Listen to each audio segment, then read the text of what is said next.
Mic check, mic check. How are we doing? I have got a piece of pie.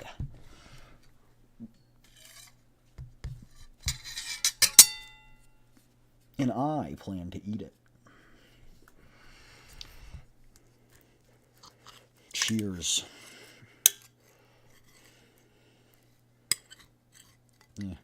Yeah. Dunk. I'm not going to actually hit it against the mic.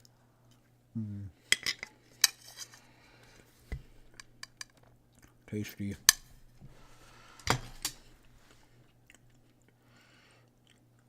But hello.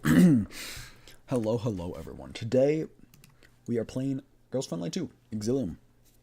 I love this game. They've got a huge new update. So they've got a new outfit, a gacha outfit. Not my favorite outfit, but I did get free pulls. I have 10 pulls so we can go for Klukai's outfit, you know. Whoa! Oh my gosh, look at this thing. Look at that dude's ball sack.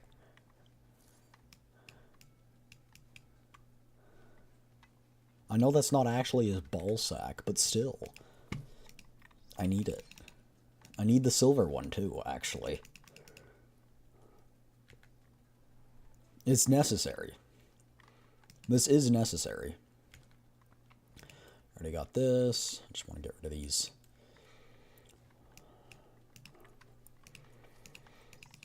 But yeah, so we're going to be playing, I wanted to play through the little crew deck event first. That looked fun. And then we'll play through Antiparallel. I don't know how much we're going to get done today. I don't suspect we're going to get through all of it.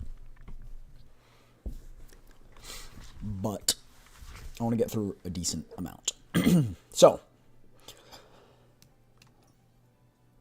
let's do it. This is the little crew deck event. So, when I went into crew deck the other day to claim my dailies and stuff, it, like, put me into this. So, needless to say, new people on Elmo. We're throwing party so everyone can meet each other. Mainly Springfield. And,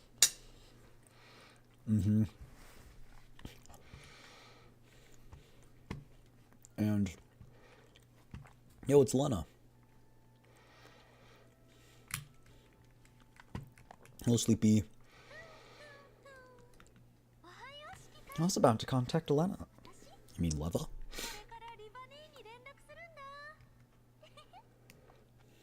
What do you want for a cake flavor? When it comes to cake, obviously... Sorry. Can you not? Obviously, bigger's better. After all, we've got lots of friends on the Elmo to share it with. I wonder how it'll taste after cutting. It'd be great if every layer had a different flavor. What do you think? Commander, where are we going next? I already can't wait to meet some new friends. What do you want for your lavish dishes? Since it's a party, we should probably have fancier food. What do you think of piping hot sweet and sour pork? While it does take a while to make, it's best when it's steaming fresh out of the pot.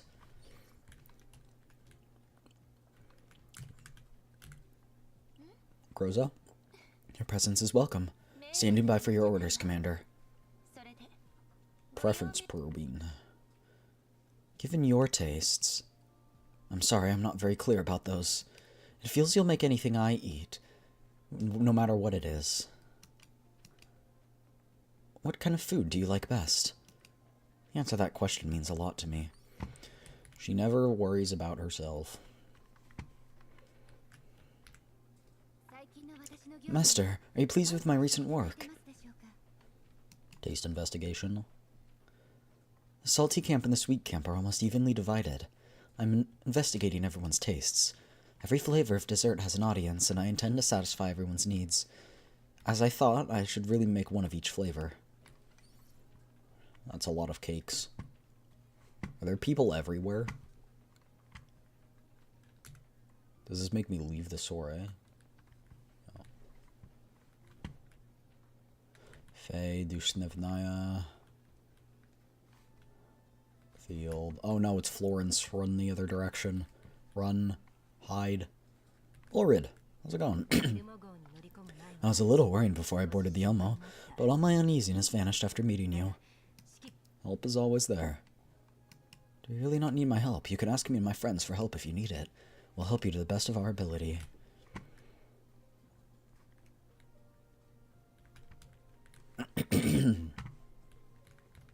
Out for procurement? Sure, we'll do a 10 pull. Not on Lev's banner.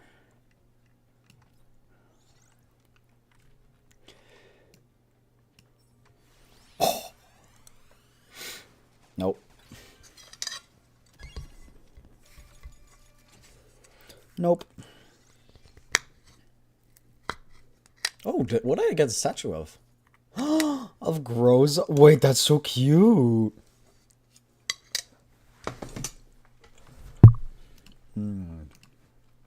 Very, very cute.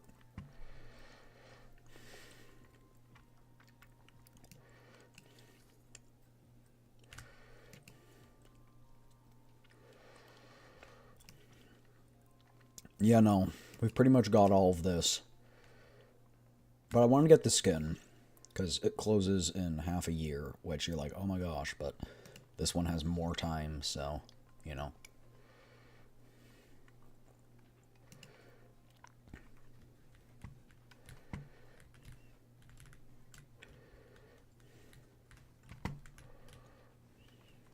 Where's Klukai? Kolfney. You're not who I wanted. So much room for expansion. It's so cool.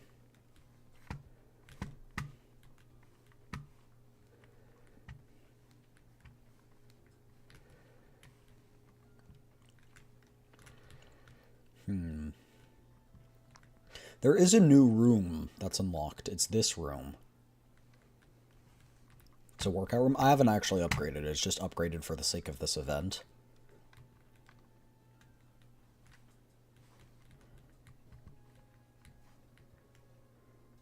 Whoa! I forgot there's a drone hangar.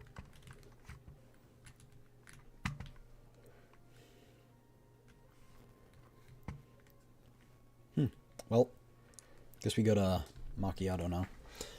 Data acquisition. We don't need to buy unnecessary decorations just for this party. Thank you for this 3 stream streak, Sleepy. If there are suitable decorative materials on the Elmo and tableware that can be used at the party, we can just use them directly. Just like mugs that can hold lots of coffee. I think everyone has those. As for decorations, there are many of our friends who've already suggested using their own supplies. Looks like we won't be incurring too many expenses. There will still be a need to make basic purchases. I'm just trying my best to reduce unnecessary expenditures. In order to save time and cost, we can exclude dishes which are too troublesome to make. It's not troublesome, though. Cooking is the most direct way for a person to convey their feelings. That's bold coming from you, Macchiato. The reason why I'm working this hard isn't just for this party. Have you figured out what you're going to make? So far, I haven't found anything that tastes better than a caramel macchiato. I'm saying it macchiato because it's funny. Many people just take one sip and say, ah, I don't like the taste. Only by careful sampling can you truly understand the complex flavors of caramelized coffee. You mean like right now? Let's finish party preparations first. Prepare the materials. Is this going to be combat or is it going to be a minigame? Please have it be a minigame. That'd be cool. It's combat. Oh, man. Is this the soccer one, though?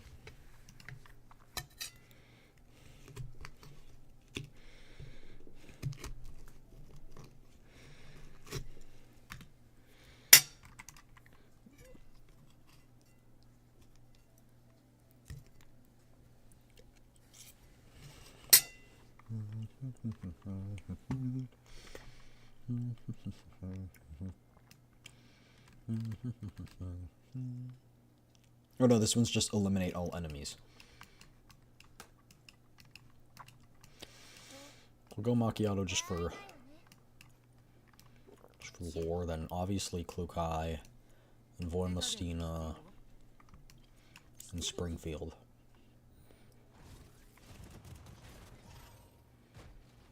Boom.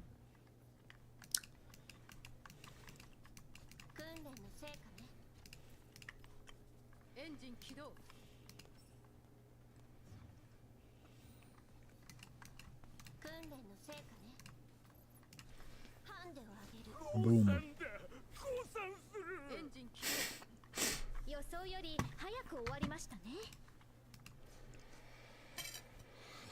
Yippee. The cake's almost finished. Can I trouble you to help me with the taste testing, Commander? Alice Springfield. We still have a few days until the party officially begins, and I can tweak the recipe to perfection based on your suggestions. Alright. Before tasting, there's one last step. I've got the data for making the icing mold. Thank you. Wait, is that the Elmo? That's right. I considered many designs for the cake topper. However, in the end, I decided to make a model of the Elmo out of fondue.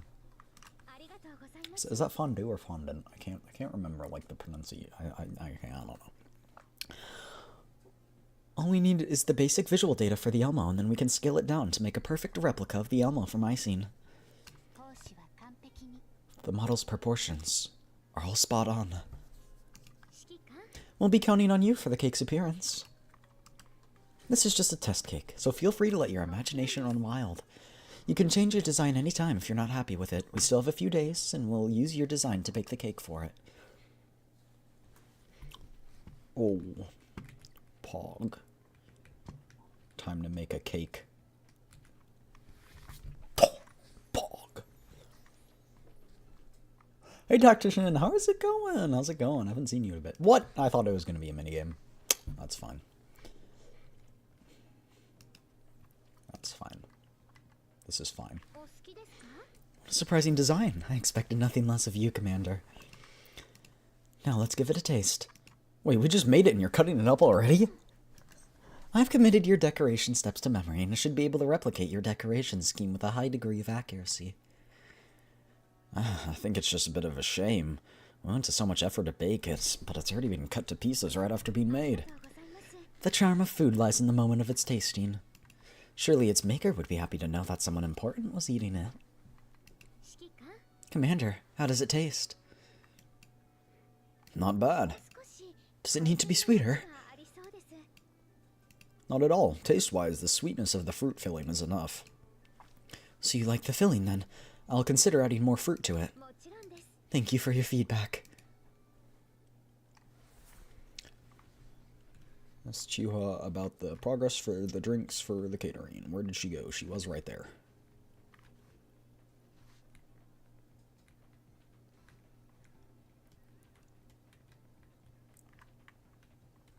Oh. Right. She was hiding behind that machine. I couldn't see her. You know what they say, you can't have your cake and eat it too? I can have someone's cake and eat that too.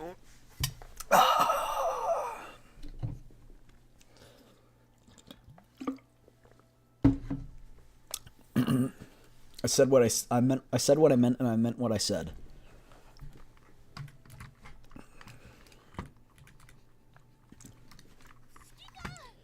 Commander, Macchiato and I were working on the drinks for the party.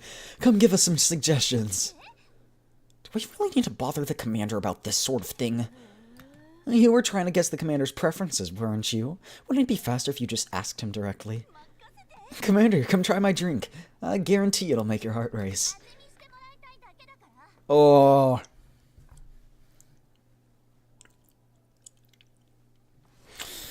Oh.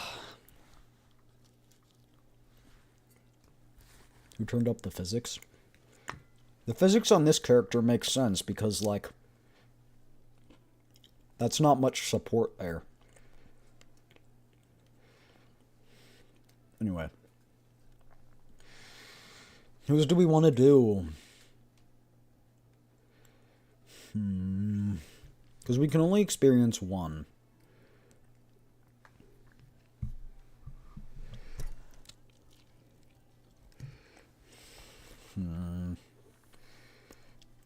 Chat, do you have opinions?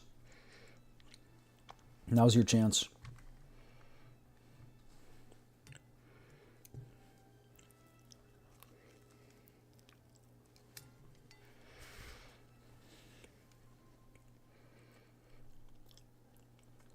Helen's armor bouncing. Oh no, that is crazy.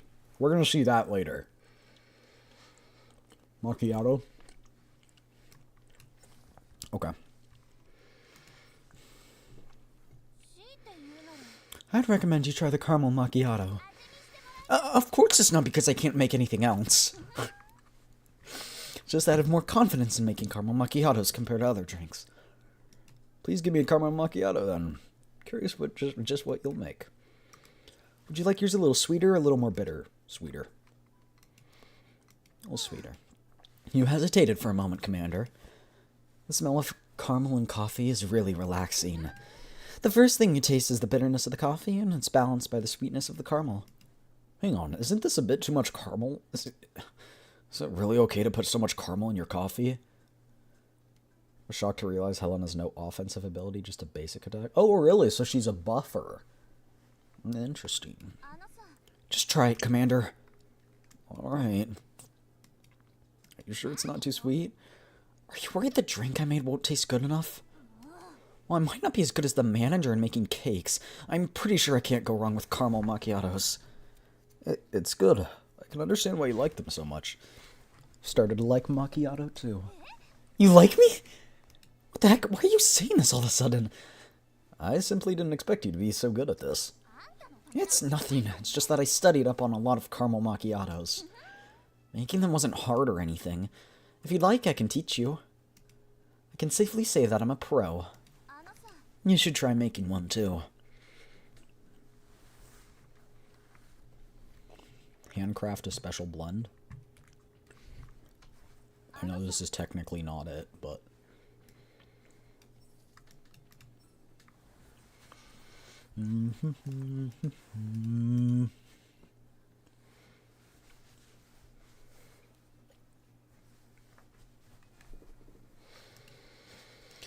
Hasn't it been a long time since we last saw each other? I don't think so, but about rest days. What would you like to do if you were on a holiday, Macchiato? If I were alone, I'd probably take a walk somewhere and then have some coffee and snacks at a quiet cafe. What if I was there? If I was there with you... wait a minute, what are you asking all of a sudden? But if I was with you... I would have to come up with a proper plan.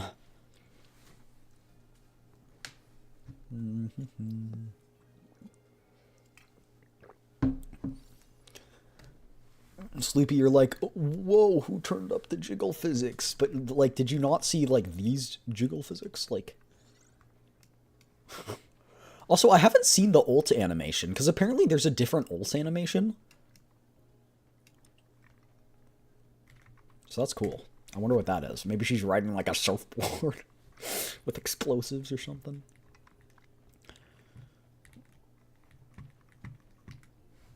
Debut the Commander's specialty drink. Mysterious concoction in progress.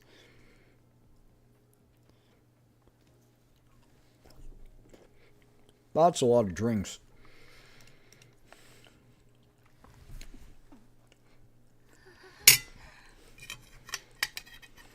Sorry,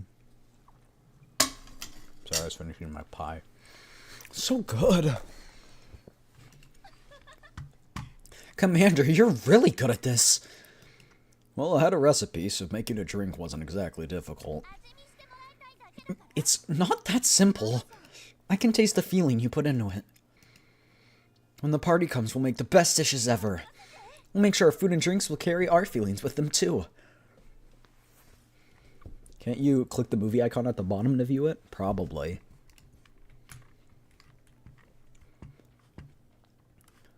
Nefa and Lauma are getting reruns already?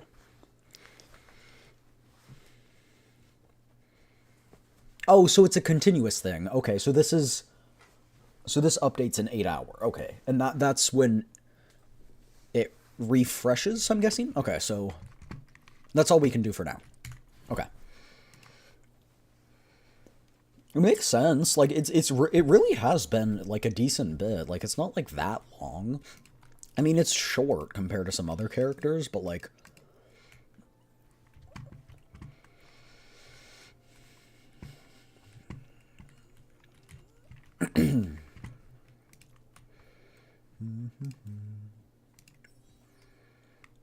treadmill, exercise bike,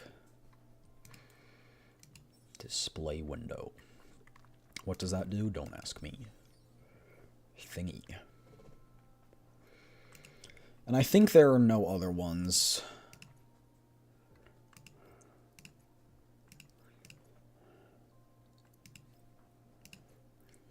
Yeah. Just give me more time for dailies, aka crafting, flaming, and leaving.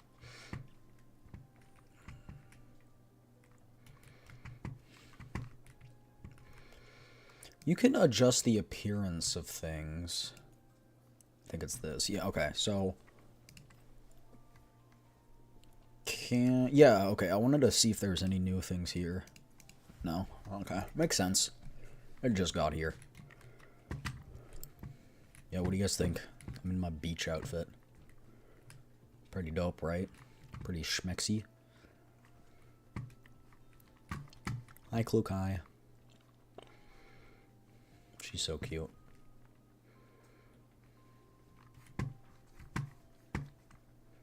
Yeah. Yeah. The table's in the way. I can't. No. Fine.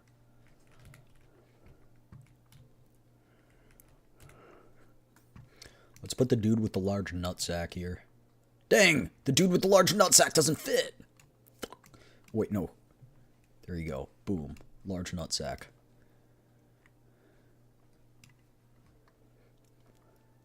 Like, it looks like a nutsack. I know it's not, but it's just funny. It looks like one, you know? I would put Groza here, but, like, there's... I don't love the formatting of this. Oh, I can put... Okay.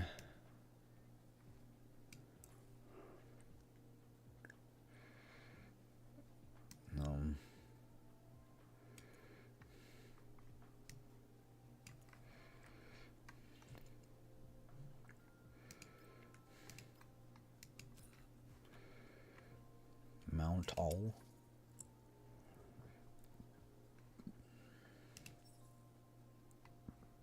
Oh. It's just this one. Maybe we should make it all symmetrical, you know?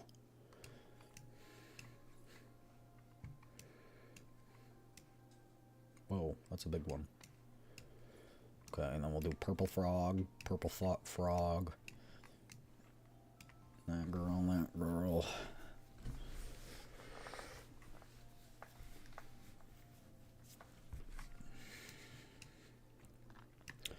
Then like...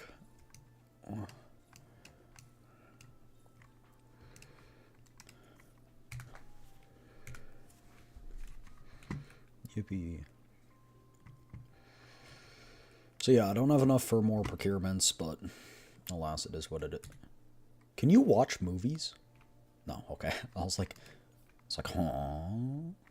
Kitty substitution no jutsu. I didn't realize they had like events. That's so cute. You need to obtain all of them though. Which is a bit of a pain, but hey, I haven't really bought anything in a while, so I wanted to use it, because I think I have quite a bit of money. These things are cool, but like 50 bucks for the full set is kind of crazy. Like, that's, I think, is a little too much. And you can't even buy the individual pieces, which annoys me more than anything. And like, not like with money, I meant like with regular stuff. Like, I don't really love that, but like I can't even get like that, but that's, you know, whatever.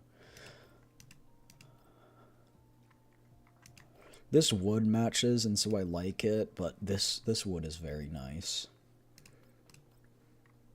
I'm kind of feeling like this.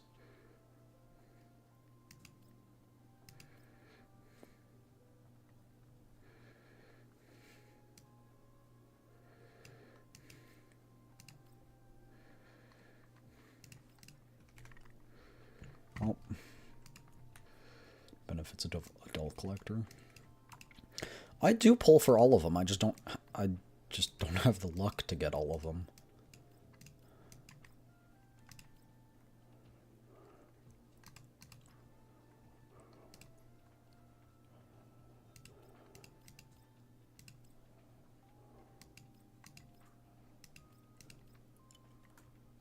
I like this one. Obtained through what? Through that. Okay.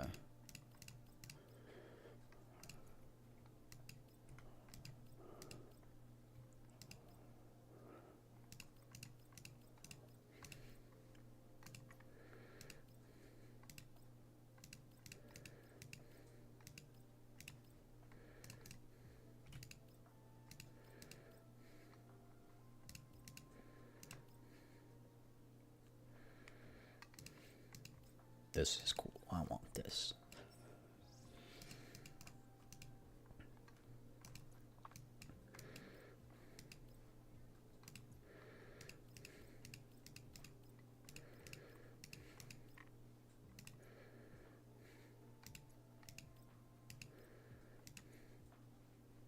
Why did it not change? Weird.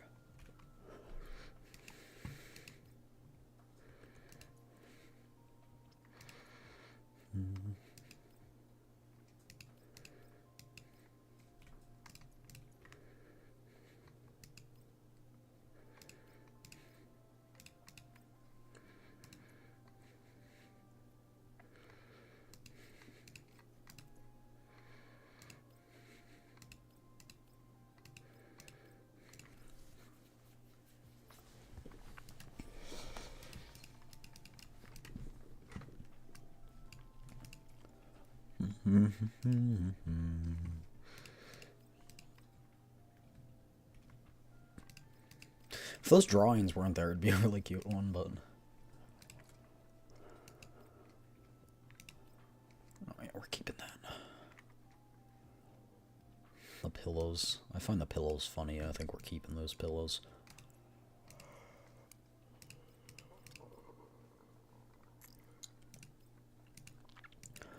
Ornament layout. I don't have many of these, so I'm just gonna go on to the next place. Rec room.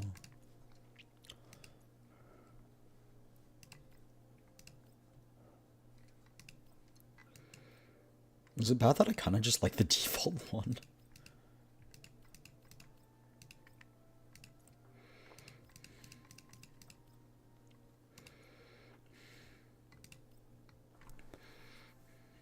This one's cute.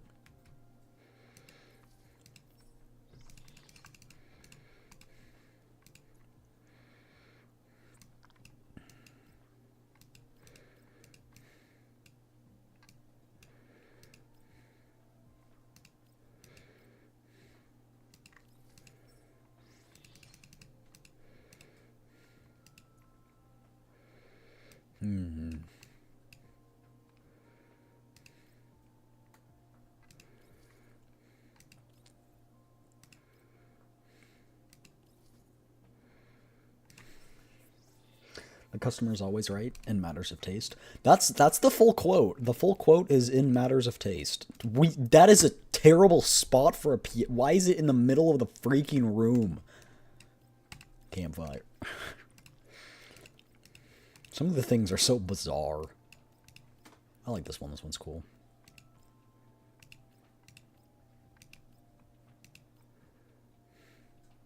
I kind of like this. Sofa Gamer Girl. I didn't even realize it was called that.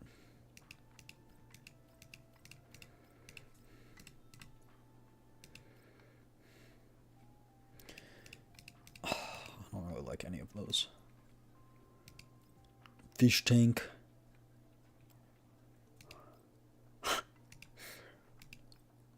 kind of like this. Just cozy.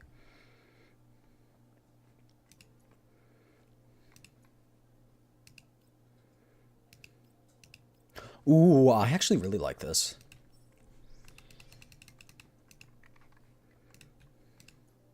Makes it so there's a bit more privacy to get up to activities. just a joke, but, I mean, I wouldn't be opposed. Just burning all the cash. Absolutely not. Alright, Mirage Terrace.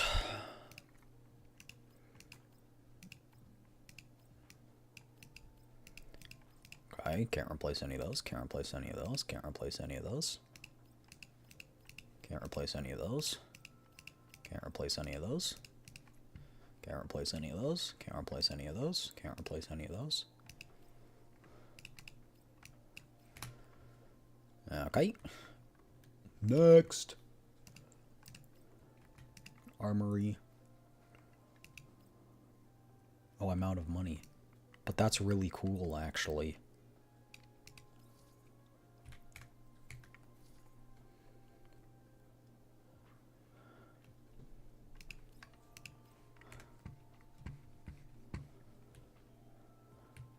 Huh.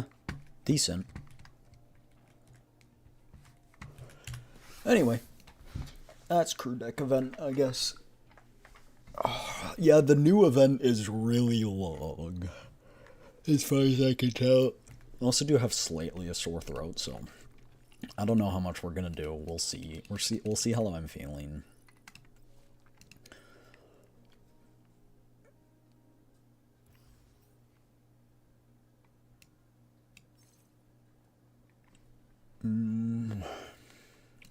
Cheers. Stay hydrated.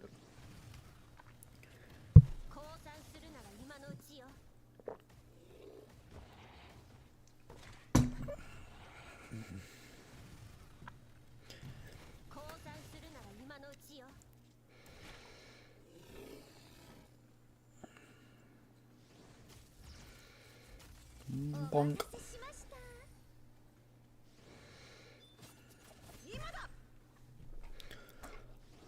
Oh yeah, Tactician, I accidentally, I did something that kind of bricked my account. I'm not gonna lie. It kind of bricked it.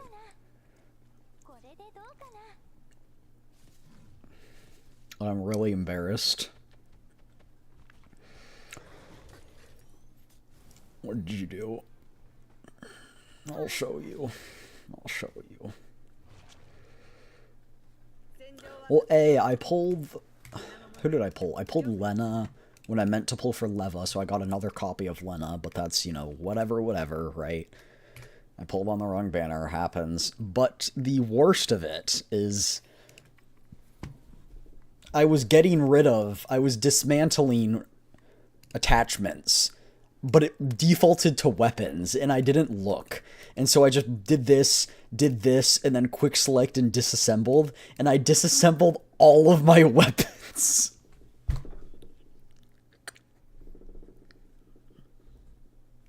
Except the high level one, except like the locked ones, and the ones that have been leveled up, I disassembled all of my weapons.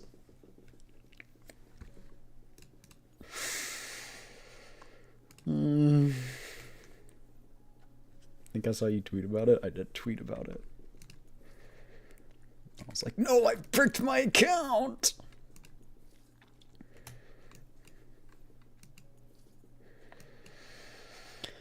So yeah, that was sad. Anyway, not huge deal, but I do want to pull for Helen. Yeah, those are your physics. Which honestly still kind of makes sense given the stability of it, but is it practical? No. Does it make sense physically? Lost my 50-50, so pulling drained me this time. Dang.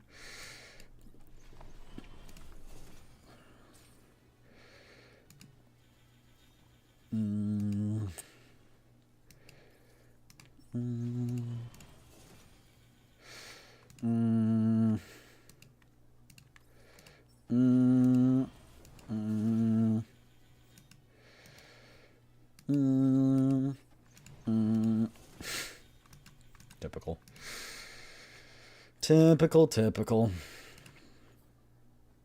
I could buy enough to it, but is it worth it? I don't know.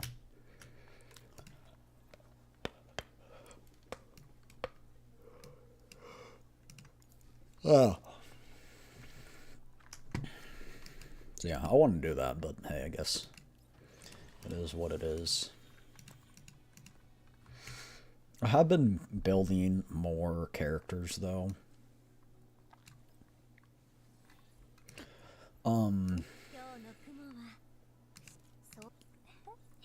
What is this? Oh, it pulls it out. Look at that.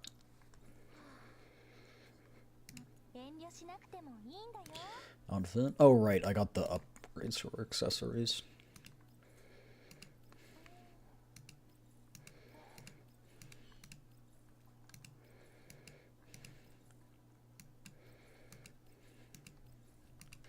This is the one I like the most.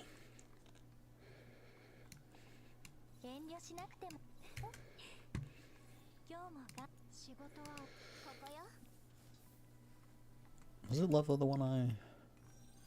Yes, Leva was the one. No, Leva was the one I pulled twice. I didn't get Lena. That's right. Anyway.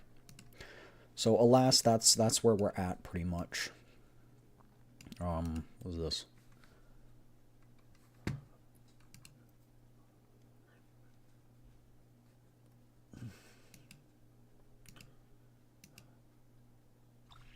What is this? Am I supposed to click?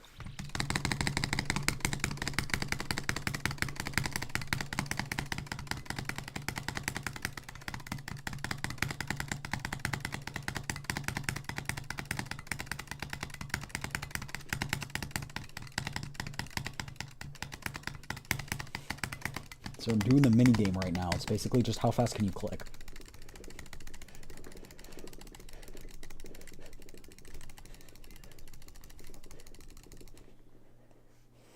$229 in I think 30 seconds. I might be able to do better. Yeah, okay, here. Let's try again. This time I'm not going to do a jitter click. I'm just going to do one finger.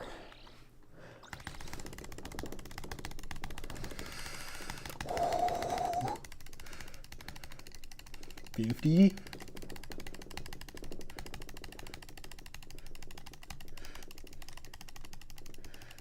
$100.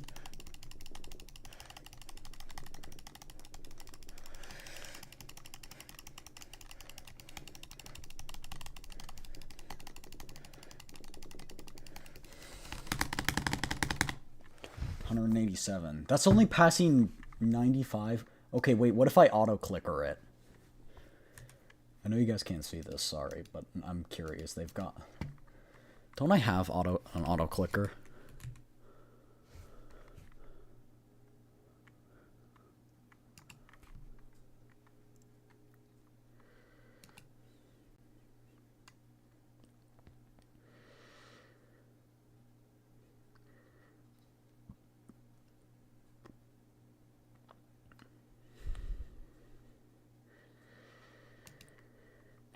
Okay, great.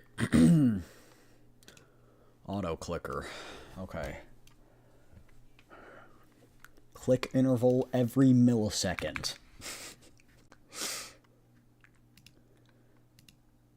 Click type single. Start.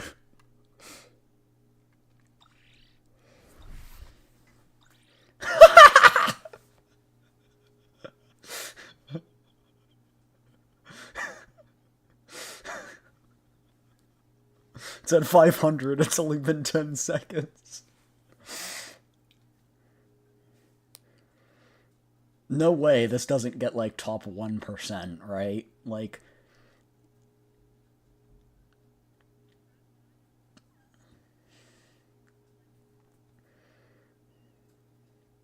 It's still only 95%? You've gotta be kidding me. There's no way, right? There's no way. Surely. Surely.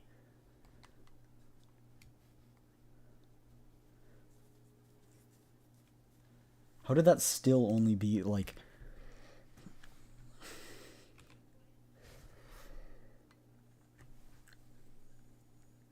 How do you... What? It's 1 millisecond. How are people clicking faster? A double click, maybe? I wouldn't think that would do it, though. Well, now I'm curious. Now we gotta try.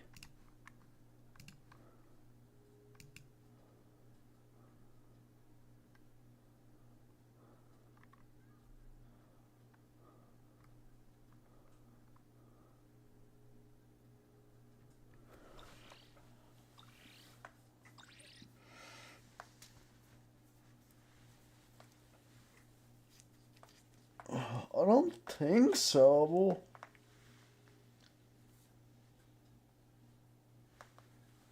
How did people get more than 2,000 clicks in 30 seconds? I'm confused.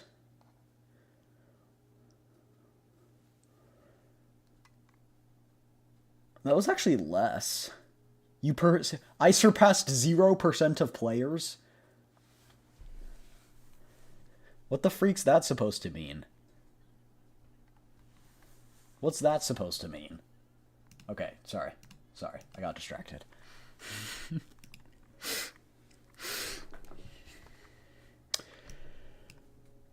Anyway. Yeah, ironic I got those 10 pulls and then used them on Klukai.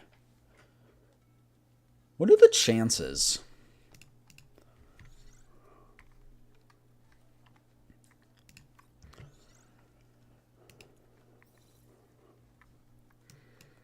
Sorry, what are details? There we go. 1.18%. So you telling me theoretically there's a 10% chance? I know that's not actually how it works, but there's a 10% chance to get the skin every 10 pulls. And I've just been really unlucky.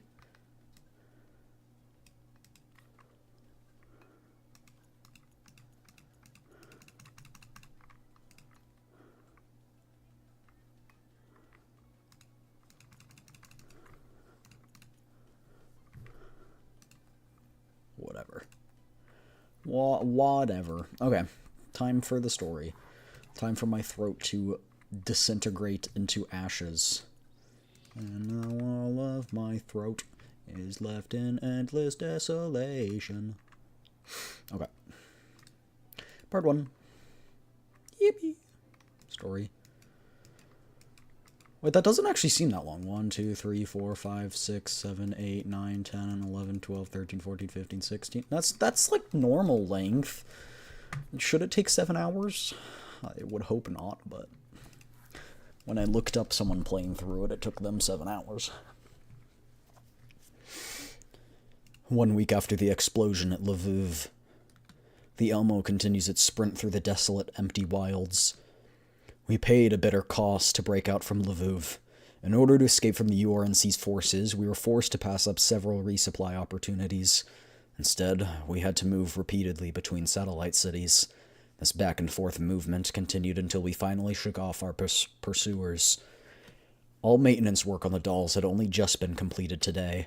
It was only through the support of underground brokers that our combat squads could be kept running, albeit with great difficulty. Even so, the Elmo only dared to move with the most treacherous areas of the Yellow Zone. We hid ourselves in the wilderness like an injured beast, carefully hiding all traces of our advance, afraid that a movement too abrupt would invite the bounty hunters to encircle us once more. We had to shut down power to the majority of the Elmo's facilities to conserve energy and evade our pursuers. Only the most crucial equipment still runs, such as the equipment inside the medbay. Sparse sunlight filters through the window, painting faint splotches of light on the floor of the medbay. Though a few rays illuminate the interior, they cannot dispel the heavy, chilling stillness that hangs in the air. I sit on the edge of the hospital bed while Kolfni carefully changes the dressing on my abdominal wound, a farewell gift from Lviv. Though not life-threatening, the tearing pain still lingers, gnawing at me. Commander, bear with me just a little longer. It'll be over soon. Rest more, okay? Of course, I turned this. I forgot to turn the sound back up. Remember to tell me to turn the sound back up in the combat section, okay? Or after this one, okay? I glance down at the freshly applied white bandages around my waist and shake my head. I'm better already. I'm more worried about her. How long did she manage to stay awake today? Golfney shakes her head. Her gaze follows mine to the small figure beside me. Helena lies quietly on a bed, her eyes tightly shut, her complexion as pale as a sheet of fragile paper. After rescuing Helena from the underground laboratory in Lviv, her condition continued to deteriorate. Even upon our swift return to the Yellow Zone, Helena's weakened state showed no signs of improvement, and indeed appeared to be progressively worsening.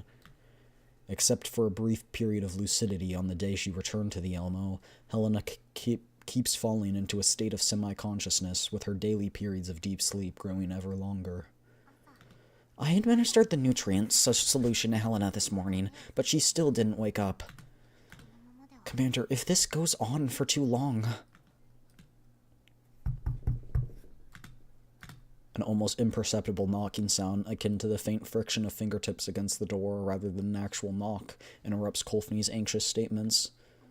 The hatch slides open gently, revealing a figure with pink hair standing outside, seemingly hesitating whether or not to enter. It's Melanie. Melanie, what's wrong?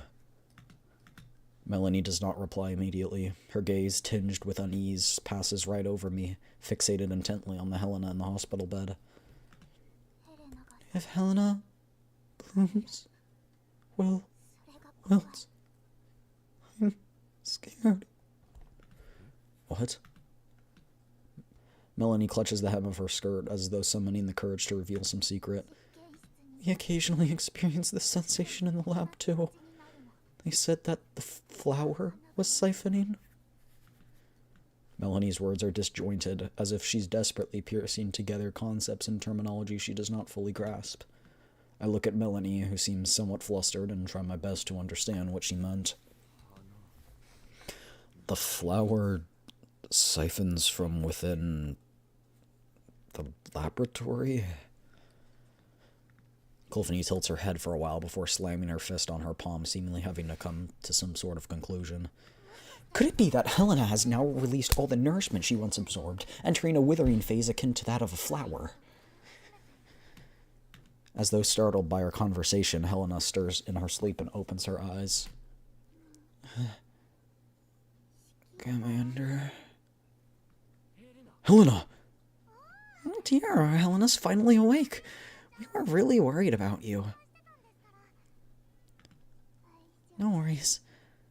Helena will do her best. A smile breaks across Helena's pallid face as she struggles to rise. Kolfney hurriedly moves closer, helping Helena sit up as she gently smooths out the disheveled strands of her hair. Helena sits demurely, tilting her head curiously to observe the new visitor. Who are you? Why do you look like Helena? I'm your sister. I was made just like you. Helena D68 was my former name. But now I'm called Melanie. Melanie? Why is Melanie here? Does Melanie know me? Yeah. I can faintly sense the presence of my sisters. Plus, I do sense something special about you. It's a feeling that... No, it doesn't feel like this place. It's something that feels like it comes from somewhere far away. Helena finds herself lost in recollection, as if a key had unlocked the door to her memories. Somewhere far away, huh? Helena's gaze grows distant, as though she is straining to recall something, but she quickly returns to a state of weakness, much like a wilting flower deprived of the sun. Commander, I'm sorry. Helena suddenly feels so tired. Helena starts to sway with weariness before she can finish. Kolfney, standing nearby, immediately steadies her.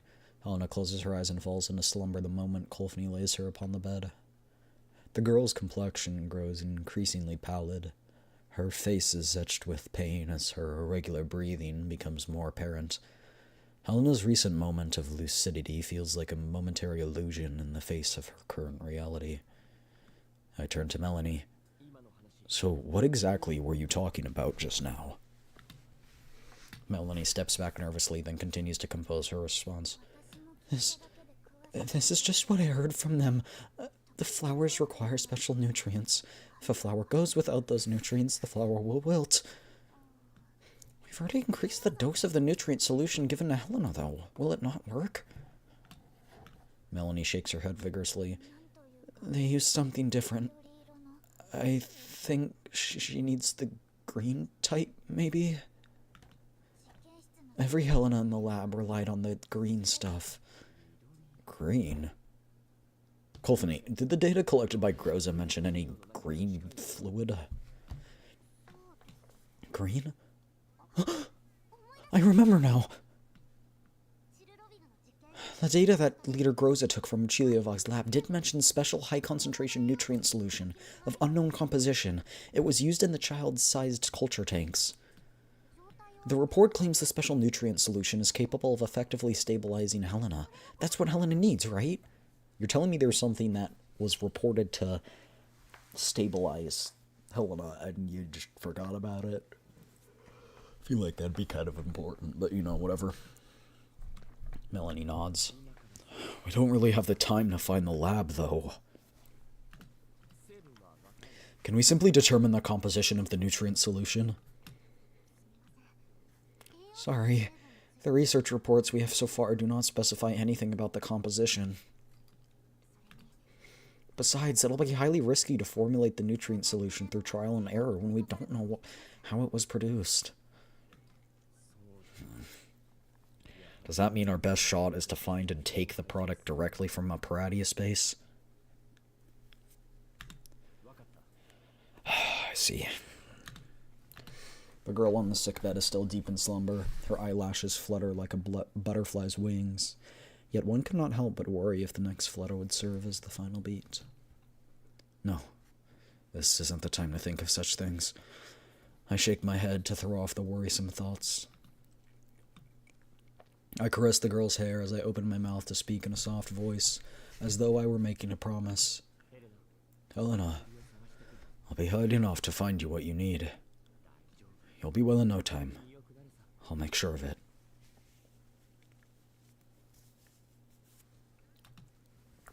Helena's body floats upward from the sickbed as though her half-asleep self had heard my promise.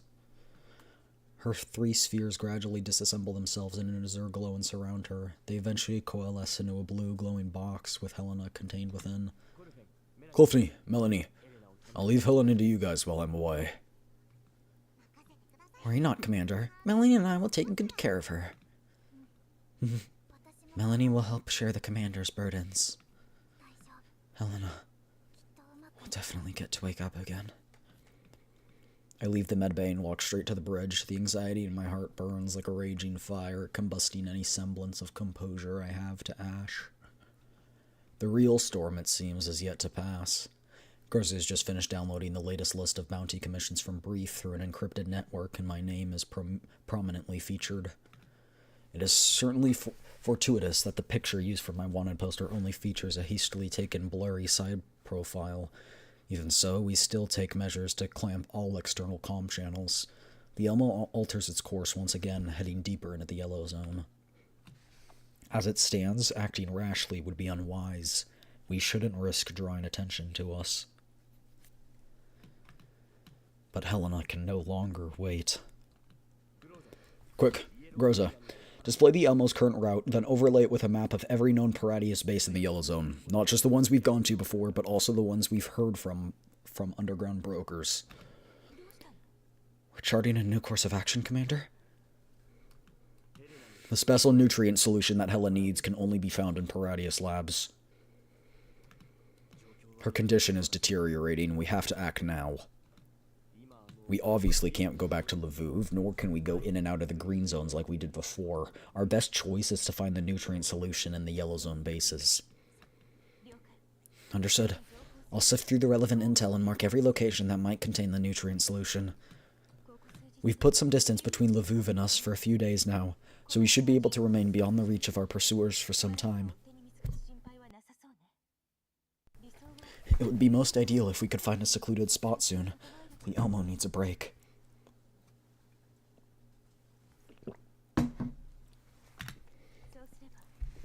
The best move would be to dispatch squads to the targeted Paradius base. This will keep Helena and Melanie out of danger and minimize the risk of the Elmo being found. Klukai, who had been listening in silence all along, takes over the conversation. Her voice remains as composed as ever. Remember to keep our supplies replenished. The Elmo stockpile's running low, which means we must quickly locate a supply point.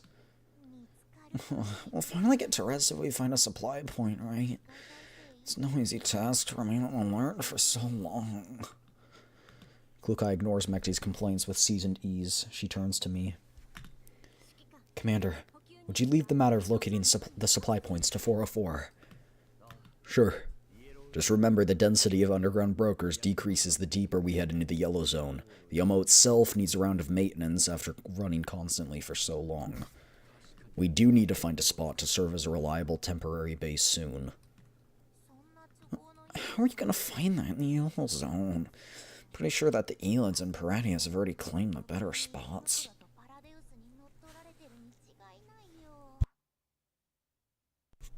Mekti's statement throws the ops room into silence. I stare at the yellow zone's sprawling foreign map, unable to suppress a frown from surfacing on my face. Beep. The sudden alert sound breaks through the stifling silence. Commander, the Elmo just received a new message. It's a familiar signal.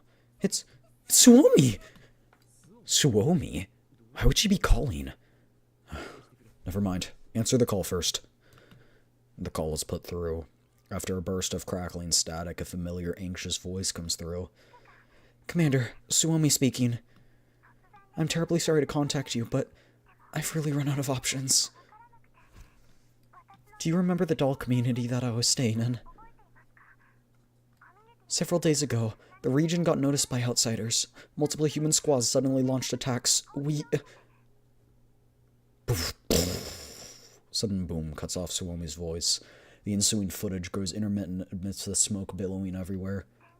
We fought to our best, but we have limited firepower, and our supplies are... More intense gunfire can be heard through the call. We even hear some of the frantic, disjointed shouts and the noise like Suomi, come help us. Sorry, Commander. If you still have... Please help. Please. The coordinates... Suomi's voice abruptly ceases after another tremendous boom. The call is severed. The last signal transmitted contains only a set of coordinates. Suomi! Mei-Ling grabs my hand in a panic. What are we gonna do? We have to hurry over and help. Commander, shall we dispatch a squad to provide support? The Elmo currently still has some squads available for deployment. Suomi's situation is indeed rather worrying. However, perhaps I'm being overly suspicious, but I can't help but think that the timing of this attack is too convenient. Commander, are you concerned that the enemy might have deliberately attacked the doll community to lure us out? But no suspicious signs of a signal hijacking or forgery were detected in the call. It might be something else. Given how hidden the community is, the likelihood of it getting discovered and exploited by our enemies is very low.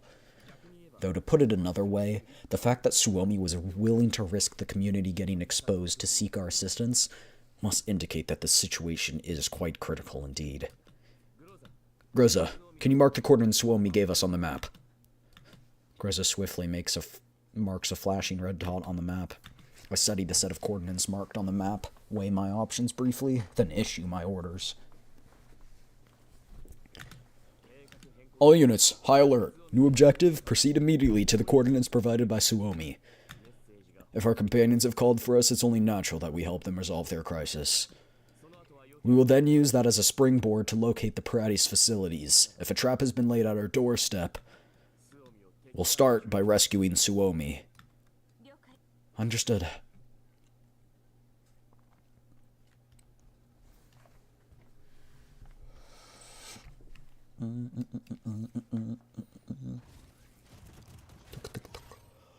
Sometimes Voimacida just completely wipes out the entire wave, and it's really nice when that happens.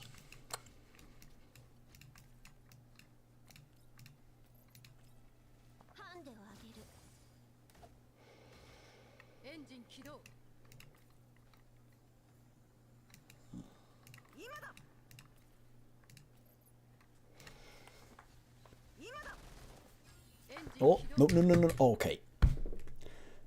I just remembered. As I was finishing, I just remembered to increase the volume. Okay. It still is gonna have us exit in a second, so we could do it then. Oh, sorry. A meticulously tended garden sits within a certain corner of a white zone. A poised, elegant girl in a white dress silently enters the garden, stopping behind Dandelion, who is currently pruning some flower stems at a leisurely pace. Lady Dandelion, an immense fluctuation in collapse radiation levels was detected at Lavu 4 days ago. Heli? Why does she have like a helmet on? The radiation levels depicted in the reports seem to bear a striking resemblance to an incident that happened some many years ago. The Frankfurt incident. Yes, the abnormal part of the radiation levels instantly reached their peak, then immediately returned to normal. This energy fluctuation was recorded by facilities in multiple places at the same time, so it's impossible for this to be a machine error. Did those old fogies send you over to investigate because they got curious about the truth behind it? A comprehensive report is not yet available for this incident. The fluctuations, the reason behind some of the conflicting intel, there's still lots to uncover. I am severely limited in my data access authorizations at the moment. Dandelion remains focused on her pruning, trimming away excess branches with her garden shears without turning her head. Please, Lady Dandelion, provide me with enough clearance to access all available data behind the Frankfurt incident. I will personally carry out analysis on intel related to the Lviv incident and involve myself in all phases of the investigation. The boundary between reality and unreality is often blurred. Humanity's ability to bury the truth may well surpass your capacity for deduction. Dandelion trims off a final forked branch before setting down her shears. She turns to Helly. Go forth, Helly. Witness the truth that they have meticulously prepared for you. Just remember, the choices that they offer you are but some of many. I shall faithfully heed your teachings, Lady Dandelion. Helly bows slightly, then turns to leave the garden. This same moment, a vast flood of data surges into her core. She stands in silence as the torrent of information is rapidly deconstructed, categorized, and reorganized within the level 2. Dandelion slowly turns around once Helly's silhouette vanishes at the edge of the garden. Her gaze falls on the branches that she had trimmed earlier. A small, pure white flower blooms quietly on the branches, having escaped Dandelion's shears by sheer luck. Dandelion gracefully picks up the small flower. She rolls its slender stem between her fingertips, twirling it leisurely before her eyes, as if she were savoring some kind of ludicrous art. A soft laugh ripples through the garden. How interesting. The ignorant are ever eager to search for an unknown truth to fill the chasm of unease in their hearts. Dandelion frees the pure white flower from her fingertips, allowing it to float down to the ground. Even if the truth itself holds little significance.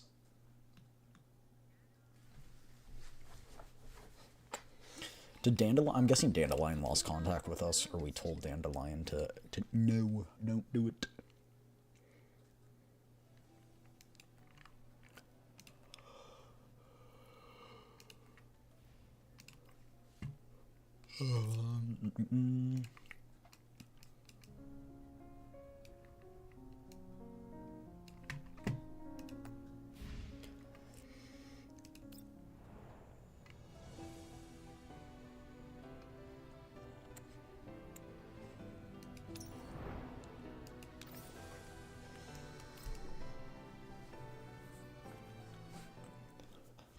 The acrid smell of smoke hangs heavy over the temporary base. Bethiel despises this very scent, which often comes bundled with conflict in the past. And for the doll community, the scent often signifies a greater danger, which has already arrived before them. Although they just managed to repel an assault from the enemy, there is not a shred of joy within the base. Bethiel frowns as she repairs Suomi's heavily damaged frame. What do you think? Can I still participate in the next battle? Suomi asks her gingerly. The enemy has managed to surround Suomi in the battle prior. Although she did manage to break out of the encirclement with Dushnevnaya's help, her frame still sustained severe damage. Bethiel stands up and shakes her head. I'm done with the emergency repairs, but I still think we should retreat. Retreat? Now? We're about to run out of supplies. You and Dushnevnaya will be completely destroyed if we keep fighting. But Texas has already led everyone else on a retreat into the thermal power plant. We have to hold the line here.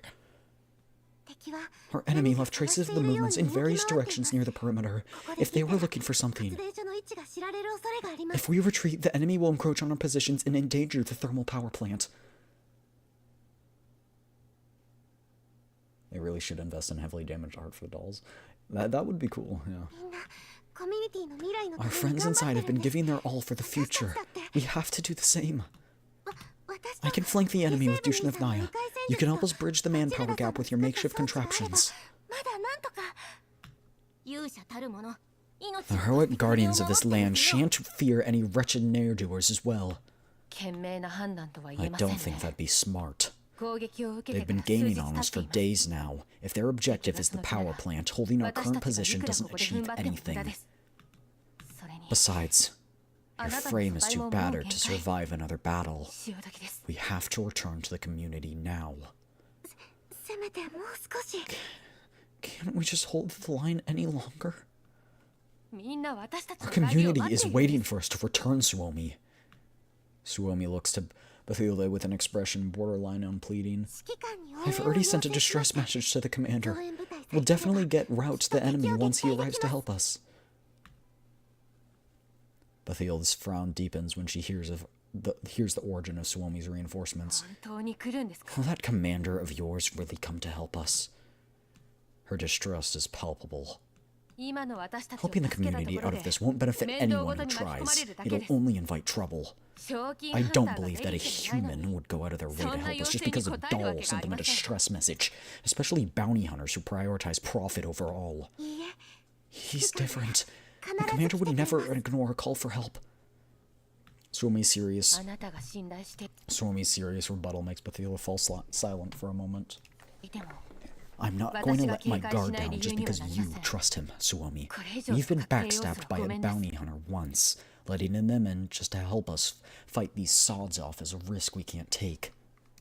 I understand your concerns, but you'll definitely trust him once you spend some time with him. Besides, I think we are all at our limits. If we want to hold on to this base, the commander is our only hope. The shrill crack of gunfire and artillery shells shatters the piece before she can finish. I've realized we're too weak to hold this position. We're starting a general offensive.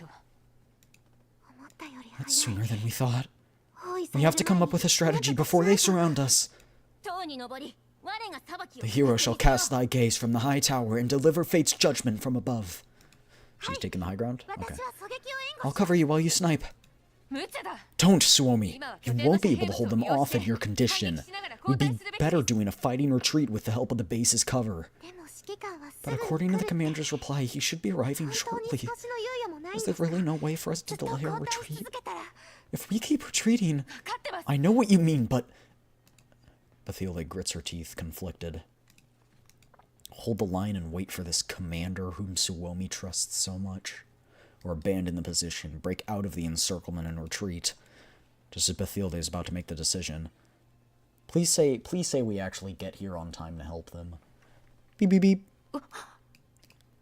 A new yet familiar signal source slices through the battlefield like a peerless blade, carving through the raging inferno that was poised to swallow them. Bethila's brow unfurrows somewhat when she finally recognizes the icon of the new signal source. Besides her stands Suomi, whose face is already lit up with a radiant smile. Reinforcements from the Elmo! The commander's here! Let's go! Is that actually us, though? Please say it is. Yo, that was awesome. Airstrike. Distant Flyer, this is great. It's the commander. I always believed he'd help.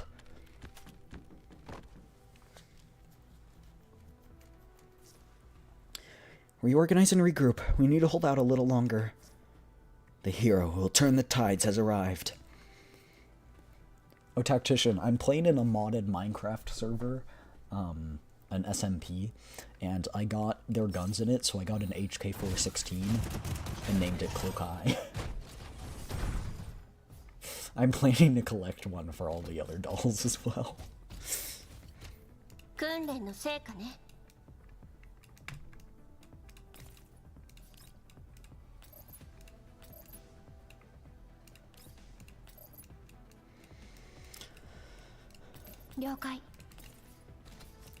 That's great. I know I was like, yes, let's go. And it's the first gun blueprint I got. The first blueprint I got was for Cloakai. I was like, bro, this is just meant to be. Yeah, I guess we can't really get any farther, huh?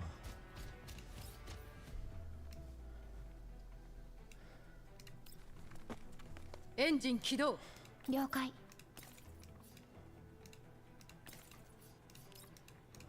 Oh, there we go. Nice. It was fate. I know, that's what I was saying. I've been collecting the other blueprints for the gun too, because I'm like, I'm not dropping HK blueprints. I'm not doing it. You can't force me to drop these. Even if I don't have inventory space, there's something that's less important. These blueprints are the most important.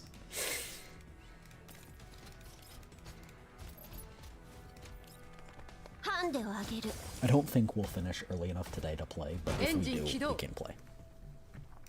As the final Mongi security drone plummets to the ground as a pile of burning scrap, Suomi practically bursts out from the temporary base, frantically waving as she leads her companions to board the Black Hawk helicopter fetching them. The Black Hawk touches down smoothly on the Elmo's helipad, with its downwash accompanied by a mighty roar. When the door slides open, Suomi sees the commander waiting for her in the helicopter outwash. Standing next to him is Mei Ling, toolbox in hand, a hint of anxiety on her face. Thank you for helping us, Commander. I knew you'd come. The distress signal from Suomi is a signal that the Elmo answers, no matter where we are. Mei Ling hurries over with a toolbox as the conversation proceeds. Suomi! Miss Mei Ling! The two girls, reunited after a long separation, hold each other in a tight embrace, but only for a moment. Mei Ling grabs her tools the moment they release the hug, immediately beginning to examine Suomi's frame. As Mei Ling examines Suomi, a doll dressed in a mechanic's suit appears from behind her and walks up to me. Thanks. If you guys didn't show up, we might have needed to abandon this area, and Suomi would have been in worse condition. It's nothing. We made it because you guys were willing to trust us. The doll, whose name I do not know, gives me a curt nod. Seeing that, Suomi steps in to introduce her. This is Bethila, the commander. She's a highly skilled repair doll from our doll community. She's the one who fixes our frames after battle. I'm just a civvy doll. That's all I can do. You guys did well protecting that tiny base for that long. I was briefed by my combat squad on the current situation. You guys didn't suffer any major losses, right?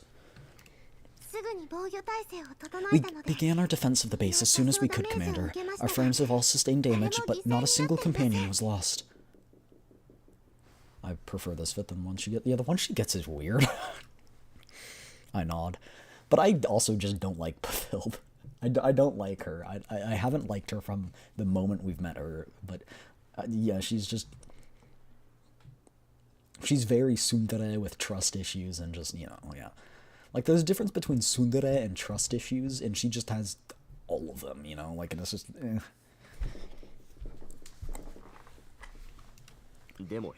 There's something I really don't get, however. Why did Mongi Security target you guys? Mongi Security? You mean the forces that attacked us? Yeah, they're a group of rather formidable mercenaries. I've crossed swords with them a few times before. They're usually employed by some unusual employers. I don't think they were sweeping the Yellow Zone without a purpose. Can you tell me how you guys encountered them?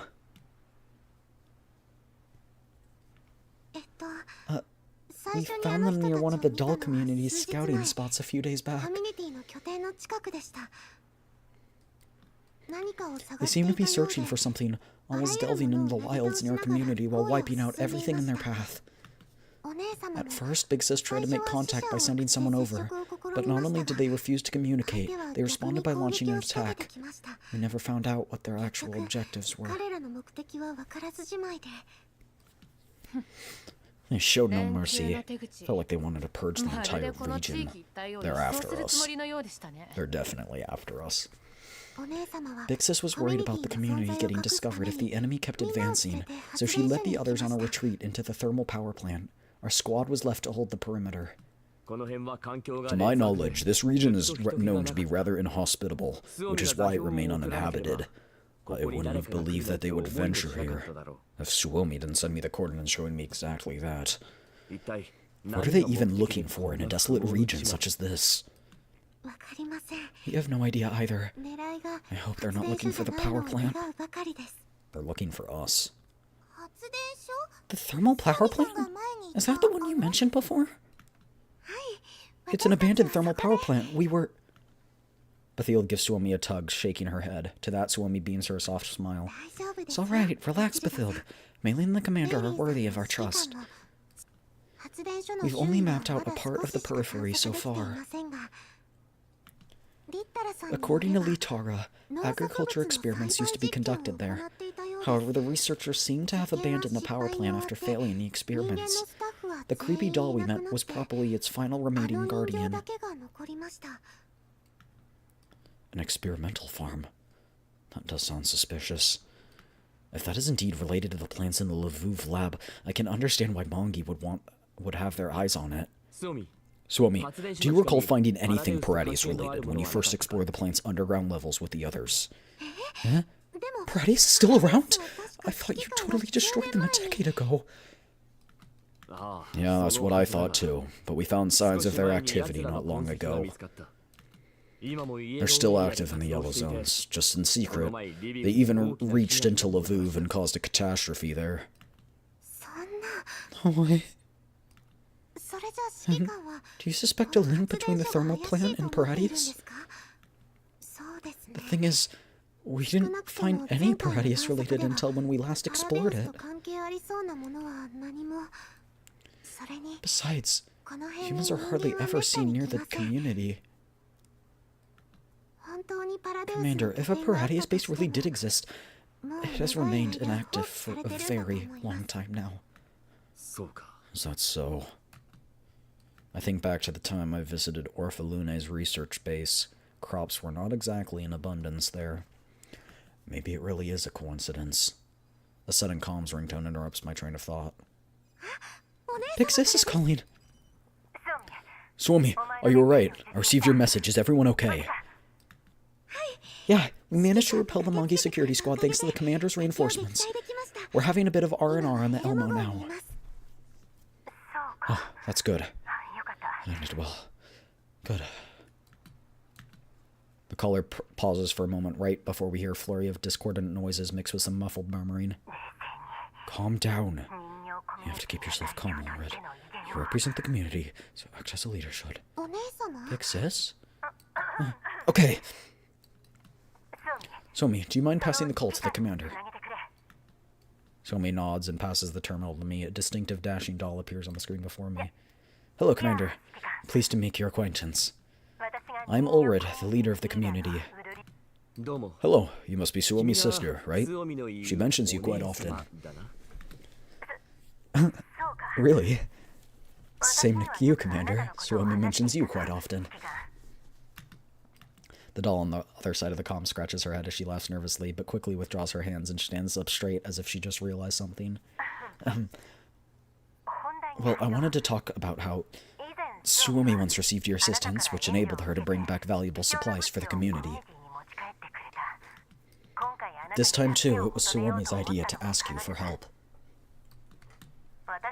Frankly speaking, the community rarely communicates with anyone from the outside, so I didn't pin too much hope on your assistance initially. But you did help us outfight that formidable group just now. For that, I must express my thanks to you on behalf of my community. The dolls bow slightly to the screen, flashing a grin so broad it was borderline theatrical. Don't be a stranger. Suomi's a companion of ours, too, so we're glad to help. Of course, you've helped us a lot.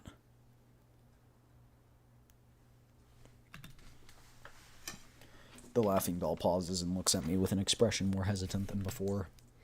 Is it just me, or does she seem kind of nervous? Probably is like her first meeting or something, so I wouldn't put it past her. What's wrong, Chief Ulrid? If there's something you need help with in regard to the community, feel free to let me know. Huh? Was it really that easy to read? The doll pulls her hair nervously. Seeing that, Suomi steps in to offer her some reassurance. Big sis, it's okay. The commander's a good guy. There's no need to hold back, so feel free to tell him what the community needs. Alright.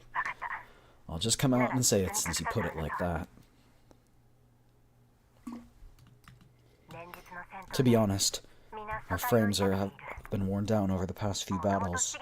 We've always been short on supplies to maintain our frames, so right now, we're so low it's hard to keep us running normally. We have some funds stored up, so I hope we can use that to buy some maintenance-related parts from the Elmo. I'm wondering if... This is a really bad time. Right. Our friends really need the supplies. Please help us, Commander. Suomi, still under repair and maintenance, looks up at me. Mei-Ling regards Suomi's damaged frame, then shakes her head with heartache plastered across her face. Parts aren't the only things you need, I believe. The other dolls here, aside from Suomi, have sustained substantial damage, so extensive repairs are in order. I can... Trusting a bounty hunter in the Yellow Zone, we've already fallen into that trap once. Bro, I saved your ass. A wary voice cuts through the air. Bathilde steps before Mei-Ling, blocking her from the other dolls behind her. In fact, she seems intent on pulling Suomi back to her side. Bathilde, we can trust Mei-Ling. She's highly skilled in repairs. She won't harm us. I give you my word. Please, listen. Bathilde falls silent. She looks over at her battered companions and snaps her head back at Mei-Ling. Finally, she clenches her fist before giving Mei-Ling a deep bow. I know that in our current circumstances, this choice isn't mine to make. I cannot restore my companions with my strength alone. I understand the risks and the hard work required in these repairs, so please accept the trust that I will place in you. Bro backpedaled so hard. This unexpected gesture startles Mei-Ling. She waves her hands and a flurry as a bashful smile spreads across her face. No, you gotta make so formal. It's not a big deal. I'll do my best to help everyone.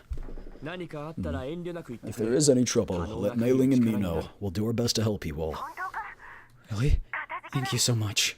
I thought we didn't have supplies.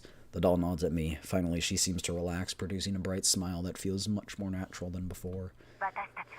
The community never forgets a favor. Your assistance will be repaid. With that, Ulrid turns to Suomi again. Suomi, once you, Bathilde, and Dushnev Naya are done with the temporary R&R, return quickly with the supplies and assist the other dolls in frame repairs. Got it. We'll be back as soon as possible. The call ends. Suomi seems to have finally remembered something because she points out a familiar-looking doll that stands behind Bathilde. By the way, Commander, Dushnev Naya, KSVK is here too. Do you remember her? Dushnev Naya has remained silent throughout the earlier discussion, but once she hears Suomi mentioning her, she strikes a pose as though she just saw a hero descend from the heavens. Like a star fallen to the earthly realm, he decisively dispels all darkness. I have a feeling you're gonna become good friends with Nemesis. You're both snipers who talk weird. Oh, hero, thy name is Dushnevnaya. I cautiously call her name. Dushnevnaya looks at me, stunned. Tears slowly begin to well up in her eyes. Her body starts to tremble ever so slightly. Such a warm and familiar sensation. Are you my commander? Past memories are a misty haze. Hero is not found. Dushnevnaya hammers her head with her fists in despondence. Sumi rushes over to hold her in reassurance. Sorry, Commander, do you recall what I mentioned before? Her neural cloud was already damaged when she arrived in the community. She lost a part of her memories. We didn't have the materials or the expertise to repair her neural cloud, so we couldn't manage to fix her. Yeah, I remember that. I've been trying to find an opportunity to solve it as well. Since Dushnevnaya happens to be here now, Mei-Ling, can you attempt to fix her neural cloud? Neural cloud repairs aren't really my area of expertise. But I can try and use the instruments to first and foremost assess and map out the damage. The misty haze stays not at the hero's stride. Please and thank you, venerable great healer. I wonder if she'll talk normal after. Dushnevnaya sits quietly opposite Mei-Ling as the former undergoes an examination. The strange thing is, her gaze does not rest on the instruments before her, nor the busy Mei-Ling. Instead, her eyes have been fixated on me throughout the entire process. She's trying to remember. It feels unnerving to be stared at like this. Dushnevnaya doesn't seem the least bit nervous. Looks like the commander really helps divert her attention. Beep beep beep. The instruments before Mei-Ling beep to a signal the completion examination. I try to ignore Dushnevnaya's gaze and look toward Mei-Ling. Commander, I've detected signs of a forced data wipe in Dushnevnaya's level 2. There's more to this. Multiple segments of abnormal code are active. One appears to actively prevent her neural cloud from achieving normal function. I'll try and suspend that segment now. Dushnevnaya suddenly begins to emit a system announcement in an emotionless tone, just as Mei-Ling started to carry out her actions. Data wipe start. Coordinates reported. That segment had the worst impact. It actually functions? Suspend the segment and another automatically starts running. Why is this even happening? I still need to verify the operating logic of that code segment. Dushnevnaya's condition has always made it difficult to back her up, even in the community. It'd be a disaster if her records get totally wiped. Force stop the process, physically! Now it's too late. The code has already finished running.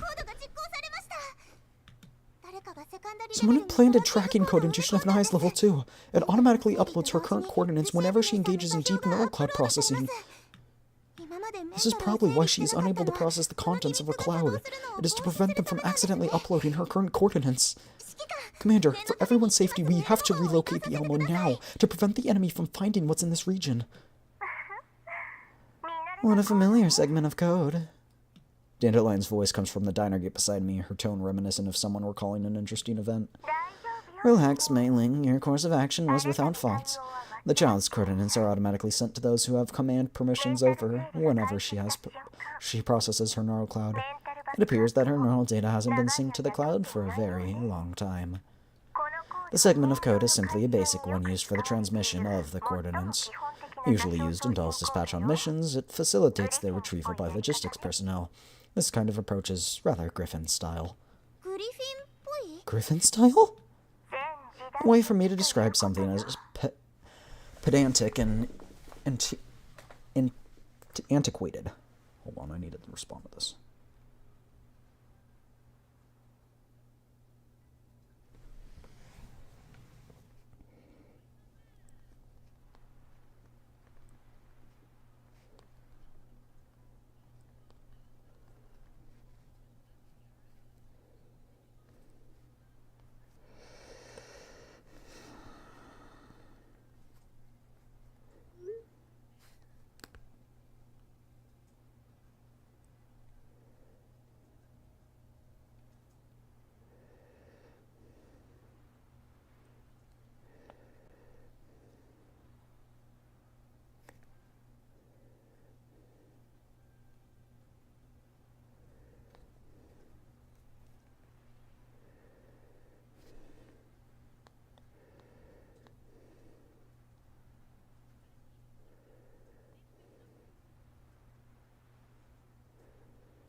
Sorry.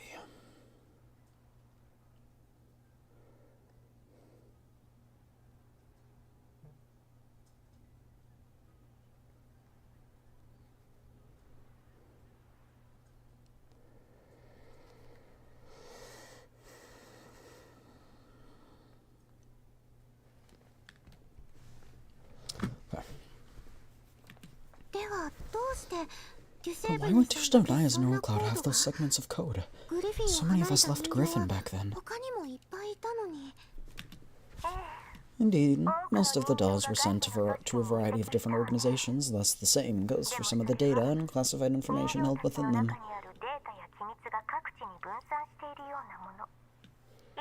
Back then, such code was embedded within the neural clouds of certain dolls to facilitate their retrieval. Looks like Dushnevnaya is one of them. What on earth happened to her over the last decade? She no longer had her memories when I found her again. I have absolutely no clue why she ended up wandering the Yellow Zones and how she left Griffin.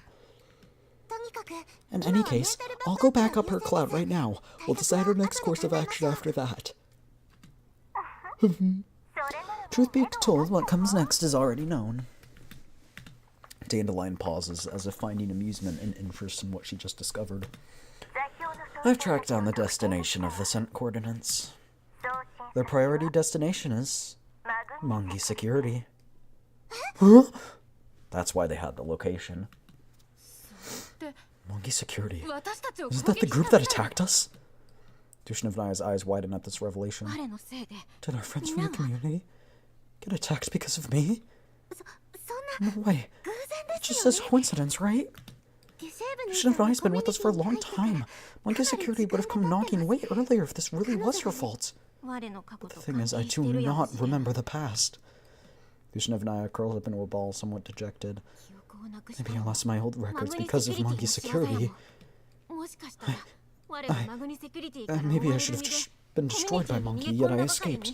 That's why Mongi kept tracking my coordinates till they found me here. Hey, I won't allow you to talk about yourself like that. Okay, good. I thought she was going to switch and be like, it's her fault. We need to get rid of her. The frame that you inhabit now is painstakingly restored by Rosalind. It has nothing to do with Mongi Security. Yeah, besides, the coordinates were only uploaded just now, so Mongi only knows where you are from this very moment. There's no way they set off to track you from a few days ago. And if it wasn't Mongi, who's the one trying to track me down? Now that's the interesting part. Dataline pauses for dramatic effect. Once they received your coordinates, the data was relayed to an endpoint in a white zone. Take a guess, who could that be? The conglomerate. Well, that's right. Relaying it is completely unnecessary if Mongi actually wanted her coordinates for themselves. Since they were sent to a white zone, it's highly likely that the powers behind Mongi want her coordinates. I never expected the conglomerate's tendrils to reach behind Griffin, too. The times have changed, after all. Griffin was once a force to be reckoned with, but it became no more than a small PMC after its restructuring. Thus, like all other PMCs, it's subject to Nampha's oversight, at least in name. Whatever the case, we should pursue this lead since we managed to find it. The truth behind Dushnevnaya's predicament will definitely come to light. Alright then. Why don't we ask that long unvisited old friend for some directions? I'm sure you know her, Commander, the manager of the new Griffin. Hold on, don't contact Helion yet. If I contact her now, my circumstance will cause her unnecessary trouble. Oh my, I see what you mean. Looks like we'll have to contact our kind-hearted counselor if we want the info. Leva did provide us a specifically encrypted comms channel for that purpose, after all. We can't. With our previous communications being what they are, we have already landed her in hot water. Beep. Dandelion deftly connects to the specially encrypted comms channel before I can stop her. Wait! An instinctive frown forms on my face as I suppress my discontent, troubled by Kalina's circumstances. Dandelion, you're too reckless. Oh, really sorry about that. Then I'll... Leva's calm voice streams through the comms channel the next moment, accompanied by the faint hum of interference. Oh, you guys seem like you're doing pretty well. Dandelion feigns ignorance. I stare at her speechless and rub my throbbing temples. Put the banter aside for now. How is Kalina doing? I'm sure it's obvious. Our dear Counselor Kalina is currently under internal investigation because she had contact with a certain terrorist. All Namfa-related communication records and documents have been confiscated. But don't worry, this isn't our first time encountering something like this. If you look into Namfa's records, you're still listed as Passionate Bounty Hunter, the one who took the initiative to report evidence of Parati's colluding with the conglomerate. Yet, if we're talking about what conclusions the URNC top brass will draw, that remains unknown. Hopefully the URNC won't pin it all on me. Miss Colleen will totes definitely stress that the commander isn't what the URNC paints him as. She'll help clear your name. Lena's spirited voice joins the call. To make the commander take on blame for someone else, I'll never allow it. Don't worry too much. Miss Colleen's movements may be restricted, but it's guaranteed that she won't come to harm. Lev and I have retreated for the moment, so the URNC won't be able to find us. For now. So feel free to ask away, Commander. What made you call us all of a sudden? Anything you need help with? I do need help with something. I met Dushnevnaya in the Yellow Zone, as in KSVK. She was supposed to remain in Griffin when I left back then. But apparently some unknown matters had caused her to be cast out and lose most of her neural records. Can you find me any records related to her? I think I know what you're about to say, Commander. You disappeared after the Frankfurt incident. Griffin was forced to undergo restructuring soon after. Back then, Colleen thought of bringing some of the dolls with her into Namfa. But the complicated circumstances disallowed her from achieving what she wanted with her power alone. She was then given two choices: accept the provided arrangements, or leave and find her own way forward. Yeah, I remember there was a rumor that you sacrificed yourself in combat. If it wasn't for Miss Colleen and Leva insisting that you were definitely alive, I'd have gotten terribly upset for a very long time. Sorry. Anyway, what I'm trying to say is, because of your death and the subsequent restructuring, there was a massive loss of data among the dolls back then. You should be sorry. Why? In fact, from what I know, Griffin even erased all the neural cloud backups to prevent their info from leaking. It'd be pretty difficult to find her old data, I'm afraid. So even Namfa can't find her old data. Namfa has no direct intel in it, but I can try asking Helion. Since I'm acting as an intermediary, you won't have to worry about causing her any trouble. Many thanks. Be sure to inform me if anything about Dushnevnaya and Mongi security comes up. We'll get a swifter grasp on the situation if we utilize our insiders. Commander, I'm sure Colleen told you before, Niketa is still working at Mongi. I forgot about that. Why don't we enlist her help? Worry not, I'll set up a completely anonymous comms channel, so that even if it gets compromised, no one can trace it back to any of us. Okay. I need Niketa to check if Mongi Security has Dushnevnaya's neural cloud backups as well. Dushnevnaya, who'd been quietly listening throughout the discussion, joins the conversation. And DP-12. This is a name branded within the depths of my soul. DP-12? The name that slipped from Dushnevnaya's lips plunges the room in a brief silence. If my memory serves me right, DP-12 is also a doll who once belonged to Griffin. How can you forget about the Peak event with child murder? It was so long ago. That's bringing it back to me. Niketa was investigating that, right? The guy who killed a child. Wait, what? Can you refresh my memory, tactician, about that? That's right. But now that you've mentioned it, I feel like we haven't heard much about what DP-12 got up to all these years. Where did she go after Griffin got restructured? Dushnev Naya simply shakes her head helplessly. Though the traveler asks, the Book of Fate is but a dearth of answers for the question it beholds. Looks like we have even more mysteries to solve than we initially thought. Got it. We'll track down intel regarding DP-12 alongside your efforts. I'll notify you immediately once the comms channel is established, Commander.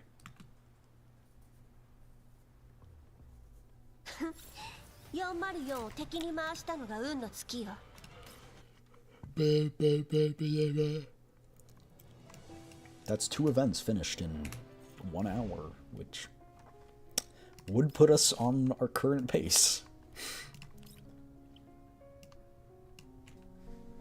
How's sound of the like voice compared to mine?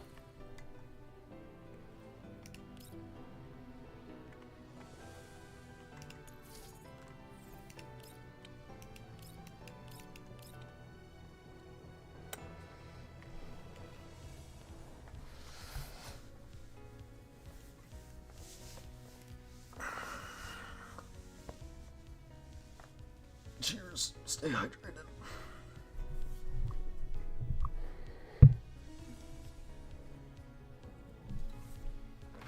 Good? Okay. We can continue then.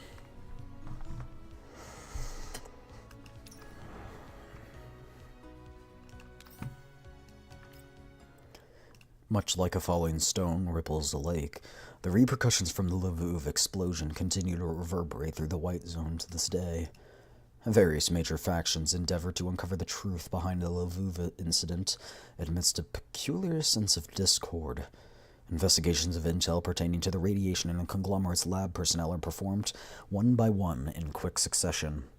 Okay, wait.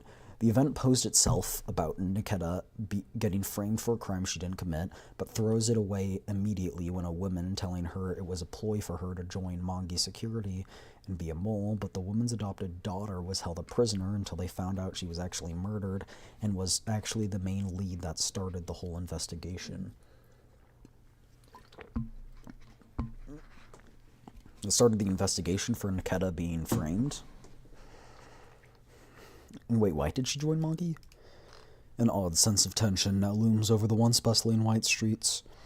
A variety of vehicles and equipment from various organizations zip through the streets on the daily, while radiation checks grow frequent and stringent. An invisible panic spreads through the top dogs of the Lviv White Zone, a phenomenon more suffocating and untreatable than any kind of radioactive dust. Meanwhile, the top floor of Tlazo Incorporated, a subsidiary under Sect Fob, boils like a volcano about to erupt.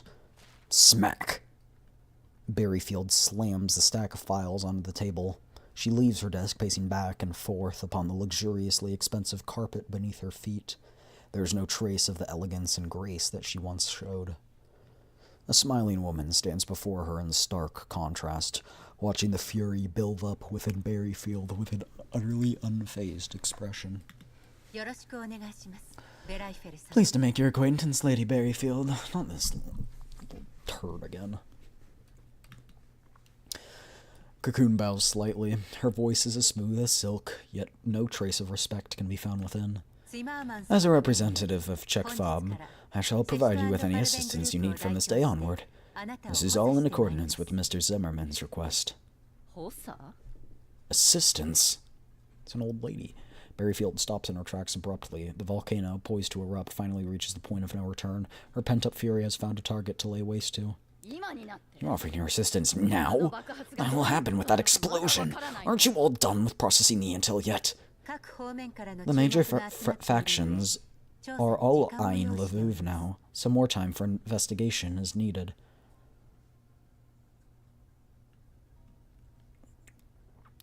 I don't remember. Mongi wanted her to begin with. The investigation was about illegal drugs in Mongi.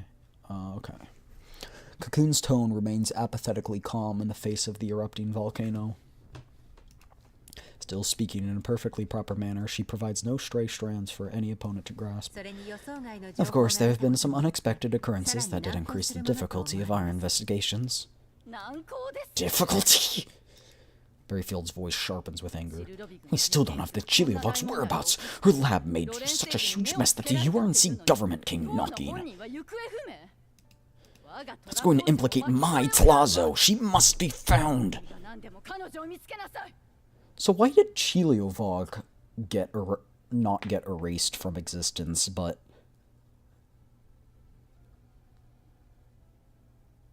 everyone else did? Because there was Chiliovog, there was the girl, and then I'm blanking on the name. The other one, yeah. Judging from the circumstances at the scene of the incident, it's highly likely that she's already deceased. A sneer appears on Berryfield's face as a laugh escapes her lips. Her eyes flash with malevolent ruthlessness. The conglomerate's core personnel are probably really afraid that'll implicate them. I'm not the only one who profited from this. The intel was shared among us all, so there's no reason for Tlazo to solely take the fall. Ma'am, there's no need to panic. Who, the girl who died at Frankfurt? Oh yeah, the girl who died at Frankfurt. Yeah, wait, no, you're right. She doesn't exist. You're right. I forgot. Just like Yuno. Who's Yuno? The name's in my head, but I don't remember. Who's Yuno? Must not be important. Cocoon reassures Berryfield with her own words, yet her eyes are without any trace of warmth. Nothing is final yet. But at least we did identify a suspect who might know everything that happened. We are currently pursuing them. I'm guessing that's me. Run as fast as you can. You can't catch me. I'm the gingerbread man.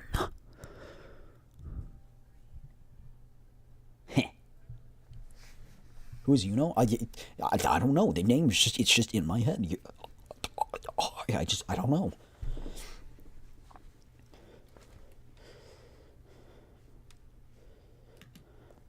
Cocoon slowly takes one step forward, taking herself closer to Berryfield. Her voice deepens.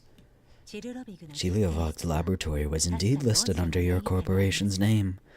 But since Mr. Zimmerman sent me here to assist you, I would like to say that there's a way for you to define the nature of this incident. You can be the sponsor, or you can be the victim. Innocent victim who has suffered losses. Rosa artists aren't that easy to fool. It is clear that Berryfield does not believe what Cocoon just said. Having dealt with the URNC for a long time, she knows very well that the capabilities and intelligence of the ones who sat across her from the chessboard. Labs in White Zones have already required a series of stringent checks before they even get approved. Chiliovog's lab will always be listed under my name no matter how hard I try and distance myself from it. What if they only were listed under your name at the time of application? The corners of Cocoon's mouth curl into a smile, seemingly portraying her satisfaction at the state of current conversation. She ignores Berryfield's furious gaze and walks up to her desk at a leisurely pace, then casually tidies up the messy pile of documents. A long time has passed since the laboratory's first workday. Perhaps a few unscrupulous individuals have made their way in since then. After all, Chiliovog's laboratory is not the only laboratory listed under your name. Cocoon takes out 2 documents from the organized materials and passes them to Berryfield. Are you confident you can pin the blame all on Paradius? Of course. That is Mr. Zimmerman's wish as well. However, you might just need a clearly visible enemy to pin it on, instead of some vaguely existing organization, and they're going to be like, pin it on this random bounty hunter. Yeah, because he would have the funds to... Sure. Anyway, Berryfield understood what Cocoon meant. She stares at her, alert, rising in mind, mentally guard herself against this ruthless third-gen doll. In the end, she reflects. Berryfield accepts the 2 documents from Cocoon, which bear information about Paradius and the unknown URNC fugitive.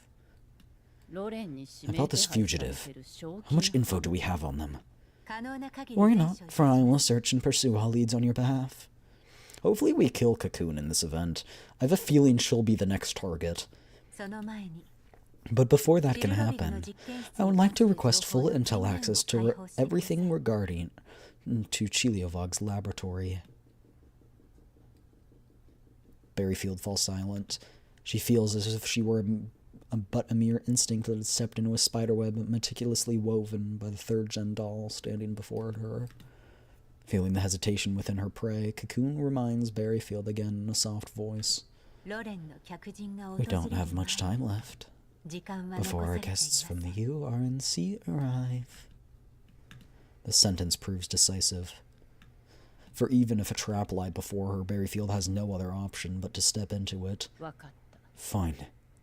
We'll go with that plan. I'll have my people wipe all evidence from those labs. No lab within that area shall bear any traces of links to any corporations under my name. Take every document and material not bolted down. What cannot be removed from labs must be destroyed. Aside from that, I'll need some useful sacrificial pawns for when I need to wrap things up. Blue Sphere's the name, right? Doesn't the conglomerate have that third gen lying around? Can we get her to lead some monkey teams to take care of such things? I've killed her once, I'll do it again.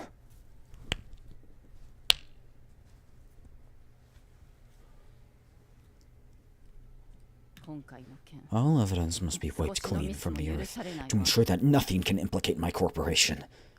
I'm afraid that your request cannot be fulfilled in accordance with your wishes. Cocoon shakes her head, rejecting Berryfield's request. Due to the previous incident, Mongi refuses to place any third-gen dolls as operational commanders. Yippee! However, they have requested the third gens to provide operational support like they always do. Aww. Do as you must then, but keep it clean. I don't want to see any more loose-lipped creatures appear in that area. Cocoon's smile grows gentle. Everything is going as planned. Of course. I've already picked out some excellent candidates for the job. I'll take care of this matter for you. No, it's gonna be her, right? Late at night, most areas within Mongi have already been locked and shut down. Only the server room hosting the core database continues to operate with a low, steady hum. Niketa silently slips past the security cameras under the cover of night. She sneaks into the server room, stopping before an unremarkable maintenance terminal. She connects a tiny device to an access port, bypassing 2 layers of verification with the clearance she obtained. The screen comes to life, showering Niketa with an icy blue light as she focuses on finding the target archives of her mission. Boss, I found the archives designated as KSVK and DP12 within Mongi security database. Niketa's voice, mixed in with the electrical interference, comes through the encrypted channel. Be careful, Niketa. Don't overextend yourself. Prioritize looking through Mongi Security's internal archive records. They were marked as fully decommissioned several years ago, according to the data currently publicly available to us. I look down at the archives that Niketa sent over. The records are indeed rather sparse in detail. I furrow my brow. The archive records are too sparse. Too clean. Can you check why? Look through Mongi's HR systems, but don't forget to search for KSVK and DP12's daily operation logs and other related records. Hold on, boss. I'll try to hack in the system to gain a higher level of clearance. Found them. The records indicate that a Boojum had ingested DP12 during a yellow zone. She was deemed unretrievable. A Boojum? What about KSVK? As for KSVK, she was deemed unsuitable for serving humans during a mission, and her neural cloud was considered dangerous. She is listed as decommissioned. I need neural cloud backups and timestamps. It's been too long, boss. The archives indicate that KSVK and DP12 joined Mongi upon Griffin's disbandment. Too many years have passed. It's nearly impossible to find a neural cloud backup from that year. Besides, the files have clearly stated that their neural cloud backups have been disposed of. There's something fishy going on here. Would Monkey Security really just give up on 2 expensive elite tools just like that? Besides, KSVK wasn't really totally destroyed. Someone must have edited those records. Should I tell Nikita to keep looking into it? Just as I'm deep in thought, Nikita's voice cuts in, her tone subtly different. Wait a minute, boss. Nikita lines up the 2 files on the terminal screen. One file shows DP-12's picture from Nikita's own neural records, an ID photograph of a familiar blue-haired doll. Is it Blue Sphere? The other file's a maintenance log dug up by Nikita from the depths of the maintenance department database. Or no, it's... Oh, I know who it is. I'm stupid. It's Helen. Just like the first file, yet the photography shows a white-haired girl who's obviously Dushnevnaya. I remember spotting DP-12's name in an archive named Project Coronal Hole once. Her frame was donned with blue hair back then. With that in mind, this maintenance log depicts a DP-12 whose frame looks different from the one I saw in Project Coronal Hole. Sorry to disturb you in the midst of your reminiscing, Commander, but someone from Monkey is attempting to disconnect to Dushnevnaya for a call. Should we put them through? I can't access further intel with my current date clearance, boss. I'll try to find someone with a higher rank than me, so I can use theirs to investigate this matter further. I'll notify you as soon as I have more information. Please do. I'm counting on you. Glad to be of help, boss. I turned to Dushnevnaya after ending my call. She's been feeling anxious ever since she learned that her coordinates are being used to track her down. Noticing my gaze, Dushnevnaya lowers her head to avoid eye contact. The unknown caller's communication attempt puts Dushnevnaya in a state of unease. She worries about what might happen if she connects to the call, but at the same time she yearns for this opportunity to gather intel. I motion for Dandelion to connect the call to Elmo's main screen. Better to pursue the truth head-on than to sit and dawdle, afraid of the unknown. An unfamiliar, digitally filtered female voice comes through. She calls Dushnevnaya by her ID directly. DP-12. Part of the first batch of Griffin dolls to enter Monkey Security in 2064, thanks to that scoring first place in Intel processing task tests. I did not expect to still find your tracks, even after so many years had passed. But she's not DP-12. I've always been curious about you. Who are you? Don't panic. We'll have a chance to meet each other once you return to Monkey Security. I have no reason to return. Interesting. Yet your answer seems to lack the rationality that I would expect from you. Reasons are nothing more than excuses that humans use to convince themselves. One may conjure as many as they need, wouldn't you agree? Allow me to remind you of the fact that your ownership still remains with Monkey Security. Even if someone from the Yellow Zone picked up your frame and gave it a few repairs, you remain a Monkey Security asset until your ownership information is changed. You only have 2 choices: return willingly, or be escorted back by the teams that I will keep sending after you. I can't find the way back home. I'll arrange for a retrieval team. I'll send you the coordinates. You simply need to go there at the designated time. I hope you won't let me down, DP-12. The caller cuts off the communication from her end. Dushnevnaya stands where she is in a daze, as if she'd fallen into a chaotic old memory. Commander, that voice sounds familiar to me. I want to look for her. A vacant expression takes over Dushnevnaya's face, but at this point in time, I'm more concerned about what the caller called Dushnevnaya than the mastermind behind all... See? Okay. Mailing. Check and confirm Dushnevnaya's personal identification code right now. The caller referred to her as DP-12. Her identification code, it really is DP-12. How is that possible? Looks like someone tampered with Monkey Security and Dushnevnaya's data. Though they only altered a part of it. I shift my gaze to the signal traces left on the screen, thinking back to the contents of the archives that Nikita just briefed me on. It's possible that the individual tampered with the data doesn't know about the existence of Project Coronal Hole at all. Which is why the intel within the archives of Project Coronal Hole remains unedited.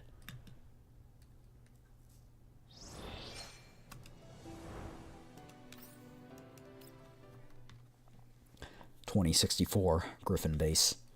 The commander has been killed in action. The message arrives sweeping through Griffin like a sudden cold wave that shocks them all to the core. The order to disband Griffin thoroughly comes next, even before the message is verified. The safe haven that the dolls have once called home collapses in a sudden, thunderous crash. The dolls all feel immensely uneasy about their upcoming fate. Everyone is spreading all kinds of different rumors. Yo, she has ears. TP-12. We're going to be abandoned with nowhere to belong to again. KSVK is unable to accept the state of affairs. Griffin's disbandment is one thing, but what she finds even more unacceptable is the idea that the commander who once led them through countless crises, the hero who seemed eternally victorious in the battlefield, is dead. How could a man like that meet such a cold, hastily written ending? It is her. Calm down, KSVK. The blue-haired doll gently pulls an anxious KSVK into her embrace, hugging her tightly.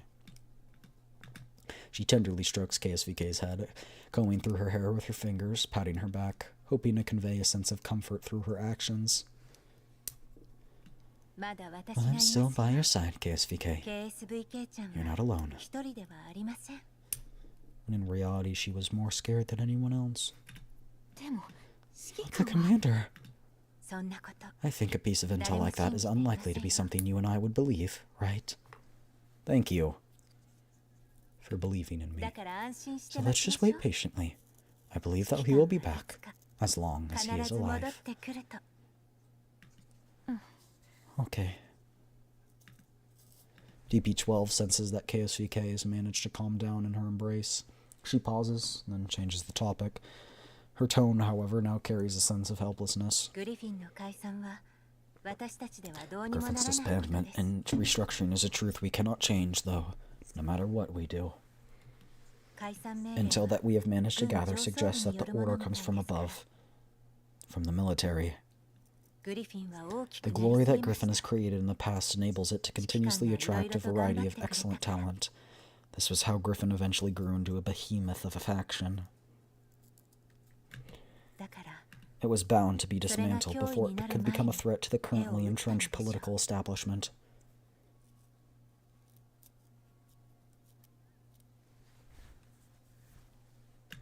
I don't want to leave. If we don't find a new place to belong to, we'll be abandoned. Will KSVK give up just because the commander doesn't come back in a few days? No! KSVK suddenly lifts her head, her eyes shining with defiant resolve. I believe that fate will eventually guide us to a reunion with him. Rest assured. DP-12 smiles with a hint of relief. I will search for the commander's whereabouts alongside you.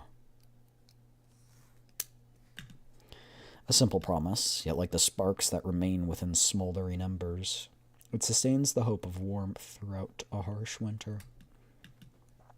In the restless, uneasy days that followed, they witnessed many of their companions choose their paths.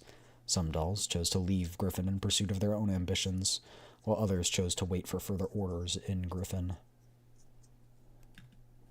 DP-12 and KSVK chose the latter. Like the rest of them who did not make a choice, they attended a test that the Griffin conducted specifically for them. They faced the countless instruments and devices that recorded their abilities, anxiously waiting for their subsequent arrangements from Griffin. However, the future never arrives in the form one wishes it to.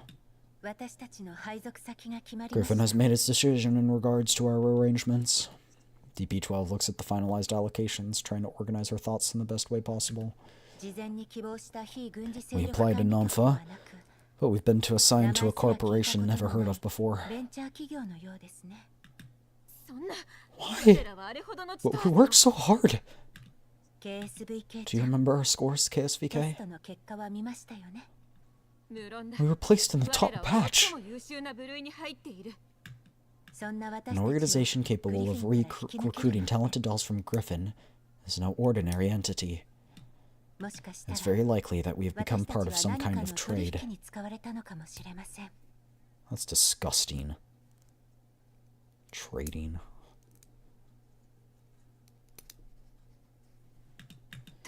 Can't we stay? We no longer have the option to refuse, once we agreed to wait in Griffin for our arrangements. I've tried every means at my disposal to gather intel in the past few days, but we simply don't have enough clearance to find out what really happened to him. All the surface-level intel we've gathered is lies that we'll never believe in. With that in mind, DP-12 grasps KSVK's hands tight, her eyes reigniting with determination and passion. This, too, is an opportunity. I prefer to find more ways to gather intel, rather than just sit idly. Only by being needed do we gain the clearance to access and handle intel.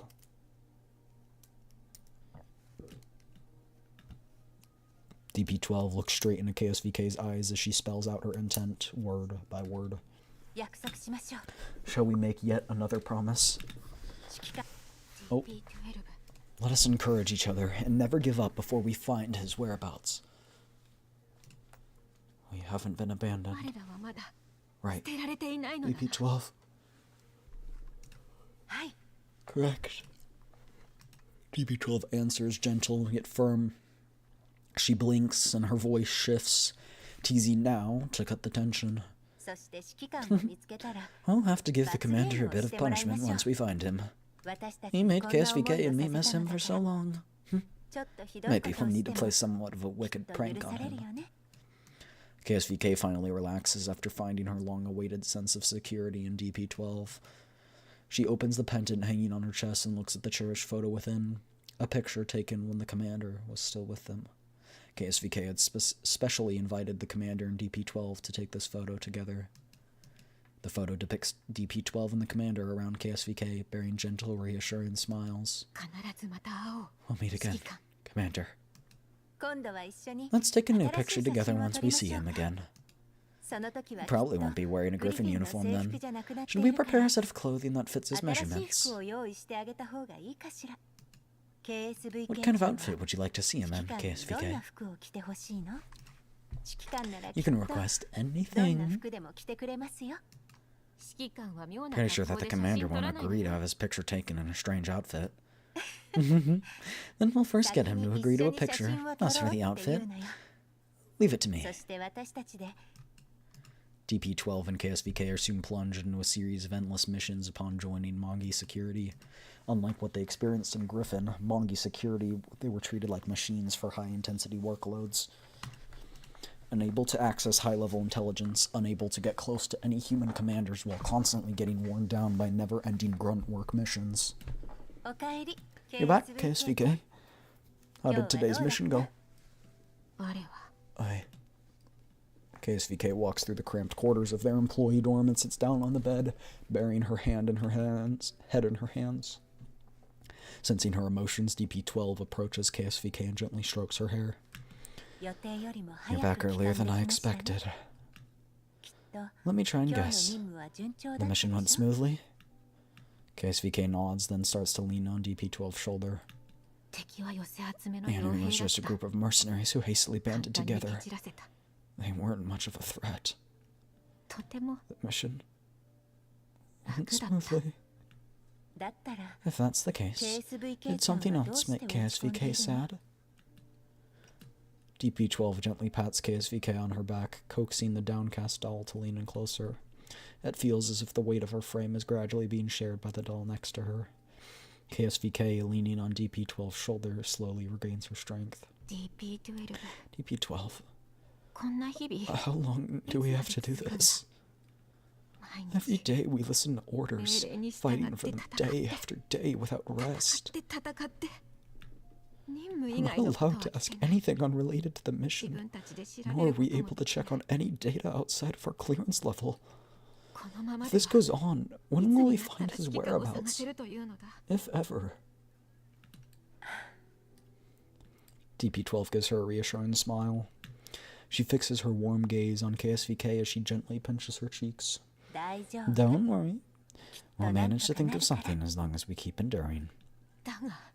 But it's been such a long time since we last saw him. I really just want to see him and talk to him again. That's true.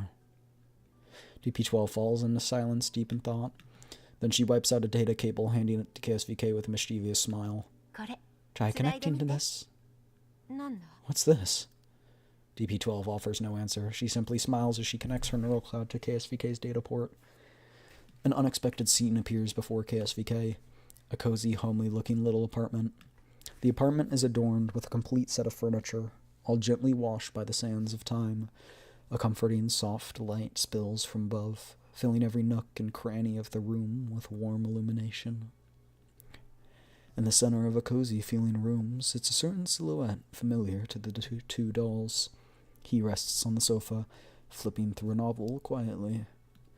The silhouette seems to have heard them. He lifts his head and beams a comforting smile at the two dolls who step through the door. Do you like it, KSVK?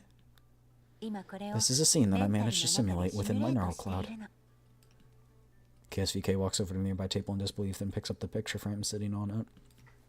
As expected, the group depicting the two dolls with the commander rests within the picture frame. KSVK runs her fingers tenderly over the picture in a daze, looking at the vaguely ethereal silhouette on the sofa. Yeah, I like it.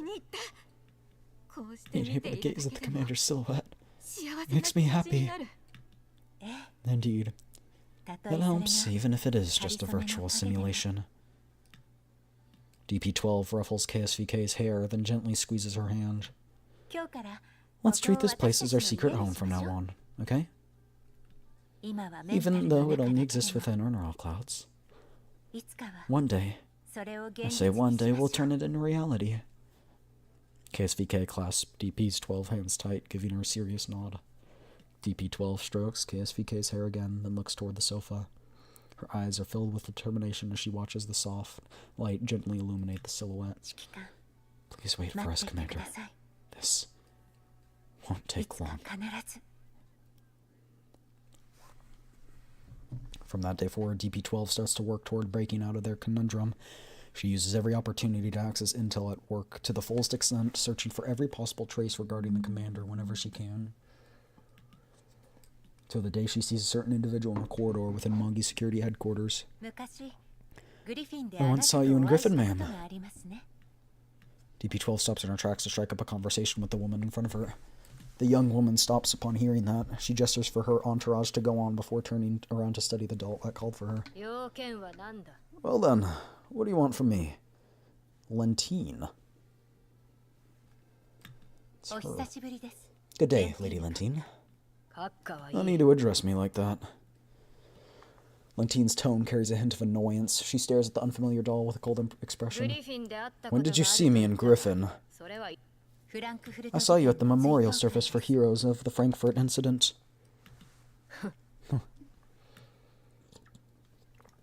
A derisive laugh escapes Lentine's lips. And I was thinking, who could have ever remembered me? My employment at Griffin was brief. So it was such an unfortunate occasion. What did you want to tell me? According to what I know, most of your current subordinates are your companions, who followed you from Griffin and the PMC you served previously. My owner... If you want me to help you find work for your owner, whom I do not know, then forget it. Sorry, I can't help anyone right now as it stands. Far too many people have been coming to me for help under the guise of being former colleagues.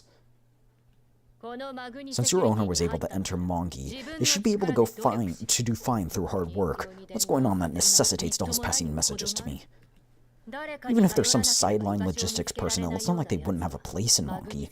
Finding where one belongs is never something that others should try and figure out for you. That is not the case. I simply wish to ask if you have ever seen my owner. DP12 tells Lentines the commander's name. The annoyance on Lentine's face instantly freezes. What replaces it is an expression that can only be described as complex. A long moment passes before a mocking arc forms at the corners of her mouth. Allow me to remind you that you belong to Mongi's security at the moment. Or a whole Griffin doll as loyal as you. It's my first time encountering it all, still passionately searching for their owner after their death. The commander is not dead. DP's 12 voice is as resolute as steel. The official reports already stated that he died a hero. I will not believe any news of his death until I see his body myself. DP-12 bows slightly, ending the conversation. My apologies for disturbing you. Thank you for telling me what you know. Did she get angry?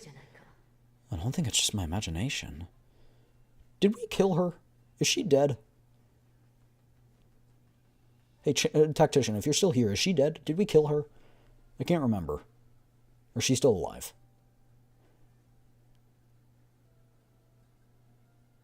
She was with Blue Sphere, right? Third time's the try for sure. Hey, Yoshi, how's it going? How's it going? How's your stream? I saw you were streaming earlier. Valorant, right? How's it going? How's it going? Third time's the try for sure. I really hate her. I remember hating her in the future or the past, whichever, however you want to look at it. I can't remember if we killed her or not. I baby raged at Valorant and then went to Minecraft. How's your stream? It's all right. Yoshi, if you know the Supremium pickaxe in Minecraft, I made that. So I've started to expand the farm a bit. I haven't started on the greenhouse yet, but I'll do that next time I hop on the server. I got distracted with, accidentally finding the stronghold and then being like, oh, I could technically make all the Eyes of Ender needed to enter it, so I did.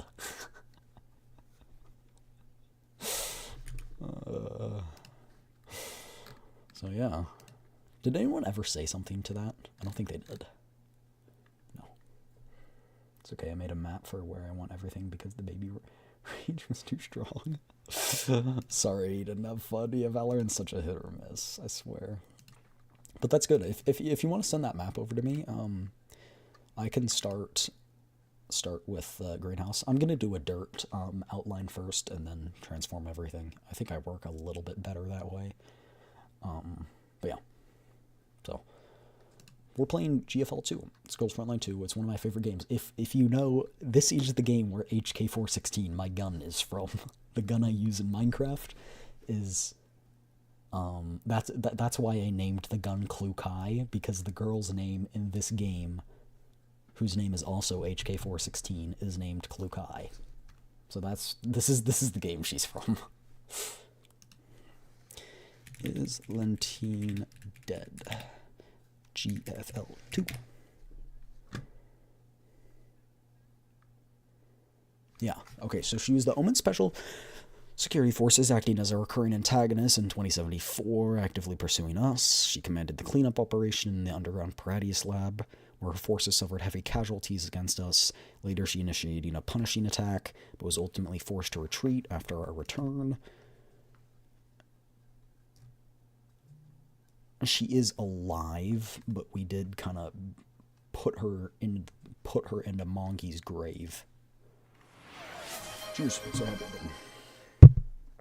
that was a bit violent. What did she look like? Yeah, that's what she looked like. Yeah, she turned goth. Okay, that's...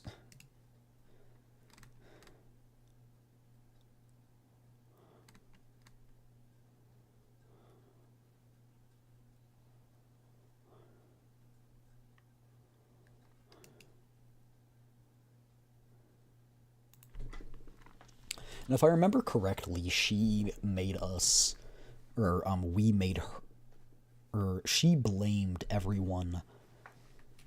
She blamed, like, all the orders she got, even though she was screwing up. But as far as I'm concerned, we killed basically most of her team, and then she initiated an attack once we were gone, and then we came back with the Black Hawk helicopter that Springfield gave us. At least I'm pretty sure. Springfield gave us a Black Hawk, and then we used that, and destroyed the rest of her team, which I think was like I think she was one of the earlier protagonists with like a big mech. It's late for me. Enjoy the event. Good night, good night, good night. So yeah.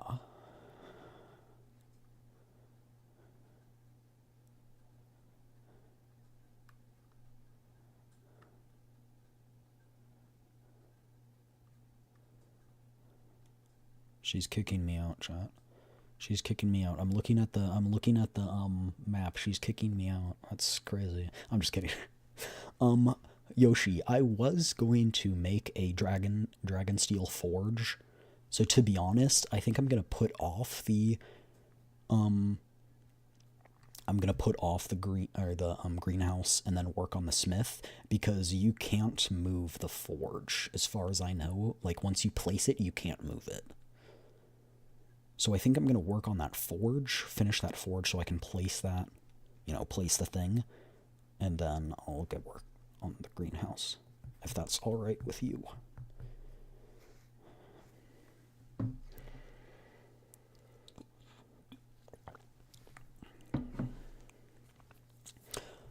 And I also do have a request for the hollow mountainy dragon area. I actually did want to do kind of like a hollow cave thing, and then I do kind of want to do a hollow cave thing where it's like snowy on the top, and then like my house is on the middle inside. I can send you reference images, but if you look up Ameth's house,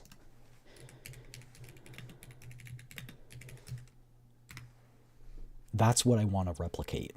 I want to do like kind of a build that's like that. That sounds cool. Yeah, so it's like all snowy on the outside, and on the inside it's got like this deep pond area that's like this purplish liquid. And then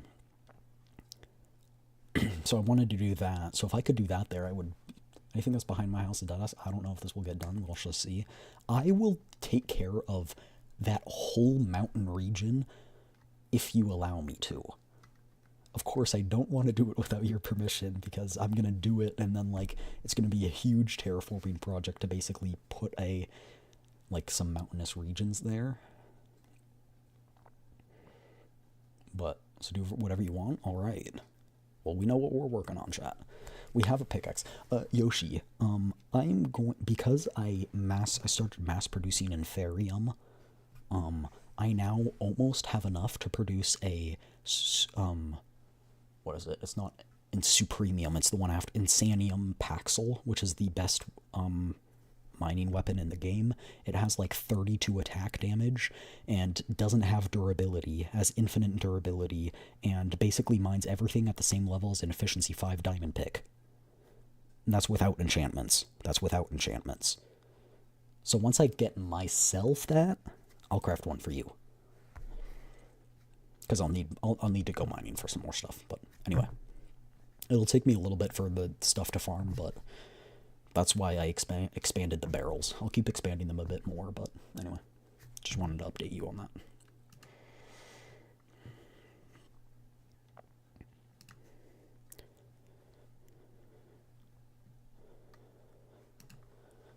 Alright, well, so yeah, Lentine, she's a jackass. Sounds fun. Don't worry about making me stuff. I'm rich in iron, and that's all I need. Yeah, but the thing is, after I have all of the Insanium tools, like, I don't have any use for it anymore, like I can improve the efficiency of some things, but I don't really have a use.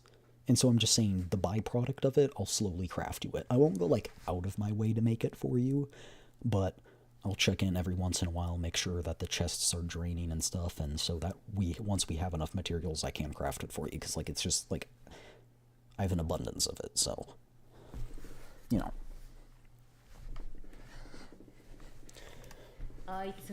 And guys, dolls. Sure, interesting. Oh yeah, turns out I murk your ass in the future, 10 days later. Is it going to really work? 10 days have passed without any sign of a new posting order. Will that person named Lentine actually try and help us? She will. When I used the clearance of a monkey security employee to look into some data and intel, I found out that she was also looking for the commander's whereabouts in private. Oh, so you just started to not care anymore, and I marked your ass in the future anyway. She did try and clear her search history. But that isn't enough to hide it from me. Those who are looking for the commander might be enemies, though.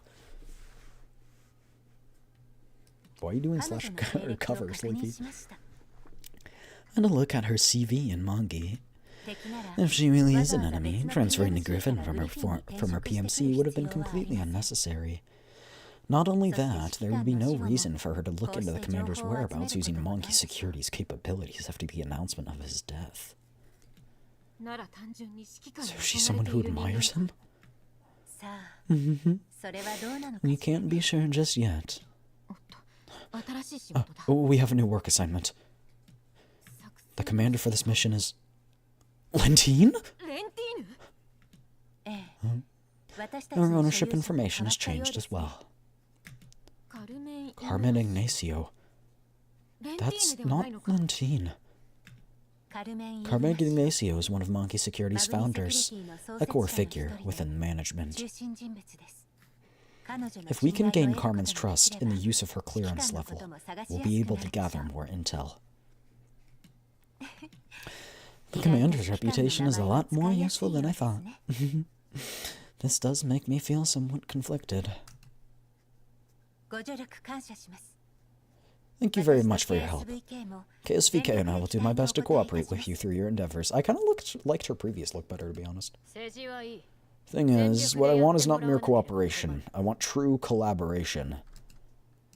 Lentine knows well that she has no factions to lean on in the Monkey Security of today. Instead of passively waiting for some top brass to extend an olive branch, it would be better to utilize all available resources to gather intel and grasp all that is happening within Monkey Security. The doll in front of her has no previous connection to her. She'll become an excellent pawn, if used well. I'm sure you know who Carmen Ignacio is. Of course. KSVK and I have been transferred under her ownership, but we've never seen her before. She once served as the security consultant for Sect Fobn. It's rumored that she has connections in the military. Is that why you transferred me over to her? Was it to access intel restricted to Monkey Security's top brass through me? Top brass favors using machines like you instead of humans. One capable of following orders, yet easily disposable at any moment when necessary. This hardly sounds like praise. I'll help you make your wish come true, which is to find that guy's whereabouts. But once you do find that out, tell me everything you've gathered about him. I want to meet him. Pardon me for asking this, but are you an admirer of him? Lentine frowns upon hearing those words. An expression of clear disgust takes over her face. Huh? My apologies, I've stepped out of line. It's just that I received so much help from you that it makes me worry a little.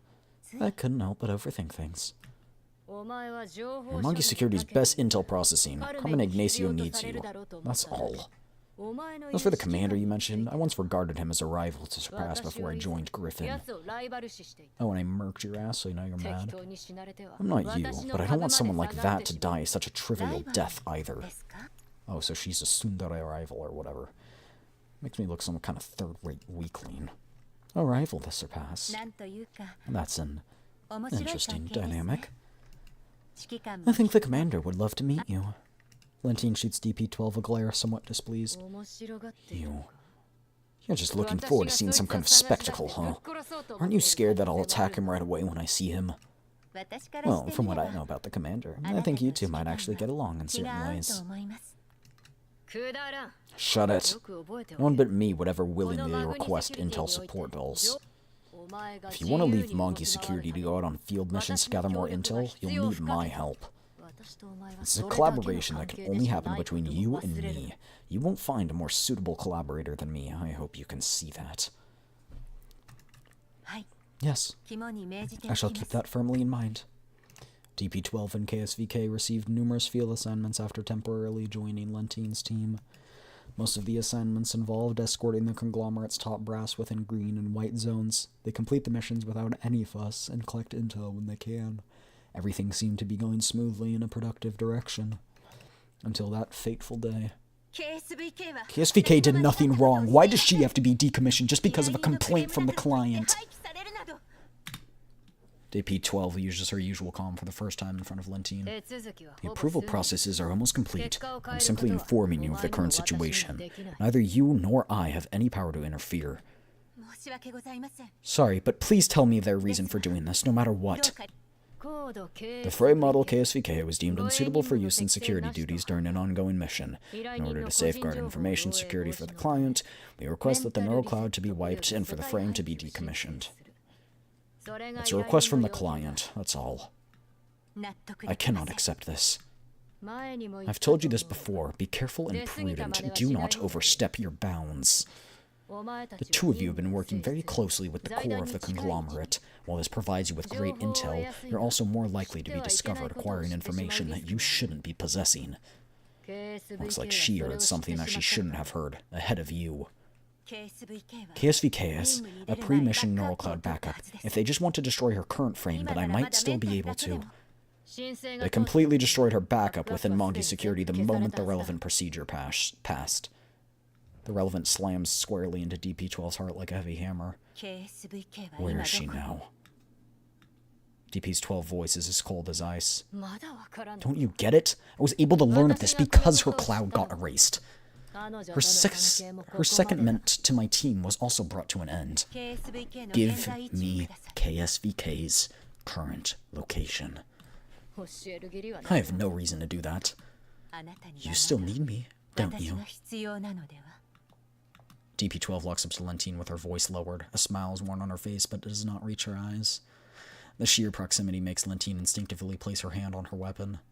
But eventually she decides to withdraw her hand. Fine. Calm down. I understand how important your companion is to you. I'm also rather interested in what KSVK actually heard. If the conglomerate want to wipe her cloud and decommission her entirely. I'll tell you once I rescue her. Good choice. Send you the coordinates. I'll remind you that if you still want to find that beloved commander, you better not rush in unprepared. You still need your job at Mongi for gathering intel, don't you? Yes. But KSVK has been uncontactable for more than 20 hours since the start of the mission. I'm heading off now to retrieve her frame. Don't worry, I won't bring you trouble. Always put our collaboration first. You better hurry. This excuse only works because their approval process before their approval process completes. An empty research lab greets the eyes. KSVK lies bound to an ice-cold workbench. Not long ago, she accidentally overheard part of her client's conversation while escorting the conglomerate's top brass. When they discovered that she overheard them, they made strange expressions before ordering her to head to this location and await further instructions. All her access permissions have been disabled. Even attempts to communicate with the outside world get denied. Oh no. Are they going to wipe my neural cloud? My last backup was quite a long time ago. Never mind. I'm happy as long as I don't forget about the commander in DP12. Helen? The intel? Helen could probably make use of it if she knew about it. I have to resist the wipe. If only Helen were here with me. Mongi Security has approved the procedure on their side. We can go ahead with the wipe now. No need. Just decommission her entirely. Decommission? It's not about erasing part of my neural cloud, but disposing of me? Let go of me! KSVK starts struggling against her bonds on the lab workbench, but the staff nearby immediately presses the start on the neural cloud wipe program. Alien code invades KSVK's level 2, tearing at her memories. An alarm suddenly sounds in the wide, empty room. The room confining her is blown open all of a sudden. A figure slowly emerges from the billowing smoke and dust. Executing mission number 8736, retrieving the frame of missing doll KSVK. Monkey security doll? Don't you know that KSVK has been ordered to undergo a complete wipe before decommission? My apologies, I have not received any info to the task you mentioned. Doll ID KSVK has been uncontactable for over 24 hours, currently executing retrieval mission. Any act of resistance from those present will be regarded as provocation against Mongi security. We've been waiting for more than half a day for Mongi to approve this wipe. It's all because how sluggish your work processes are. Ignore her. Prioritize the wipe! The staff member responsible for the wipe quickly returns to typing. DP-12 bolts toward him, then sends him flying. The code is already running. KSVK writhes in agony on the workbench, and DP-12 quickly dashes to the console to try and halt the wipe. Helen, data's disappearing. It's alright now. I'll protect you. The program cannot be fully stopped. The damage from the wipe is irreversible. DP-12 rushes to KSVK's side, frees her from the restraints, and hugs her tightly. But it's all too late. Something about seats. Limiting the numbers. Something met a target. I think it was important, but I didn't manage to catch the start of it. It's okay, KSVK. It's okay. I only went there because I wanted to look for gaps in security. KSVK rests in DP-12's embrace. The eyes that once flashed with a defiant glow now take on a dazed and hollow look. Her speech has become broken and disjointed. Oh. I don't want to forget the commander. DP-12. KSVK instinctively raises her hand in an attempt to touch DP-12, but her fingertips stop midair, unsure of who the person in front of her is. Finally, her arm loses all strength, falling on the pendant that never leaves the front of her chest. The pendant's cover springs open, revealing the weathered group photo. The white-haired doll watches the three individuals in the photos, her eyes no longer bearing any of the emotion she once felt towards it. Gazing at the doll's calm, glassy eyes, DP-12 slightly lowers her head, clenching her fist in silence. A moment passes. Her hand gently reaches out to take away the photo from the pendant. The disheveled staff members who were sent flying cower in the lab's corners. They scream loudly, claiming the other staff are on their way. They threaten DP-12, telling her to surrender. DP-12 picks up KSVK, passing them with a sorrowful expression on her face, ignoring their shouts and orders altogether. Should have shot them. I would have shot them.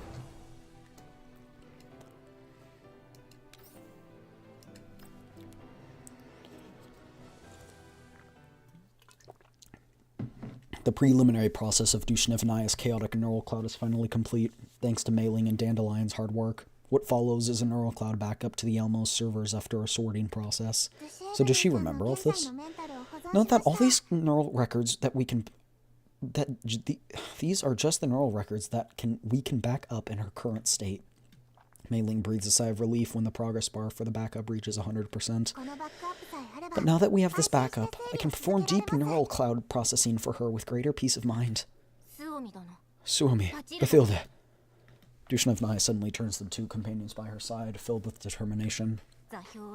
Once we receive the coordinates that Mongi sends to me for retrieval, I'm planning to go back and search for DP-12. That familiar voice might belong to the companion I searched so long for.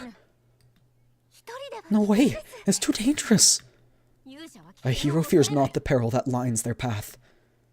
If they wipe my neural cloud, I have the resurrection enchantment that the great healer cast on me. Then I'll go with you. That way you'll at least have someone watching your back. We're planning to find the reasons behind Mongi targeting us anyway. Why don't we take the chance to sneak in and help solve one of Chief's problems? Then I'm going too.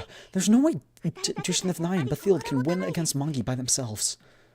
No, Suomi, you have to stay. Given our current combat strength, we must be prepared for a trip of no return going into Mongi. We have to leave someone behind so that the supplies can be brought back to the community.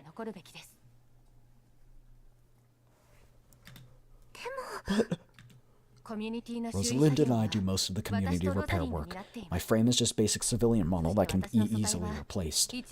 Dushnevnaya will need me there, be it to watch her back or to deal with any sudden tech issues. What the community needs most right now is dolls with high combat strength. We can cover that. I'll cover that, Suomi, if you want to go. If I'm the only one who goes with Dushnevnaya, our success rate increases while still preserving precious combat manpower. Now seemingly free of any intention of changing her mind, well, Bathilde, you would also be needed to repair the dolls at the community. in combat, so. Dushnevnaya 2 gives the two dolls what she believes to be a cool knightly salute. Rest assured, you can leave everything to me, my brave companions.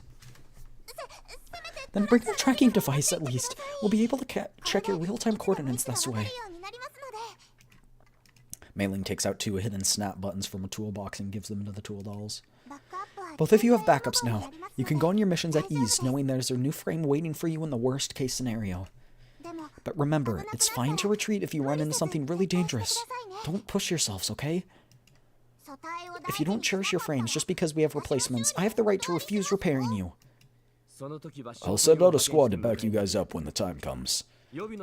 Backup frames for Dushnevnaya and Bathild can be found in the Elmo's parts inventory. 2 brand new frames? That must be expensive. Fine with using old, worn-out civilian frames. The dog community has few collapse crystals to spare. I don't think we have enough to buy 2 brand new frames. That's okay. Suomi's friends are our friends, right, Commander? Yep. If you really feel guilty about it, feel free to help out with our work aboard the Elmo to pay us back. The Elmo's staffed with many dolls, yet we still have all sorts of troublesome chores to take care of. Mei-Ling will appreciate another helping hand in her mechanic work, at the very least. Yeah, maybe I'll no longer have to burn the midnight oil all the time. I'll have help from Bathild. I'll help her in her work too, then. No, wait. I'll help whoever needs help, not just Mei-Ling. Awesome. Then I'll leave all my future work to you guys. Kukai, are you here? I'll be counting on you guys to handle everything I do for 404. Well, I'm just gonna... Why are you hammering me, Kukai? The ones who offer to help. This is Kukai. If you're still here, Yoshi, this is Kukai. Don't forget, 404's responsibility is to deal with anything that tails the commander. And after that, we still have to search the Paradia spaces for the nutrient solution. It's not something they can help you out with. I don't have to burst my bubble so quickly, you know. I've almost been bouncing around the yellow zone like migrating Obashir for the past few days. Almost to evade pursuers. It's been a long time since my last decent nap. Commander? Is the Elmo currently trying to evade pursuit? Long story, but in short, we're currently indeed trying to find a safe rest stop. Then maybe the community could help. Suomi sits up straight as if she just remembered something. Our community used to explore some relatively secluded places in search of companions and resources, documenting the conditions of every expedition. Maybe one of them will suit your needs. This is considered internal intel, though. I can't share it without permission, so I'll have to go ask Big Sis first. Don't worry, she'll definitely approve of it since you helped us.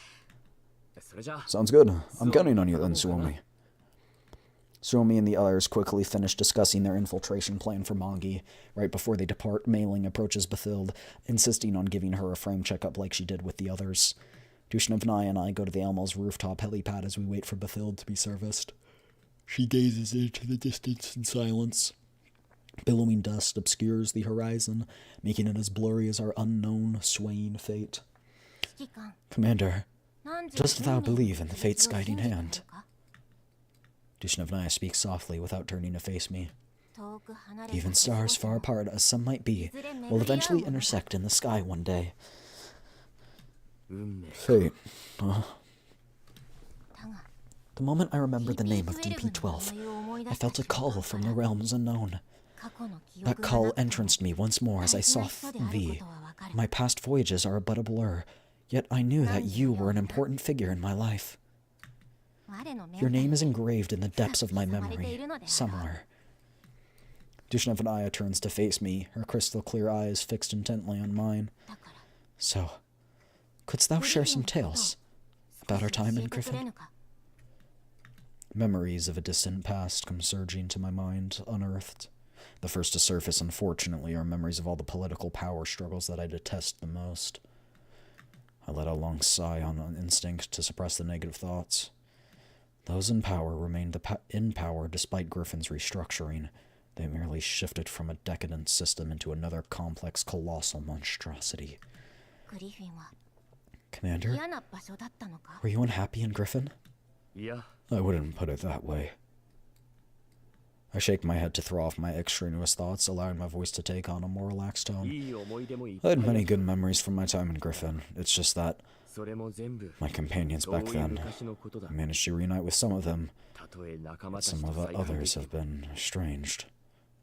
果てしない Which is 旅の終わ worse, りで to never see a journey's かつての end, 同志と敵 or 対する former よりは friends as foes.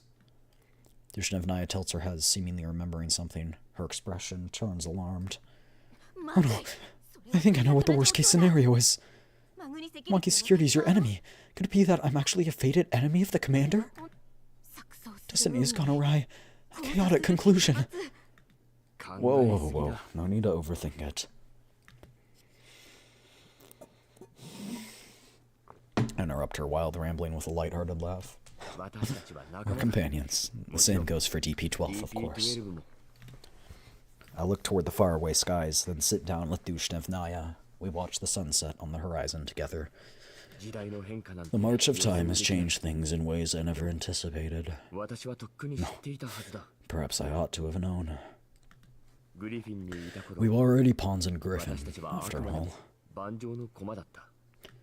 DP12 に Let me 会え ask たら DP-12 when we find 私の her. 代わりによろしく伝えてくれ。 But what should I even ask her? Ask her what happened in the past decade and if she's willing to return to my side? That sounds rather conceited. Springfield and the others have been following a tacit agreement for the past years to forget the bad of the past decade as much as possible. If only we could return to the social atmosphere we had in Griffin. That would be the best. あ Sure. Tishnevnaya gives a spirited nod, pulling me back to reality. 必ず We'll absolutely meet DP12 と DP-12 再会しよう again, because stars will always reunite eventually. Dushnevnaya shines into the glow of the setting sun, her smile imbued with radiant, warm innocence. ただいま Commander, KSVK, I'm KSVK back. ちゃん Is this her of the present day? Helen's voice rings out in the cozy feeling room. As usual, she returns home after a day of work, a bag of recently purchased dinner ingredients in tow. The soft lighting illuminates the commander, who quietly sits on the sofa holding a book. Hearing DP-12, he looks up, flashing her a comforting smile. As for KSVK, she has perched herself on the coffee table, a silly smile adorning her face as she stares into the picture frame. Hearing DP-12 enter, she pounces into her embrace, eager to be spoiled. The sense of comfort feels just right. Helen hums as she unpacks her groceries with practiced motions. Today is yet another day for her to cook her signature dish, the one special dish, refined through countless experiments. The ingredients she bought today, too, are top-notch. That's right. Everything is perfect as it is. Helen picks up a tomato, yet her fingertips sense something out of the ordinary. Were tomatoes always this smooth and spherical? And always so cold to the touch? Someone knocks on the door at the right moment. This isn't the door knocking that comes from a visiting friend. Those are heavy, irregular, emotionless thuds. Every knock feels like a hammer upon the depths of her neural cloud. All coziness drains from the room in a single moment. The commander's smile freezes, as if he's wearing a cheap mask. KSVK, still wearing a silly grin, begins to stiffen in her movements like a marionette devoid of any free will. Their necks slowly swell to turn their hollow, pupilless eyes to the door in unison, fixing their gaze on the repeatedly pounded door.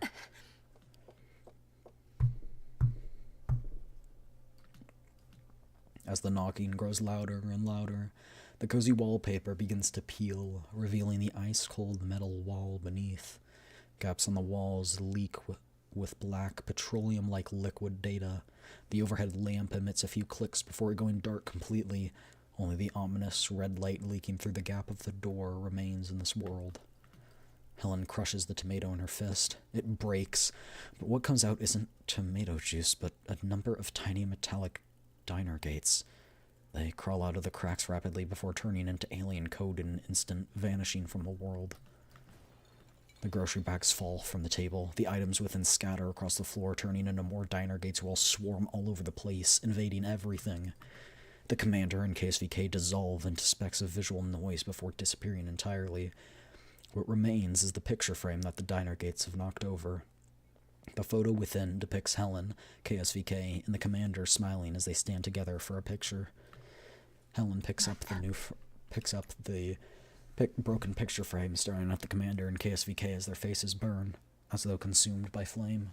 She watches as they fade, twist, and eventually turn into blinding, cold whiteness. Have they arrived again? Helen looks to the door, still being knocked on. Her gaze turns sharp and icy. Tampering with my old level 2 data? You'll never fool me with such tactics. The enemy steadily invades Helen's level 2, making attempts to launch a deeper attack on her core data. She channels her hash rate, stopping all attacks from breaching past level 2. Helen walks to the door. Surprisingly, the knocks grow quieter and quieter as she approaches the door.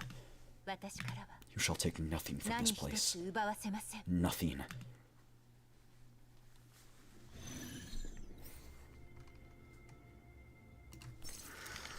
Take off my sweatshirt.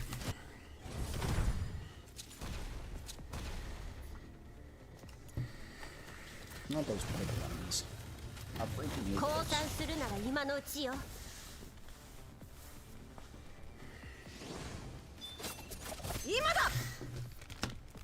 Let me take a peek at where I am according to the guide that I looked up earlier.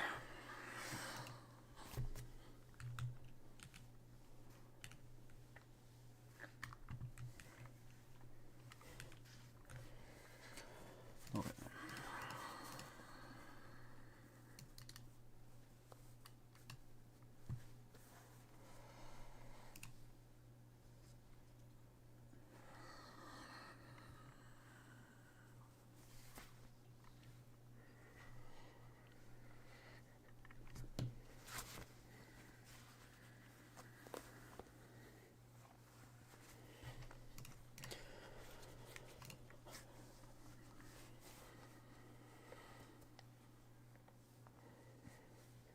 Where is it?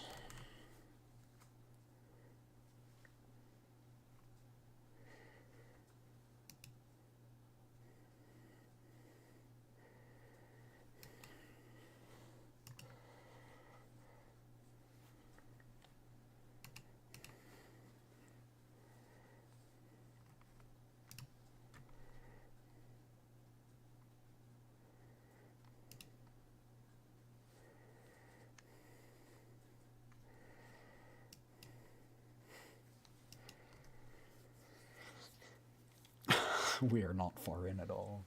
We're about as far in. I mean, we're a little farther than what their current time frame goes. As we've been playing the actual story for about 2 hours now, a little bit more than that, and we're 2 hours and 30 minutes in.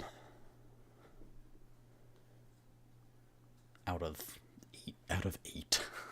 So I think we are going to have to split this into 2 parts. I'm debating doing maybe a second, stream tomorrow. We can do one for the unboxing and one for this.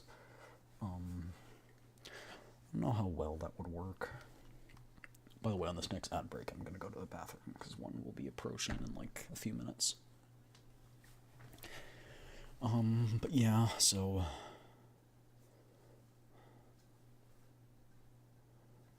He doesn't, take a pause in this to do anything else, right? It's just straight.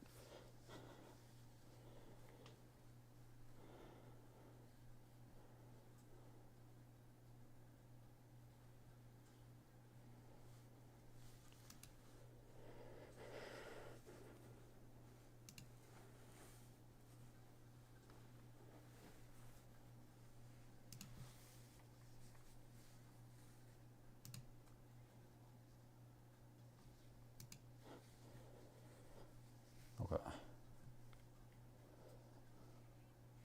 And now we're relatively not far in. We are, if I do two.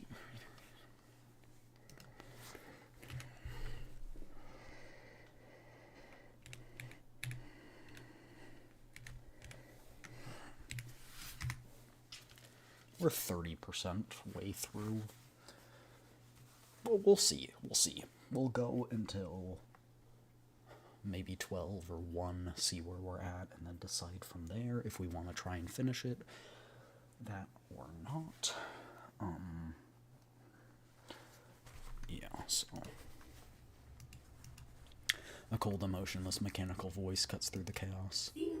Verify identity. Imprinted weapon, KSVK, is approved for use. The voice of a human is heard the next second. It reaches DP-12's auditory module without interference. Long time no see. Or should I say nice to meet you, KSVK. DP-12 eyes snap open. What comes into view is not foreign invading data, nor is it the fake room that DP-12 was in. A cold, dimly lit doll storage room greets her. She lies with an open hibernation capsule. Lentine stands right next to the capsule, looking down at DP-12 from above. That's not right. My name is DP-12. Her memory module loads instantly. DP-12 rises to sit up straight, calmly meeting Lentine's gaze as if the recent fierce battle within her neural cloud never even happened. From my point of view, it's only been a while since we last met. So she's been stuck here. You don't seem to have changed much compared to your past self, ma'am. Still, has work been tough lately? Your dark circles seem to have worsened. I thought your neural cloud was unsuccessful. Lentine pays no heed to her teasing. Huh, you couldn't wipe her neural cloud. Freaking you bozo. I knew that the conglomerate would make a move, so I made preparations. DP-12's lips curve into a taunting smile. In accordance with my original plan, I've returned to the team wearing KSVK's identification code. As long as you're willing to work with me, and Mongoose Security still has my neural cloud backup records, a neural cloud wipe won't stop me. You will assist me in restoring everything. KSVK will be able to safely evade Mongoose tracking this way, and once I've thoroughly investigated what happened, I'll be able to borrow your authorizations to find her again. But clearly, you have not operated as per my plan, ma'am. A neural cloud wipe renders KSVK and DP-12 useless to me. Okay, I'm gonna go to the bathroom now while ads are running.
Alright, I'm back. I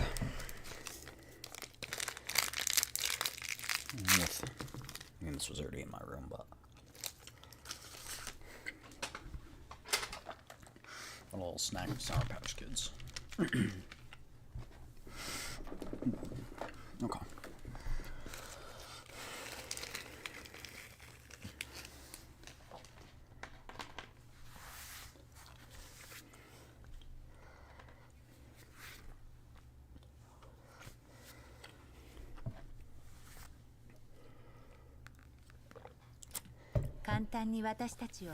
Have we turned into disposable pawns so easily? I have no reason to involve myself, not until I know if the conglomerate is still pursuing this matter. If so, what's your reason for waking me up then? Enough time has passed. The past events have met no further developments since. Did you need my help? Yet again. Lentine pauses, as if she's carefully considering what to say next. Lentine doesn't trust the doll in front of her, but she can't deny that right now she is in need of someone who would do her best to process intel for her, while still remaining a discardable pawn if discovered. This doll is undoubtedly the best choice among all the individuals Lentine had considered. They share the same goal, and in a certain way, Lentine believes that so long as she holds enough bargaining chips, this doll will never be able to betray her. Finally, she spits out a piece of information that induces a change in DP-12's expression. I saw that man. The commander? That is indeed an important update. I once thought he'd become a phantom hiding within the darkness. Perhaps he was on a classified mission that exceeded my authority to know. But when I saw him again, it turns out he ended up as some no-name bounty hunter in the Yellow Zones. And now the URNC has deemed him the suspect behind a bombing case. He's currently wanted. Oh, look at her smile. She's like, he's so useless. I'm much better than him. But like we murked you. Like, don't even pretend you're good. Sorry for putting it bluntly, but have you projected too much of your own expectations onto the commander? Humans are the most complex creatures on Earth, compromising under the pressure of circumstances, despite having to have their own convictions. I respect the commander's choice, no matter what path he takes. You do seem to trust him a lot. But right now you're working for me, so know your place. I trust the commander, and of course I trust you as well. I've always believed that if you woke me up, there must be something you need from me. In the past, you wanted intel about the commander and the conglomerate. What about now? Or is this about your work at Mongi? You're still as sharp as ever and makes me sick.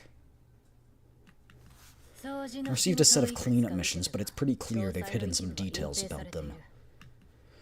Omen has been a dog for the powerful elites for so long they no longer see us as humans.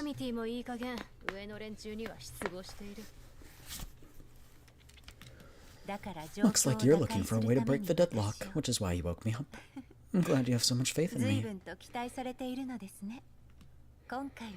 Well then, what kind of bargaining chip do you have in hand this time?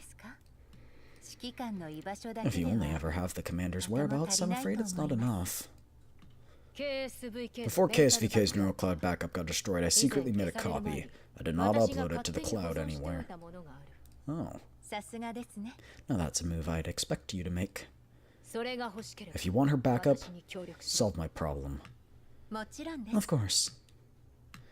A smile returns to DP-12's face. Inform the commander in KSVK's NeuroCloud backup. Such chips are good enough to make me serve you. DP-12 tilts her head, looking toward Lentine with a gaze that's almost curious.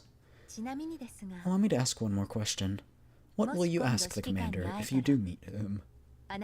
You already have. I put a bullet through most of your men. I'll do it again. That's none of your business.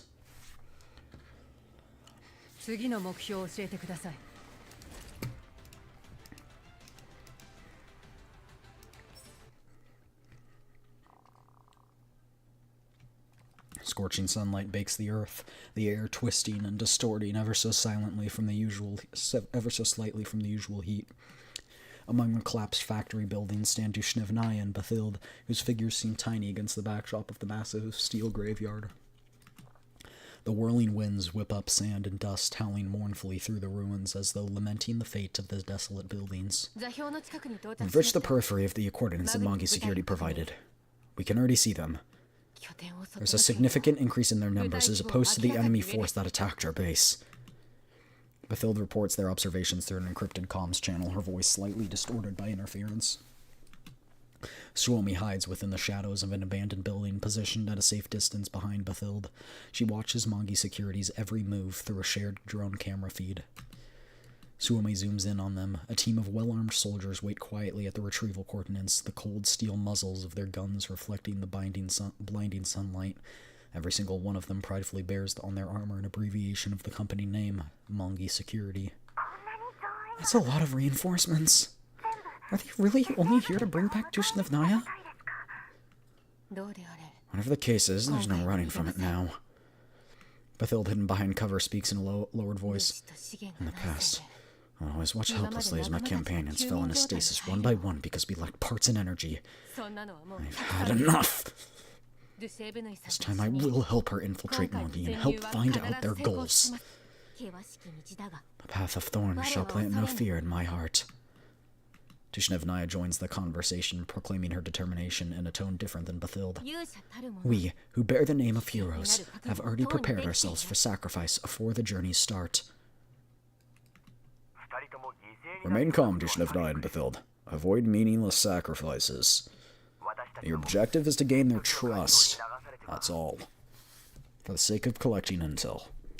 If your impulsive actions result in casualties, it will only delay our mission to save the community.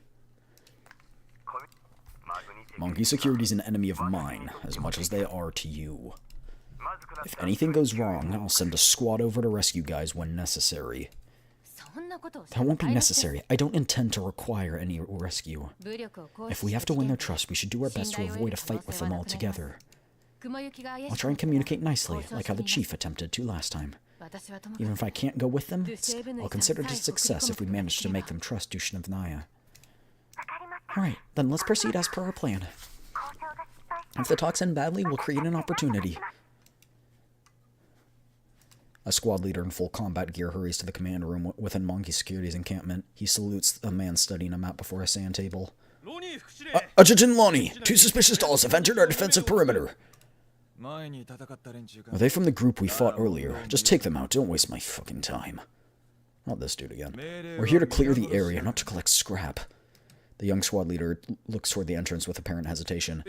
But one of them claims to be she used to belong to Mongi. She came here to rejoin us after an unknown individual sent her out our coordinates. Huh? Lonnie raises an eyebrow as he recalls the transfer order from his superiors just hours prior.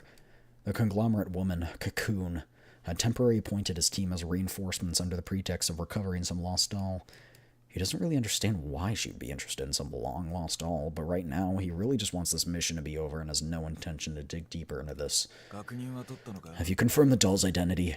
I have. After a quick verification process, we've confirmed that she is indeed a part of Mongi Security's lost doll assets. Her system registered name is DP-12. Surrounded by a horde of muzzles, Bathild and Dushnevnaya raise their hands up and surrender. Their weapons have long been confiscated, so their only choice is to wait for their judgment. An opening presents itself among the muzzles that surround them. The soldier's commanding officer walks through with impatience, stopping before them. DP-12. Lonnie frowns as he sizes up Dushnevnaya. Your frame seems different from what's recorded in your profile. I had her frame replaced. That was mentioned in a report we received earlier. The Mongi Security Squad leader flips through his terminal. DP-12 described that when she woke up, she found a maintenance doll repairing her. As her null cloud had suffered damage, she lost part of her Mongi Security-related records, causing her to wander the region. Upon receiving notification, she arrived at our coordinates to rejoin us willingly. In addition, she hopes to invite her maintenance doll companion to join. Dolls can have companions. I hate this dude so much. I don't even want to give him the privilege of being voiced. Lonnie sweeps his gaze over Bathild for a moment, his eyes tacking on a cold shine. Where have I seen you before? Weren't you from the group of dolls who set up base here and interfered with our mission? We had no intention to be malicious. Bathild spreads her hands whole, doing her best to make herself look as sincere as possible. My owner passed away, meaning the electronic shop that I used to work in is gone as well. With nowhere to belong, I could only wander the contamination zones. We only wish for refuge. We do not wish to be your enemy. You'll save ammunition in combat against us if you're willing to take us in. You think you're hot shit? Monkey security isn't a place that accepts random third rates. You're only taking the best. Models like you with little combat capability have zero chance. An inferior model does not equate to a lack of combat capabilities. I've been living in the yellow zones for a long time, so I have a lot of experience dealing with elids and anything the yellow zone can throw at us. Besides, I'm skilled in repairs, stalls, big combat machines, everyday appliances. I can fix them all. I also did repair my companion's frame, as I mentioned earlier. Oh, you can fix anything? Can you fix my relationship with my wife? Because it's clearly not that good. Lonnie's eyes swirl in contemplation. Then he lifts his chin at his subordinates, indicating they should make way. There's a broken Jeep over there. Can you fix it? You have half an hour. I can. 20 minutes have passed. Bathilde emerges from under the Jeep, spanner in hand. She closes the Jeep's bonnet, opens the door, and motions for Lonnie, who is currently taking a rest nearby, to inspect her work. All done. Would you like to try it? Lonnie raises his eyebrows. He motions for one of his subordinates to get in the Jeep. The Jeep starts without a hitch. Lonnie looks at Bathilde, sweeping her frame head to toe. A quiet escapes his nose. Not bad. Guess you've got some use. I can go fix your other stuff if you want. No need. Lonnie addresses his subordinates. Bring this one back with DP-12. Watch them closely. If anyone messes this mission up, you better believe you're all screwed. Relax. We're not gonna run. He ignores Bathilde. An impatient wave of Lonnie's hand rapidly summons a few Mongi security members. They surround Bathilde and Dushnevnaya and escort them away. Lonnie watches the dolls get taken away, then turns his gaze back to his squad beside him, still waiting on standby. How are you waiting here for? Mission deadline not tight enough? Go clear out the region. We're fast enough already. Thing is, the dolls are putting up fierce resistance, and there are more of them than we expected. Are saying these dolls might be under the control of an underground broker or some other faction. Very likely. You're expecting some faction to back dolls in the middle of nowhere? I don't care what kind of difficulty you're facing. The mission must be completed on time.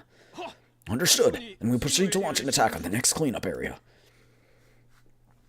As the Mongi security squad carries out their mission, the clarion call to battle is sounded once more. The sounds of gunfire explosions and the clashing of metal begin to echo through the wilderness once again. Team Groza emerges from the shadow of a ruin, reporting their scouting efforts to the Elmo. Commander, Mongi security seems to have successfully retrieved Dushnevnaya and Bathilde. However, they have begun attacking another area. Should we intervene? Suomi, any companions from your community in that area? No. Big Sis got everyone to retreat to that area, from that area sometime back.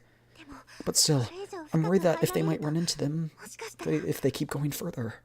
And we still have to think of a plan to lead them away. Any active Elid groups nearby? Elids? Let me think. Oh yeah, I remember the existence of an Elid nest in that area. Good. Mark it on the map, Suomi. Groza, lead your squad to the nest, chase the Elids to Mongi, get them to fight each other. Keep the squad hidden as much as possible. Your goal is to make Mongi security move away from the area. Understood.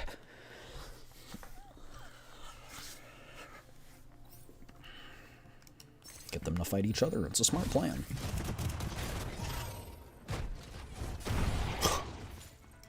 Absolutely murked. Activate the expulsion devices? I can do that.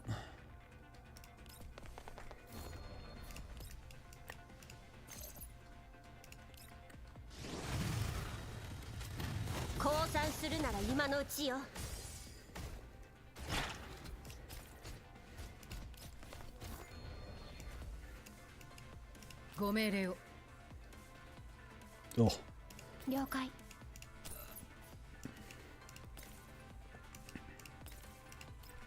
エンジン起動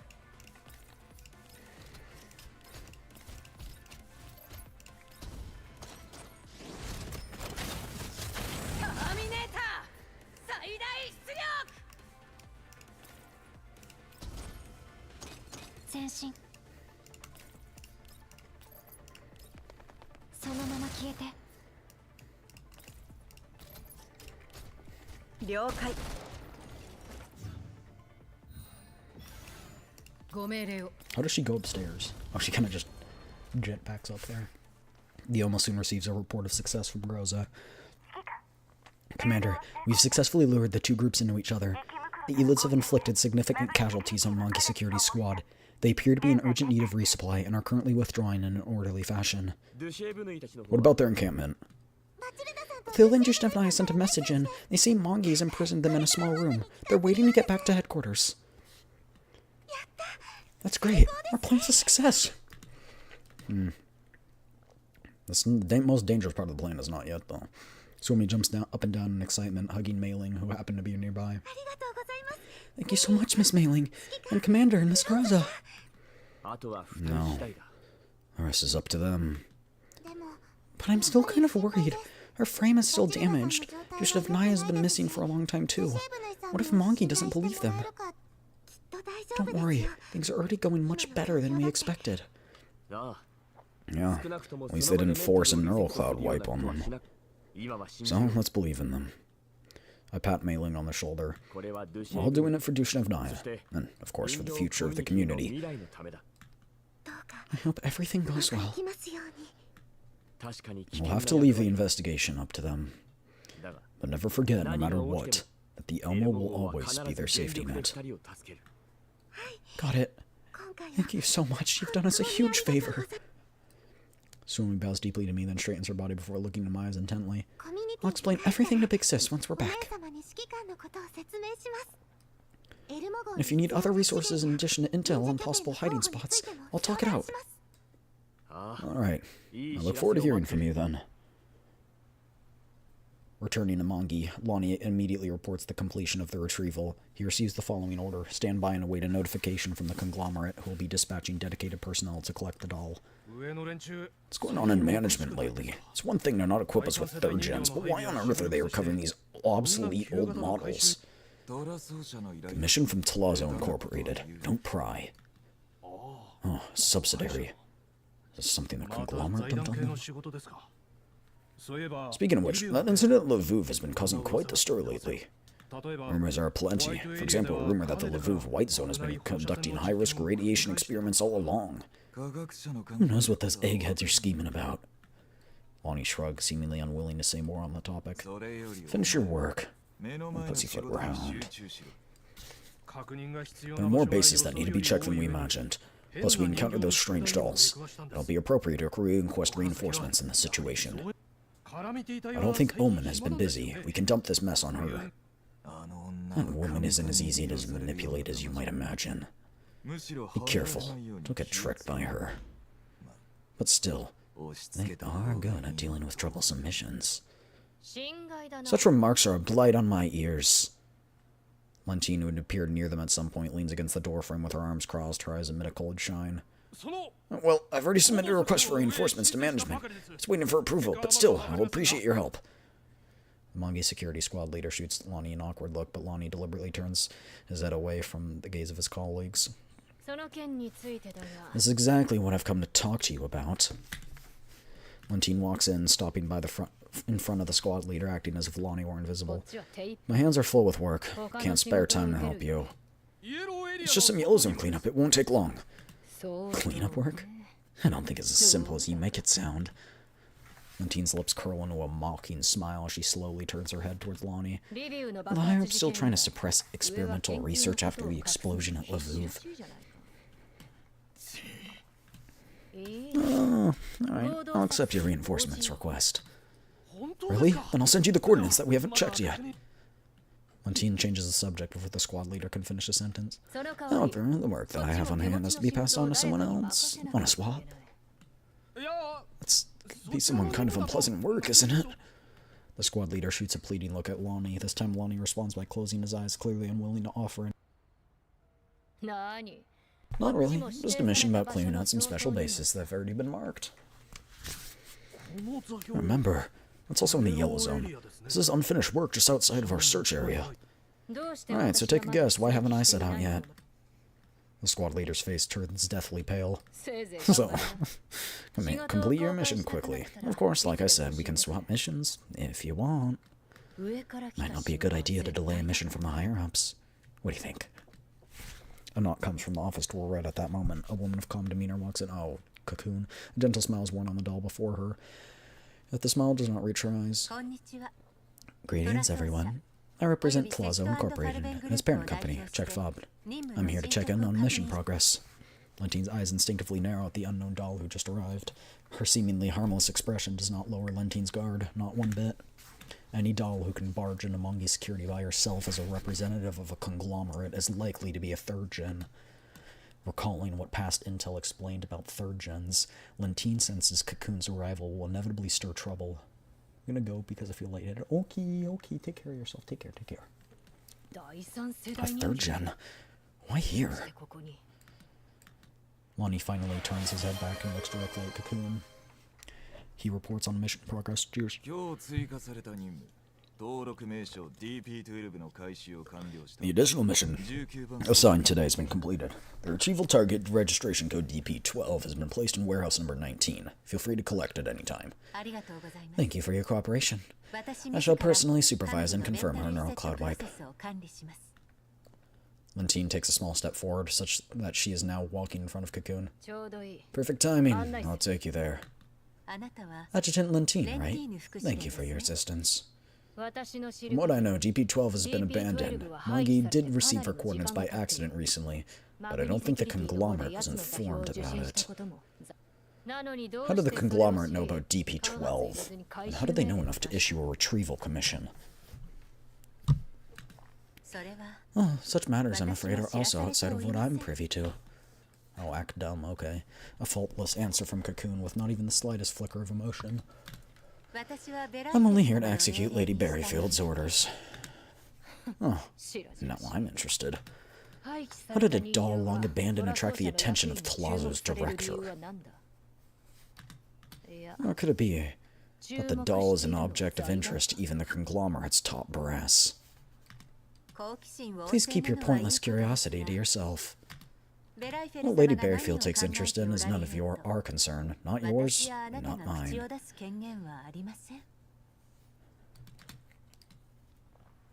Dushnevnaya is bound to a workbench in the middle of Warehouse 19, awaiting her fate in silence until the steel doors groaned open. Hearing that, Dushnevnaya lifts her head on instinct to look at the figure approaching her.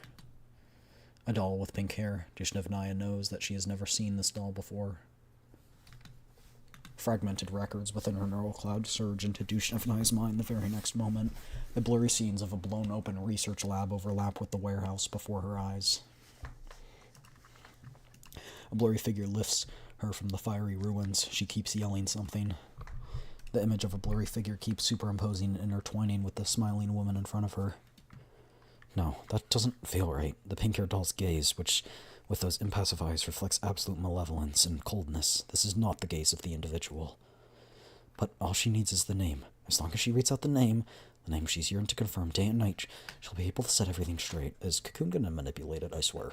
The name rises from the depths of Dushnevnaya's neural cloud, rushing her lips. Like a sob suppressed for too long, it slips out. DP-12. DP-12? An ominous feeling stirs in Lentine's chest as she hears that familiar name.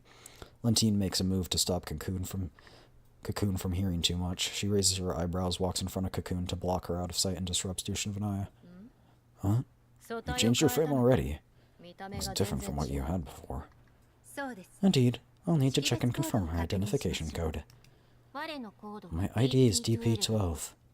Don't you remember me? You used to work in my team. I don't remember. Looks like too much time has passed. There were some problems in your backup. Cocoon smiles as she continues to stare at Lentine, who's currently conversing with Dushnevnaya. She speaks the calm, gentle tone she's known for. Lady Lentine, DP-12 seems to have left a deep impression on you.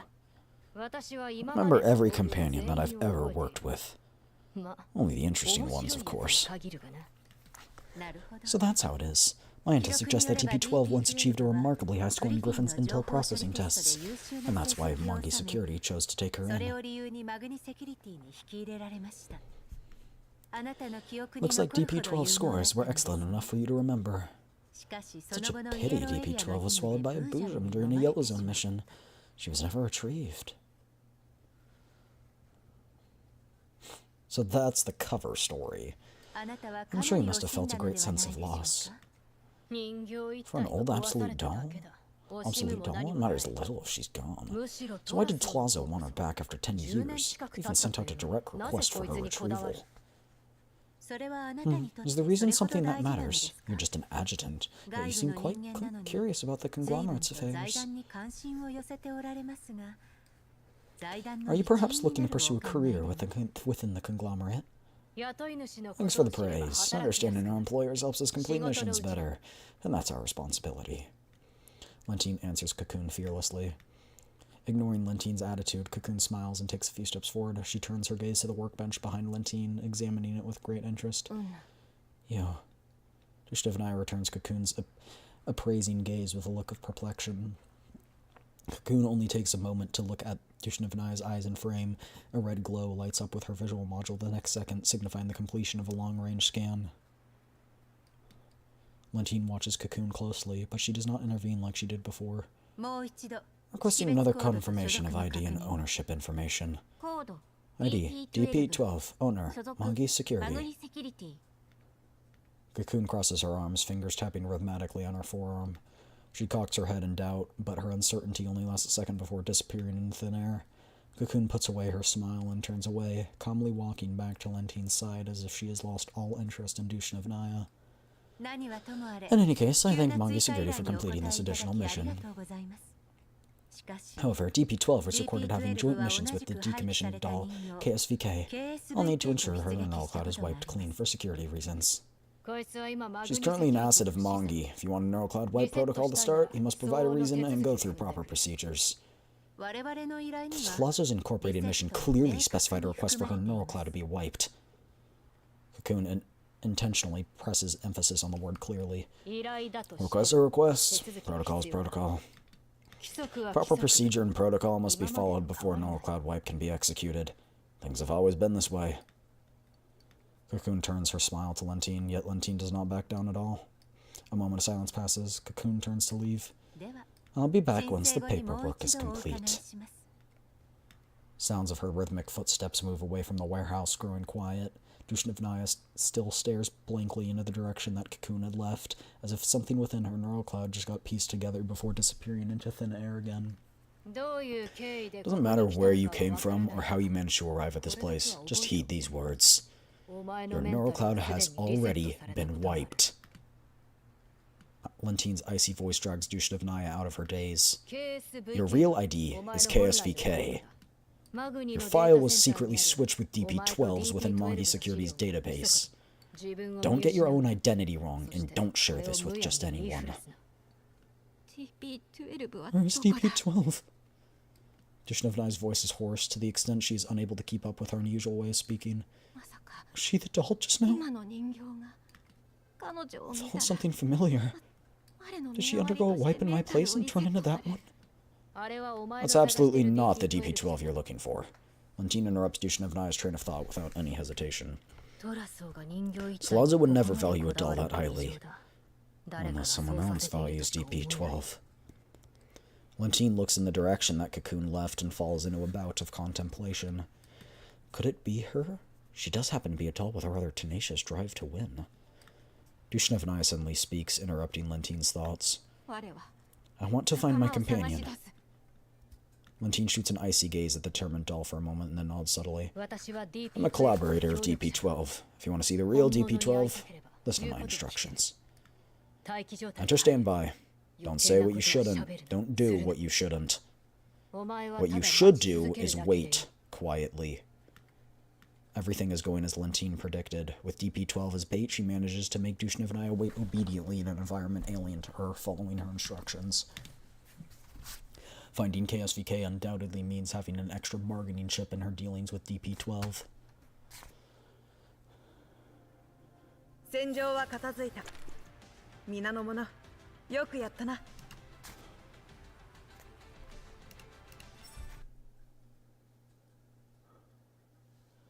Late at night, at Mangi Security's decommissioned items warehouse, the unpleasant smell of machine oil and rusted metals saturates the air. Niketa digs through a pile of decommissioned doll frames guided by a faint tracking signal. Although the Elmo did report a successful infiltration, Niketa can't help but worry about the dolls. The quiet pile of doll frames in front of her resemble a mass grave containing nothing but decommissioned frames. Just as she begins to suspect a fruitless search that compels her to return, a faint clatter of falling components rings from a corner.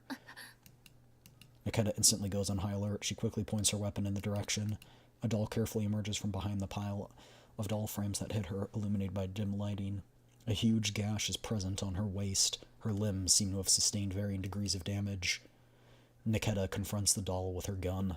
A moment passes before the doll puts away the wary expression, seemingly having recognized something. I'm a companion of Jushin of Naya. Hi, 4 tokens. Hi, how's it going? Are you the other doll that boss sent? The air of tension finally eases after the two dolls confirm each other's identities and IDs.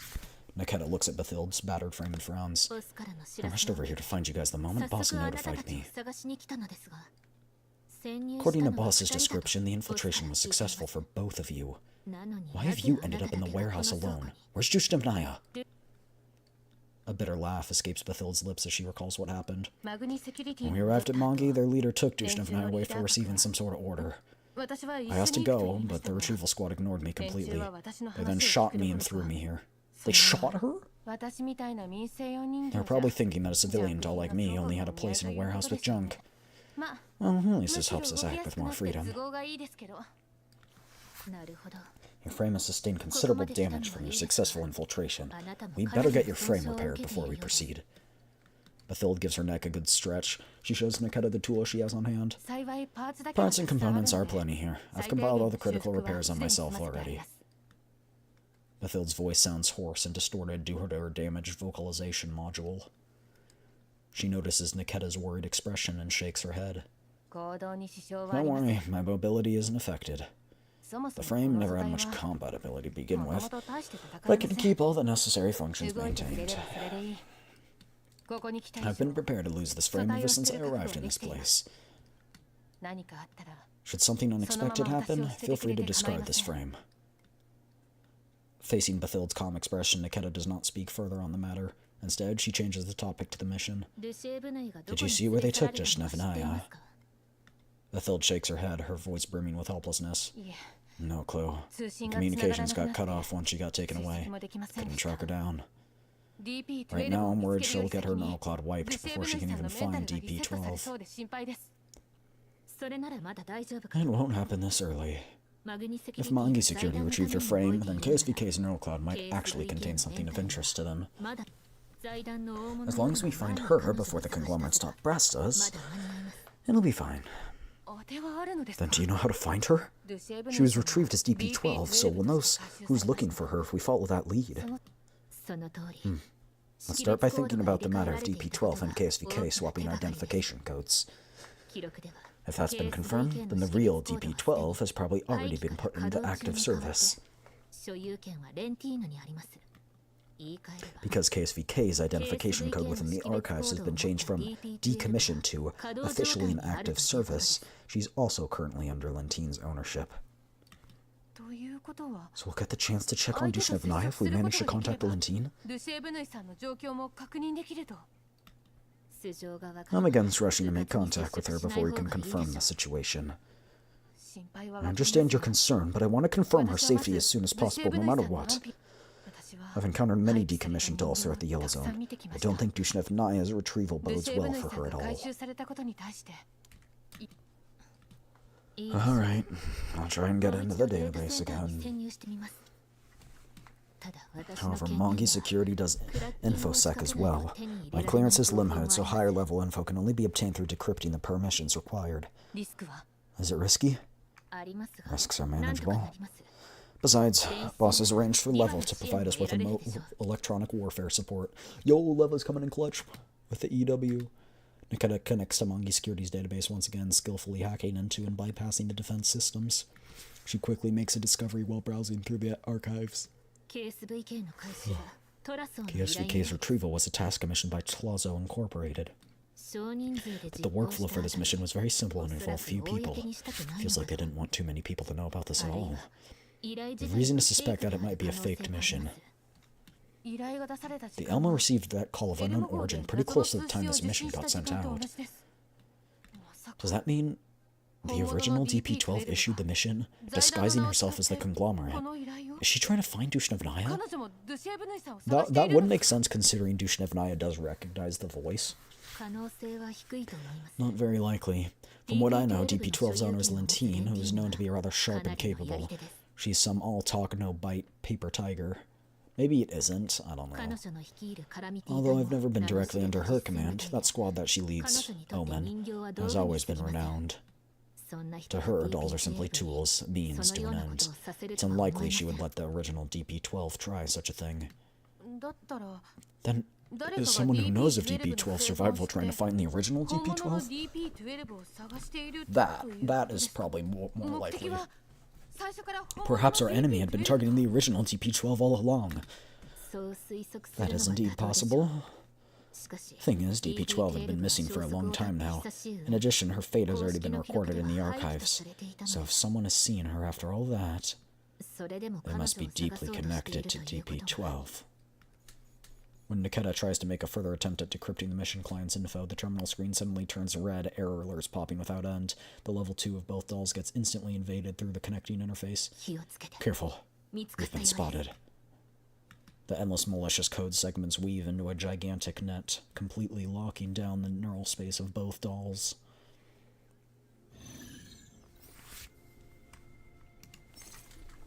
Get him, Ernestina.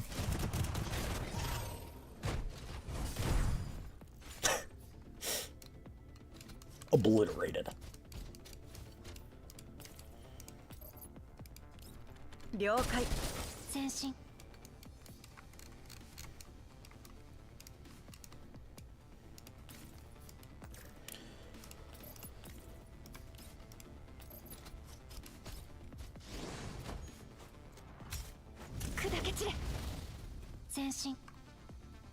Engine 起動さっさと倒れたらどうだ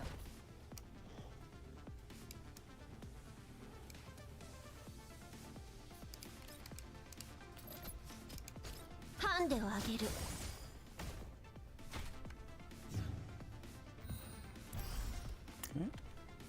Well.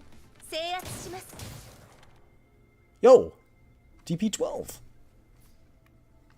Or Helen. Poggers. She's back. Pog!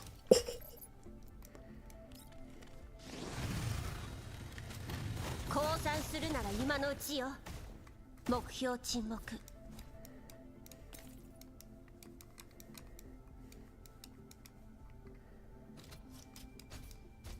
I might have thrown here. どうってことないご命令をエンジン起動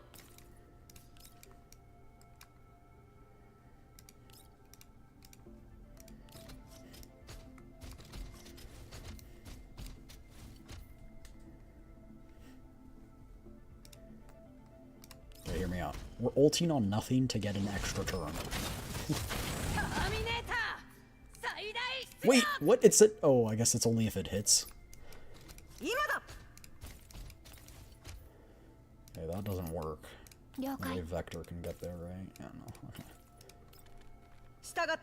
We'll just shut off that area then. ここは通しませんよ私がついています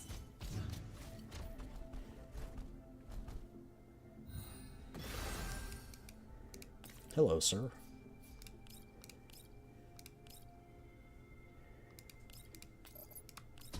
Would you like to get rocket launcher point blank?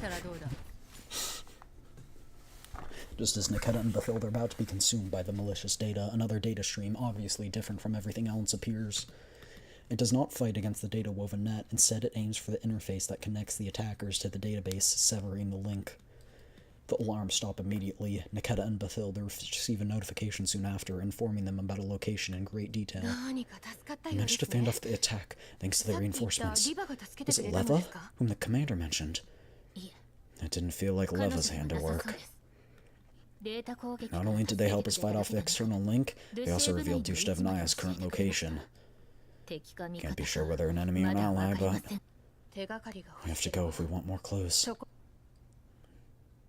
Inside a standard Mongi security workshop, while Bathilde and Niketa converse, Cocoon watches the defeated attacking data commands on a screen with a slight frown. Stupid. Cocoon already knows that someone would try and investigate the additional mission that she issued to try and pinpoint her identity using that. What she didn't expect is for a third party to intervene in electronic warfare, a rather skilled old hand at that. この手口 This technique 今までのどの手 differs 口 from も most enemies I've encountered in the past. Cocoon talks to herself, somewhat confused. まさか Was it the doll that just arrived? いや But is it really possible for a doll to reach this level so soon after retrieval? She recalls the clean, efficient, offensive technique that felt faintly familiar to her. A flicker of disgust crosses her eyes. 私の癖を見抜いた上で Deconstructing my 似たよう offensive な方法で反撃 tactics し and counterattacking using my own methods. 気に入らないわね Irritating. Cocoon connects to Mongi Security's internal network once again. She changes her target, easily bypassing every clearance lock. でもここまでよ This all ends now. あなたはも A う bug that flies into a 雲の net 糸 won't に leave too 絡まれてい quickly, るんだ no? から Cocoon sets an alluring trap within the Mongi security database. She's developed an indescribable sense of anticipation for this unknown opponent. Lentine leads a squad to lock down Lonnie's location shortly after the attack on Mongi Security's database. His office door is brutally slammed open. Lentine's figure appears in the doorway. Behind her are members of Omen, the squad that she directly commands. Without a word, the squad members silently fan out on either side of Lentine, effortlessly blocking all exit. Their icy gazes lock onto each other and every non-Omen individuals within the office. What are you doing in my office with a bunch of people? Lonnie questions Lentine, clearly irritated. We have a diverse mix of personalities with us at Mongi. It's hardly surprising that we find rats every now and then. Oh yes, he's being exposed as a rat, even though he isn't a rat, but I hate him, so yeah, he can go in a dumpster fire. Lentine walks up to Lonnie and tosses a data tablet. Your account illegally accessed the database just a few minutes ago. My people were there to catch it immediately. Naturally, I had to report all this up the chain of command for the sake of safety.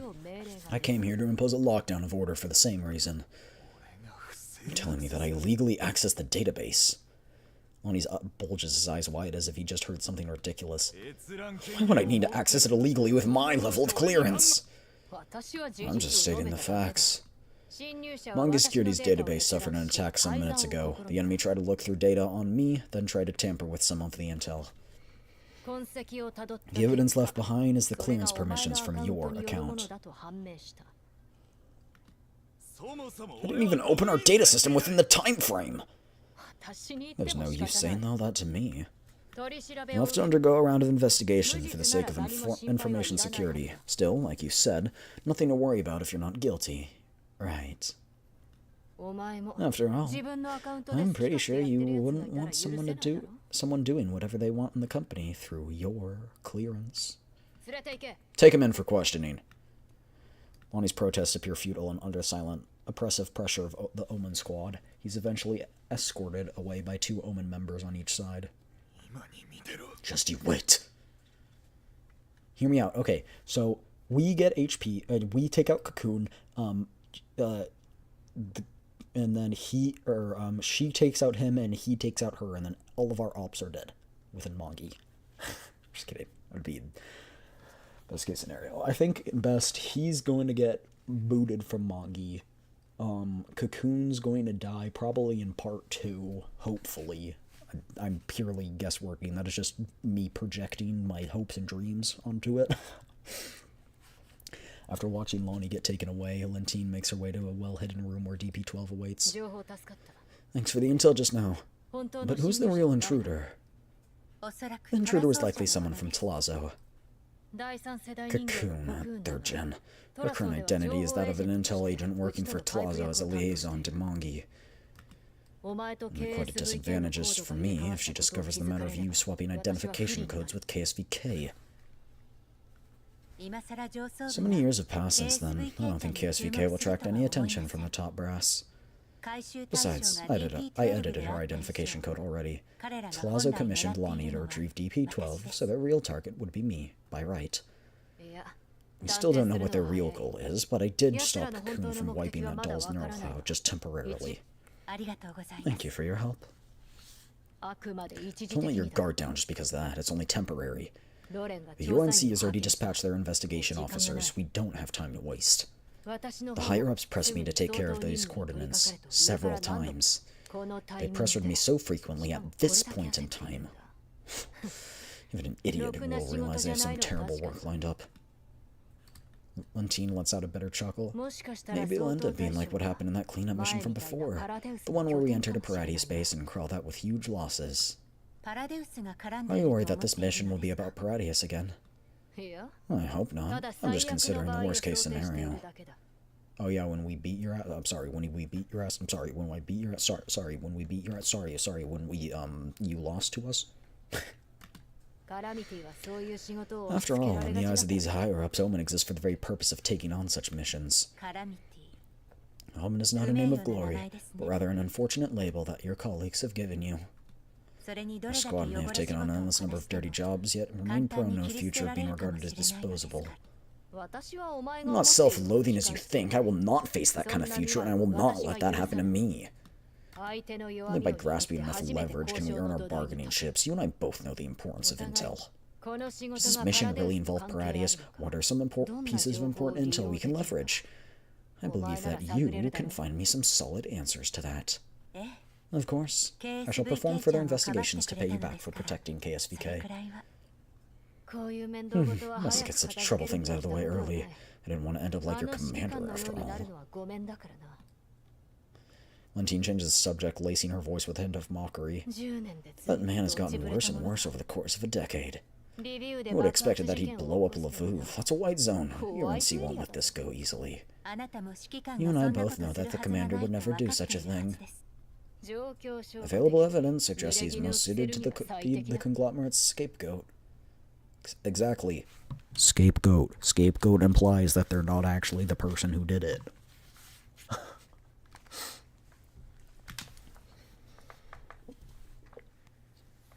TP12's smile remains unchanged, but her gaze turns icy. Good. Don't break in front of her. Don't break. Are you trying to threaten me by emphasizing all that? I'm simply pitying the hero whose curtain calls drawn near.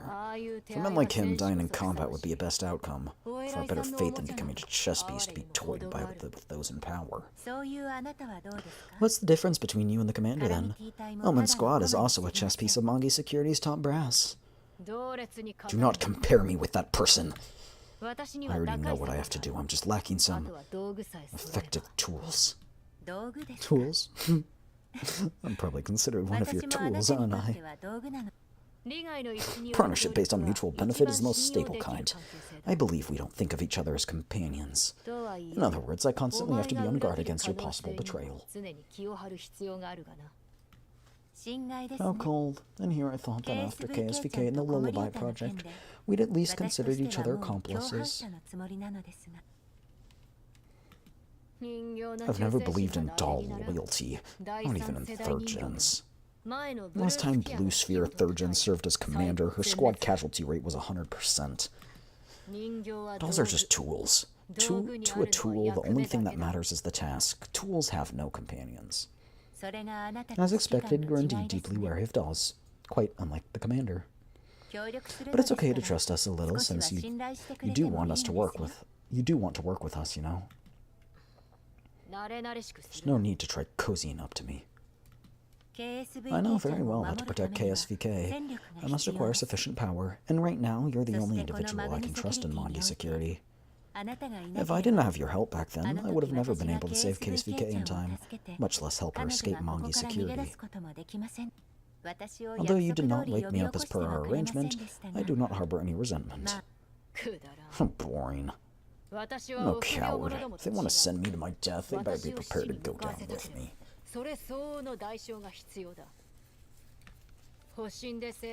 Once Tlazo is in dire straits, they won't have the strength to push blame for their mistakes on others. You need not worry. I'll fabricate data and steer their speculation. I shall help you craft a perfect story and feed it to the UNC's investigators. Perhaps you might be inclined to show some generosity in return for this. KSVK has been retrieved, and while wiper neuroquad in order to end the trouble that started all those years ago. I helped you block the wipe, but you better not get your hopes up. I understand. I'll start by going to the location you gave me. I'll try my best to save her, wiped or not. We both know that KSVK's backup is still in your hands.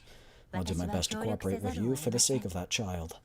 Watch out for that third gen named Cocoon. Lentine offers her a final reminder. She's here for you. Of course. Thank you for being thoughtful. Helen is very composed. It's impressive.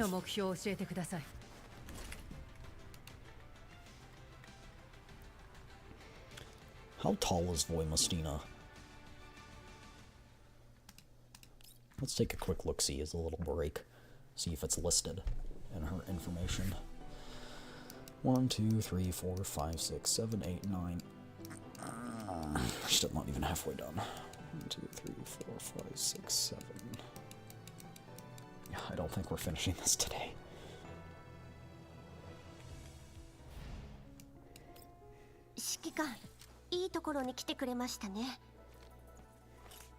Okay, wait. I want to see. Naturally, what does Klukai put on her gun?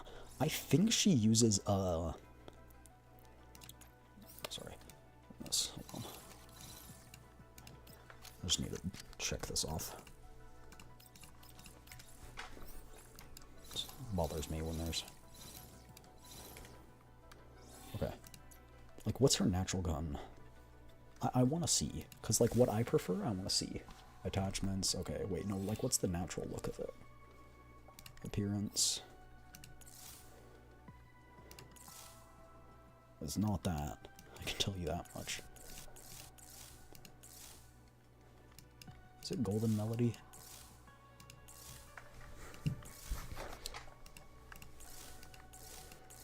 I think it's Skilla. Skilla issue. Attachment skin? If it's none. So she does use a compensator. Okay. I would figure she would use a compensator. What does she use? I think she uses flashlight. Yeah, she uses flashlight.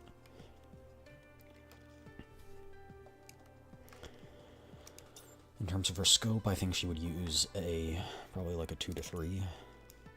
It's a red dot. Looks like it has magnification.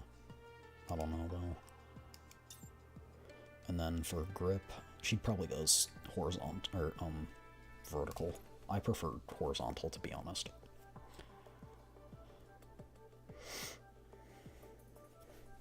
But yeah, she goes vertical. Personally, I'm a horizontal dude through and through.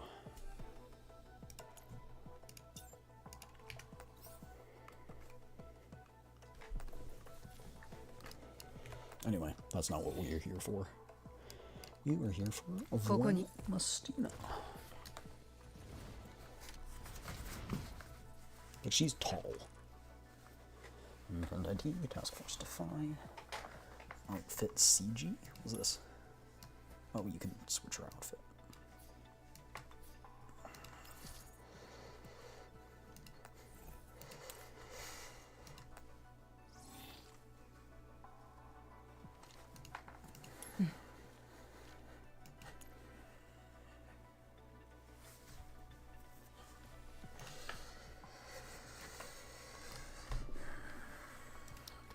I thought it was here.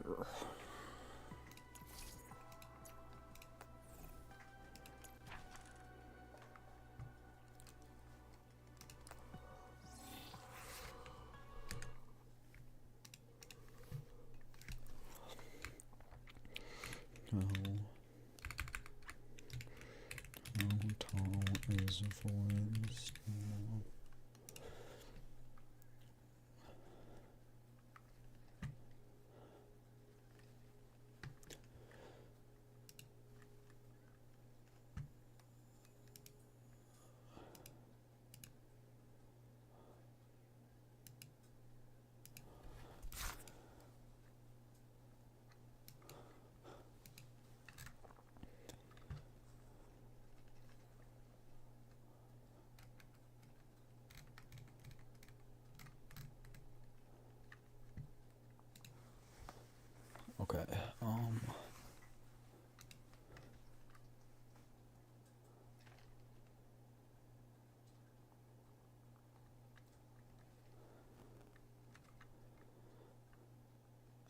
How tall? How tall?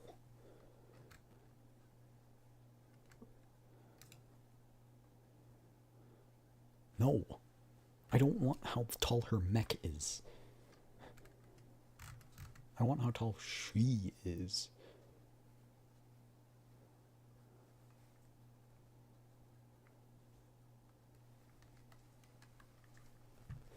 $3.25 meters? There's no way.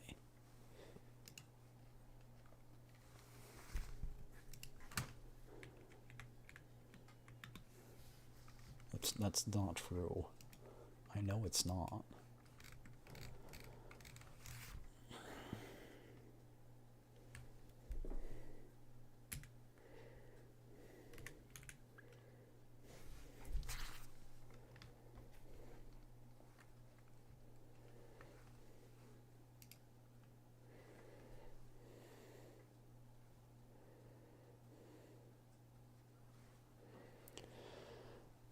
I guess there is no, like, official data. Anyway. Let's take a look, see at where we're at.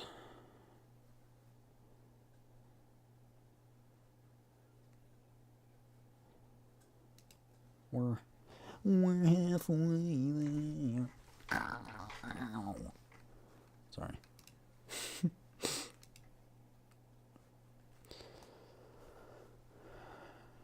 We're a little over halfway there.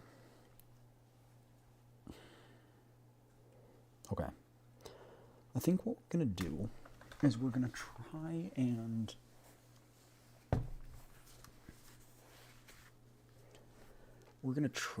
keep going and hope that, to be honest, we can get really close to finishing, or maybe finish if we stay up, but I still need to do gacha dailies and stuff like that, so I don't know. We'll see how long it runs. To be honest, I might do that stuff during the ad breaks because, you know, it's an ad break. But I do kind of need to go to the bathroom again, so I think I'm gonna go to the bathroom. So I'll be right back. Be right back.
Hello, I'm back.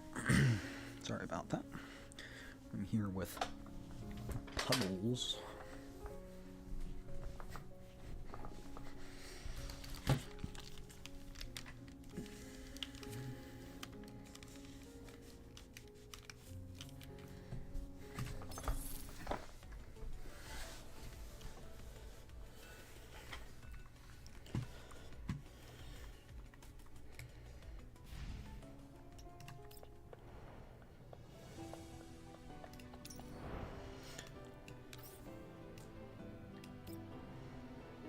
Enemy units.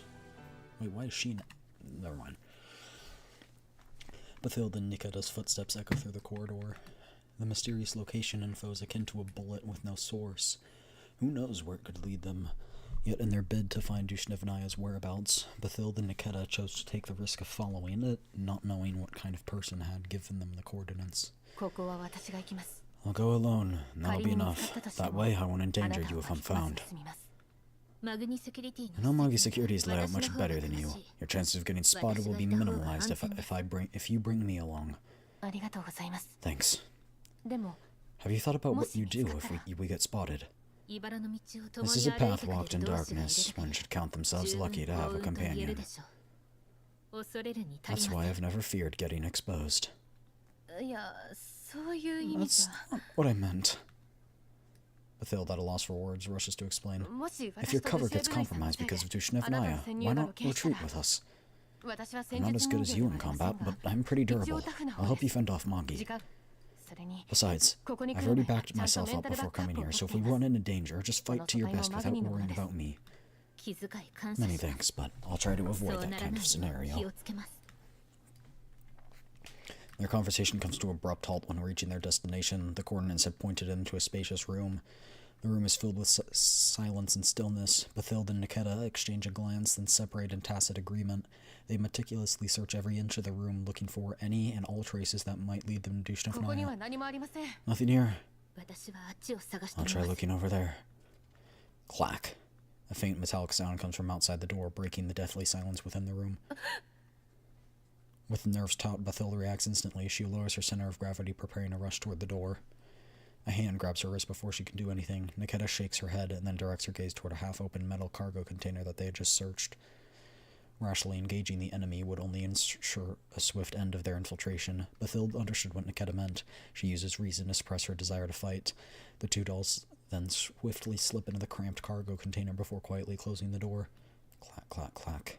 The crisp sound of high heels grows louder as it draws near. Each and every step seems to fit precisely into some sort of rhythm, clear and solitary. Sounds like only one person is approaching. The gap in the door is letting in a sliver of light, but it's not wide enough to help to see the face of the person who arrived. The footsteps pass them by at an unhurried pace. Bathilda tenses her body, ready to burst out of the container if the stranger makes a suspicious move. So this is the place. The unhurried yet clear footsteps suddenly come to an abrupt halt. Bathilda peers through the gap. She can only see a blurry figure standing before a workbench not far away. A rather familiar-looking doll frame lies on the workbench, seemingly sound asleep. Is that Dushnevnaya? Was I too late? The woman gently caresses the frame's face. She speaks softly, her voice threaded with an almost imperceptible sigh. One must be careful. The enemy will arrive before salvation does. If your frame is dismantled and your neural cloud wiped, everything from the past will cease to exist upon you. You're forgetting, even if you change your frame. Bathilda clenches her fist inside the cramped container. She sees it. Dushnevnaya's frame is right there on the workbench. She wants to rush out and save her, but Nikita pushes her down, slowly shaking her head. The visitor's footsteps come to a halt right next to Dushnevnaya, yet the silence feels far more terrifying than the continuous clacking of heels. The unknown threat hangs over them like an invisible, formless net, trapping them firmly, boiling them in anxiety every passing second. Can't just sit still and watch Dushnevnaya get wiped. We must intervene. The thought shoots through Bathilda's neural cloud in an instant. She clenches her fist, about to push open the container door. Clack, clack, clack. The stalled footsteps suddenly resume, but this time they head straight for Bathilda Nikita's container. A long time ago, when clouds veiled the stars, you asked me if we'd ever find our way home again. The woman's voice carries an upward inflection, as though she were recalling an interesting memory. 私は To that, I said, our way home will never be lost. Just as these stars may somehow play hide and seek with us 今はた sometimes, だかくれん we ぼして simply る have だ to け reach な out の and catch と答え our way home. Her voice draws near. She's almost right outside the door. だから Once 捕 we まえ catch て it, why don't we try 誰 hiding に the も見つから stars ない in a cargo container? 例えばロッカーに隠すのはどうかしら気づかれた We've been discovered.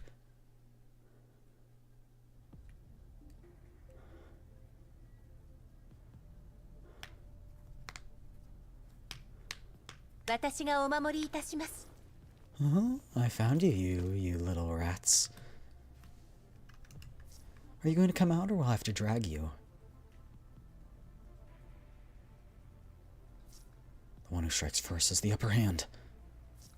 Can't be helped. Prepare for battle. Helen, I know you're strong, but like in this scenario, I'm sorry. 正義をけよいはい The brief clash ends with the blue-haired doll nimbly taking a few steps back, successfully dodging Niketa and Bathild's attack. She stands under the light and offers them both a gentle smile. Perhaps we can put an お end to ふざ this けが過 overly ぎた warm ようで welcome. すね私 I たち believe は that we aren't 敵同 enemies. 士ではないと思いますが Lowering her head, the blue-haired doll looks at the face of the doll lying on the workbench, her expression one of tender affection. The calm, gentle demeanor makes Niketa come to a swift realization. あなたは Are you the real 本当に DP-12? DP12 ですか I'm glad you haven't Avoid forgotten me, the enemies. VSK-94. VSK94 はい Correct. I was DP-12 during my time in Griffin. ですが But 今は now you 本 can 当 call の me by 名 my 前 real name. ヘレン Helen. とお呼びくださいなヘレン Helen. お久しぶり Long です time no see. DP12 DP-12? So you're the one that Dushnevnaya is looking ル for? セーブヌイさんの探していたあら Oh, ルセーブヌイ Dushnevnaya. そう Did this child go back to こ that の name? 子またこの名前を Helen's smile softens even more. She caresses Dushnevnaya's sleeping face. She fixes her gaze on Bathild, tilting her head in curiosity. あなたは What's your name? この子の Are you her 新 new しいお friend? 友達ですか彼女はバ This シ is ルだ Bathild, fellow companion of 私たちの ours. 仲間です We came to find Dushnevnaya and you. ル Bathild shoots the sleeping doll a glance before nodding stiffly. こんにちは Hello. Dushnevnaya and I are companions from the doll 人 community. 形彼女の How 様 is 子は Dushnevnaya doing? 間に合いませ We're ん too で late. した Her honor cloud has been wiped. すでにメン Looks タ like ルをリセ Mangi ット didn't され want て her い to ま leak す any info. くそ What? 私のせいだ This is all my fault. She's gonna be like, just kidding. Or she's gonna be like, we have a backup. I don't. 私が戦術人形だったら The Monkey security would have taken me in, and Dushnevnaya would have never. マグニセキュ Do リ you ティ mean の方 Monkey から reached out to 姉ちゃんと Dushnevnaya? 接近したのですかはい Yeah, when we met Dushnevnaya in the セーブヌイさん Yellows, とは she'd already lost her イエローエ memory. リアで She 出会い knew ました nothing が about her past.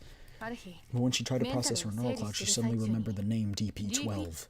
しかし Then her それと location 同 was 時に sent to Monkey through a 彼 back 女の door 座 in her 標は neural マグ cloud. ニそして A 彼 voice 女 that の described 隠 as している声 familiar は soon made a call マグニセ requesting キュ that リテ she ィ内 meet で her 会 at うよ Monkey. おかしい Something's off about this.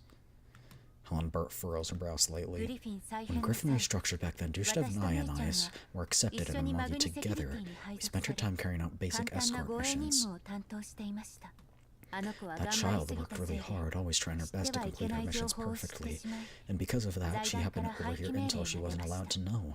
The conglomerate ordered her destruction. 私は Back 識別 then, I コードを tampered 改 with her ざんして identification code in order to すでに save her 廃 from 棄されてい destruction る記録 and をで falsified 調べま records した for destruction. 本 Monkey 来な security ら shouldn't be マ able グ to ニに pursue 追 her われ after ること that, は but ないはずです right. あの声は Who 一 would 体 that 誰なん familiar でしょ sounding う voice belong to? I'm Dushnevnaya's Magni only について friend within Mongi. 正直 We have no idea 私た either, ち to に be も分か honest, りま but せん someone from Mongi did try and reach out. ですがだからあの子 And because of that, she decided that 何 she が had to 何 come でも back for 真 the 実を truth, no 確 matter かめたっ what. てここ Helen's eyes lower slightly as though she let out a quick, や quiet っ sigh. とここから出ら That れたのに child. After spending all this time また separated 自分 from か me, ら戻って after finally getting away from danger, she throws herself right back into it. 私を Her 探し attempts に to 来 find る me will only land us in even 余 worse 計 trouble, 危険な in 目に遭って situations that are しまう far harder to deal with.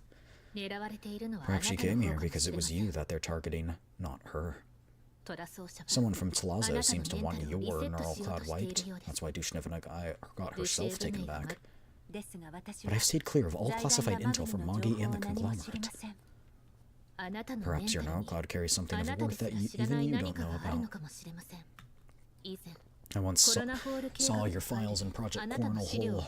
They were written entirely different than your current records in Mongi. Right now, your appearance matches the photo from Project Coronal Hole participant files. What's Project Coronal Hole? My clearance isn't high enough to access the details, so I can explain it to you in full. But your name is indeed in the project list. I see. I'll try and get intel on that project in the future. What should we do now? Can we still restore Dushnevnai's neural cloud? Bethild points anxiously at the frame atop the workbench, which appears to be sound asleep. Her old backup should still exist within Mongi security, but there have naturally been no backups since her departure. Then we can only bring her frame back to the Elmo. We backed up her data to the commander's Elmo before we left. You two met the commander? The word commander is like a pebble cast into a calm lake, sending ripples and waves across Helen's calm neural space. She's been searching for that name for far too long. She started using Lentine's clearance within Mongi the moment she started working, sifting through vast amounts of intelligence on the regular, yet she was never able to find any concrete information. But now, after years of searching, information about the person she'd been seeking suddenly fell within reach. Gazing at the unfamiliar doll standing before her, Helen's heart floods with an inundation of tangled feelings. The sheer volume of information leaves her momentarily speechless. Her thoughts are instantly overrun with questions and worries about that individual. What is the commander thinking about now? What is the commander's goal? An overwhelming number of questions start to surface from the depths of her neural cloud. Watching Helen sink into thought, Niketa gestures toward her comms equipment. Would you like to call the boss? Is that really okay? Would calling him right now cause him any problems? The commander is wanted. If I reach out recklessly, I'm afraid it will only bring him trouble if the enemy discovers it. Helen suddenly becomes talkative. She keeps voicing her worries one after another, yet the light in her eyes only grows brighter. We set up a specially encrypted anonymous comms channel. All call data is destroyed immediately. It should be fine to call him, as long as we aren't dealing with an exceptionally skilled intel expert, like the one we ran into before. Oh no, that's foreshadowing. By the way, were you the one who helped us fight off the enemy? The enemy of my enemy, to me, is someone worth helping temporarily. I didn't know who you guys were at the time. I prepared for both outcomes when I sent you the location. If you guys were enemies, I'd never let you leave Mongi. Based on the tracking data, our enemy is a doll by the name sent by Tlazo. I believe she's called the Cocoon. As long as we can confirm their identity, we will at least not be caught off guard when we deal with them. Now, give me a moment to configure my equipment, and I'll connect you to boss. I'll leave it to you then. While Niketa is working to set up the call, Helen simply stands still, lost in a daze. Her eyes lose focus when her hands silently clench into fists. Only when Niketa gestures for her to speak with the commander does she return to the swirling whirlpool of her thoughts. After a long hesitant pause, Helen finally builds up enough courage to put the call through. Have you been well, Commander? Helen's voice wavers. She fights to keep it even, yet a subtle tremor in her voice slips through, revealing the cracks made from the years-buried longing in a restless heart. Niketa filled me in on the situation. Yours and Dushnevnai's. Dushnevnai and Bethild took great risks coming here, but finding you makes it all worthwhile. Commander, what are you doing right now? You are wanted within the green and white zones. The bounty on me is indeed quite troublesome. I won't be heading to any of those zones for a while indeed. The yellow zones are currently beyond the conglomerate's reach, so I've been thinking about establishing a temporary base somewhere within one. A base? The channel falls silent. Helen casts her gaze down to the cold metal floor, tracing its crisscrossing lines as if an answer can be found within them. After a long silence, she opens her mouth. This time her voice is soft and quiet. Have you found a place of belonging, Commander? Neither the URNC nor what once was Griffin is where I belong. I did think about establishing my own base within the Yellow Zone, though I haven't been able to make it happen. Helen raises her head sharply, her eyes alight with fierce urgency. The following sentence costs her nearly all her courage. Then please allow me to be by your side. No, please let me build a place of belonging with you. All these years I spent waiting for you to return, I've regretted it countless times. I regret that I knew only how to wait, just like a tool. I've lived on with such regrets over and over again. When Dushnevnaya asked me if we'd finally found a place of belonging, I promised her that in the future, I'd build that very place with my own 2 hands.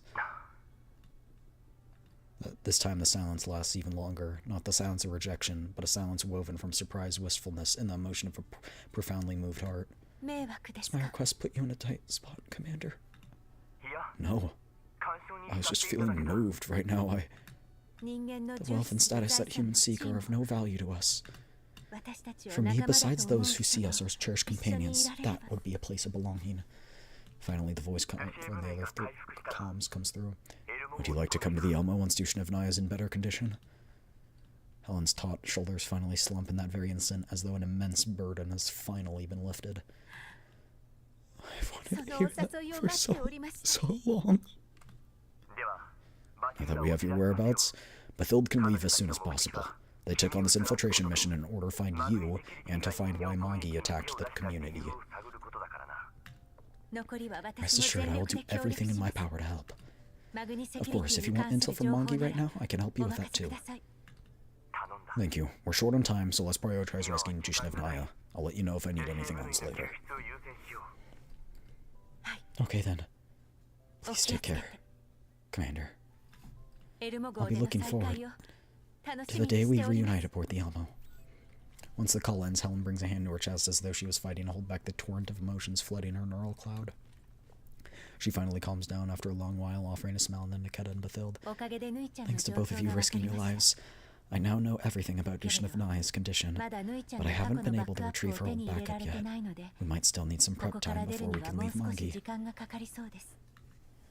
Lowering her hand, Helen gently smooths out Dushnevnaya's tangled hair. I will look after Dushnevnaya's frame in the meantime. You can use this time to investigate the reason why Magi security attacked your community. Understood. I'll try to hide myself the best I can. Your current frame doesn't seem suited. I'll pull some strings with clearance I can use in order to arrange a frame replacement for you. That's possible. Thanks, and sorry for the trouble. No need to thank me. They're all Magi Security's assets, so I hope you don't mind using them. After your frame replacement, I'll tamper with your ID so you can slip right into the deployment lineup. They've been trying to enhance Magi Security's combat strength, so a new batch of dolls just got put in active use. I'll keep in contact, so reach out to me whenever you need help. But remember, hold off on hacking into Magi's database for the time being. The enemy we've encountered possesses considerable skill in intel processing. We must be careful not to run into them. I have a feeling she's going to break that rule, and that's going to be a source of our issues.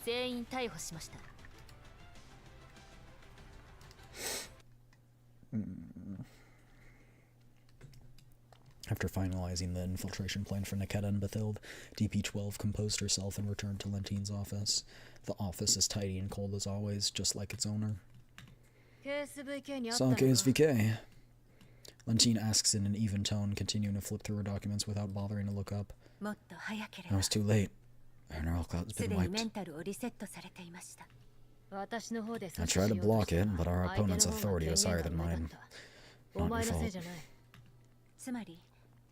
You mean the third gen named Cocoon took it upon herself to edit and expedite the wipe procedure? Doesn't matter what the truth is, best for us to assume that that answer is a yes. I understand. But we both have experience editing some of Magi's security data. Though, I guess our tiny edits will never lead to any huge changes. The same cannot be said for Cocoon. Lentine puts down her documents, leans back on her chair, and crosses her hands. Dushnevnaya's backup's in my hands. You don't have to worry too much. As long as you keep cooperating, I'll give you KSVK's neural cloud once you get me what I want. I failed to save her yet again.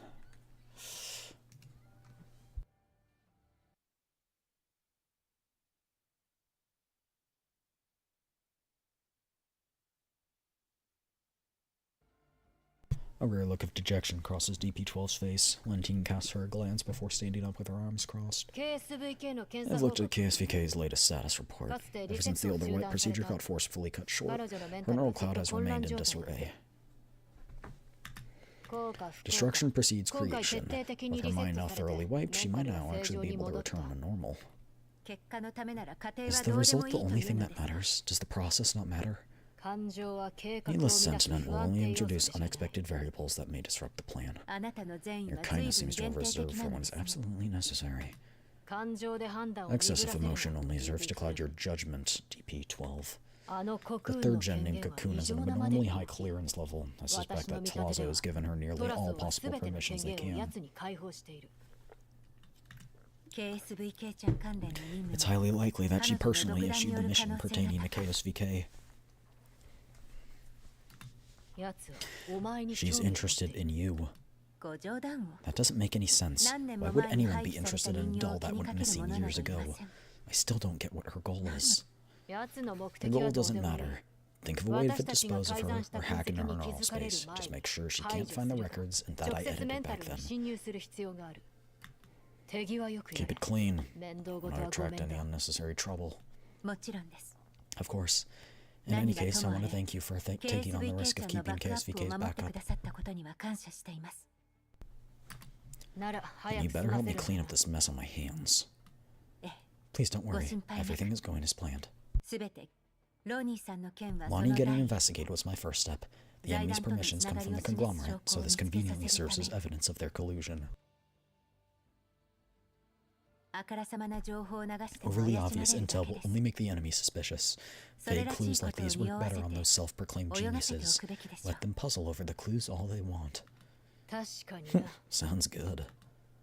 This time I must give everyone who tried to use me as a pawn the shock of their lives. By the way, make sure that all mentions of Omen get completely scrubbed from the mission. I'm not stupid enough to saddle myself with the charge of betraying the URNC yet, but that guy? It won't be long before that accusation gets pinned squarely onto his head. You seem to place a great deal of trust in the commander. Trust? No, it's disappointment. Only a fool would throw everything away within arm's reach for the sake of what they call ideals. If I possessed everything he had back then, I would have done so much better than him. Yeah, but you never worked for what I had, so sure. What he discarded was precisely the opportunity that I've always dreamed of. I'll never be able to agree with the choice he made. She'd make a different choice? DP-12 looks at the woman before her. An undistinguished ambition to climb upward burns in those eyes. Absolute confidence in her own abilities, the conviction that she could change the world. DP-12 could glimpse in Lentine's a faint shadow of who the commander once was every now and then. She understood long ago Lentine's initial collaboration with her in KSVK was mere curiosity toward the legendary commander. She was hoping to pry some commander-related intel from the two of them.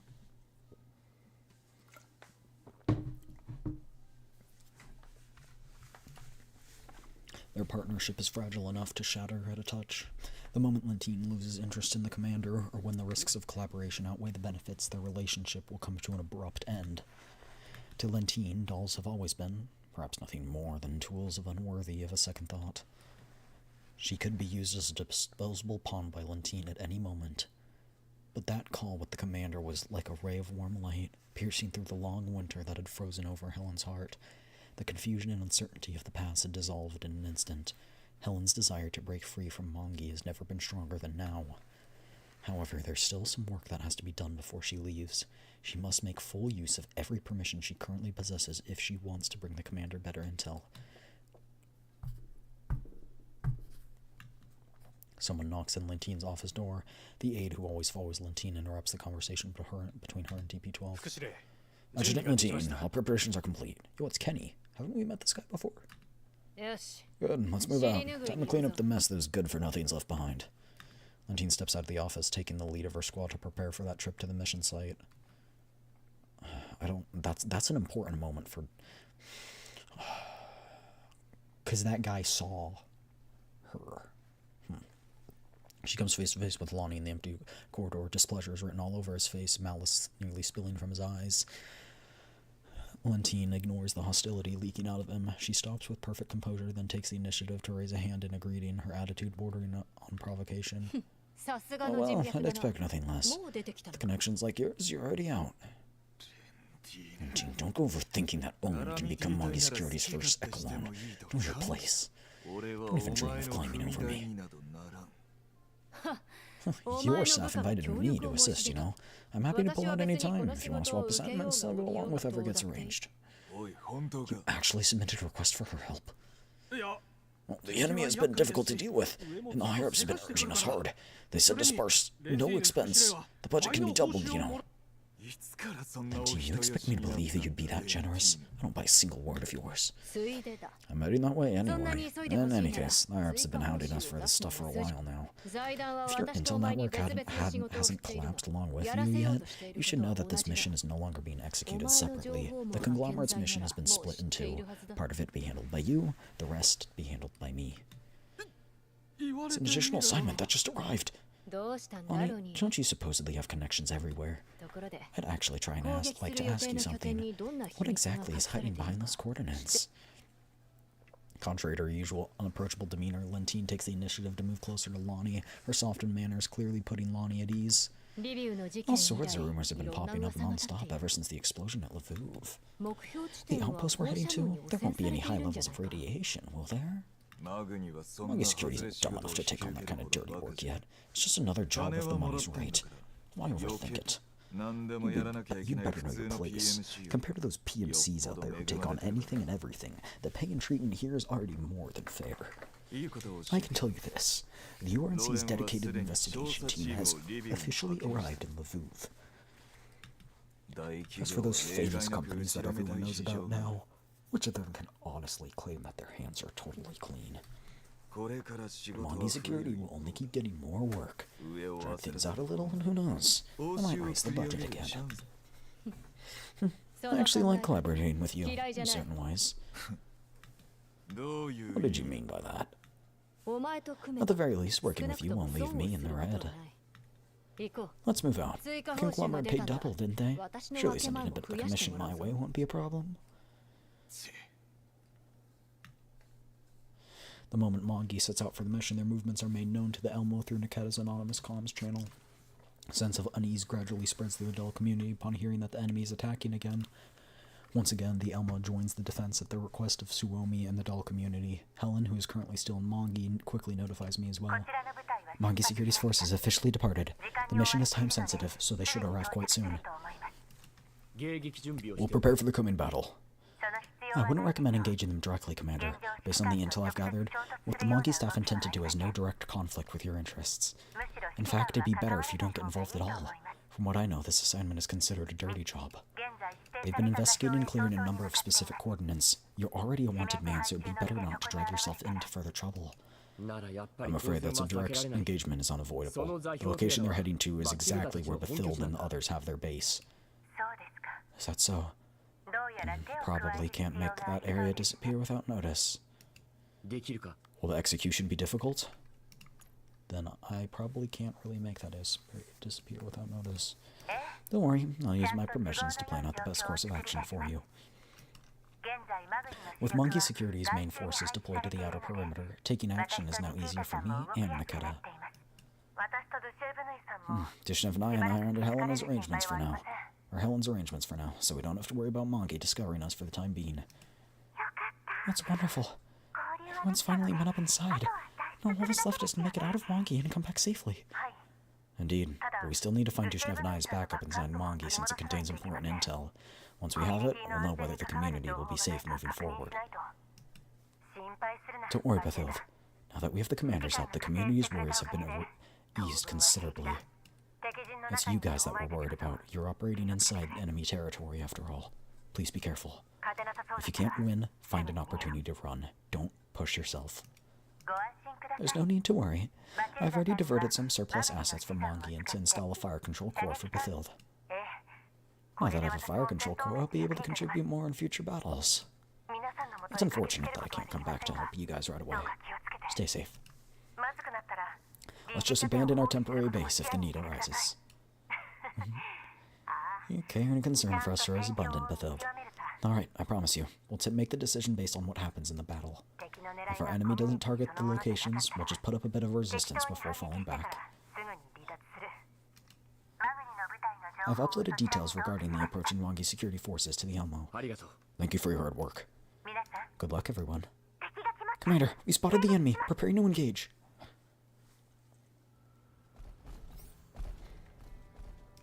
Let's get them.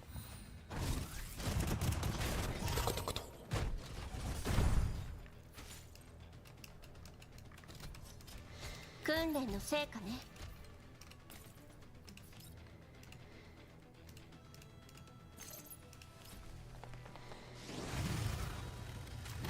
降参するなら今のうちよ。目標沈黙どうってことないわ。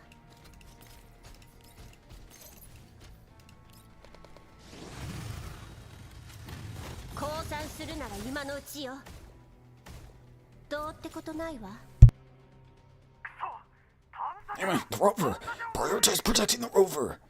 Requesting backup, I repeat, requesting emergency backup! Just retreat if you can't win. The enemy isn't as strong as you make them out to be. We won't be willing to clean up every mess, even if we can take care of every single one of them. You're telling me that handful of enemies who run off when you're actually trying to fight them have been keeping you from taking this area? I see why you're having so much trouble. They're just a little hard to catch. Some unknown faction has attacked their dolls too, but they're strong. We won't be able to protect the rover. Please, I'll give you half the mission pay. No, 80%, just help. Is this Omen or is this different? Fine, run away.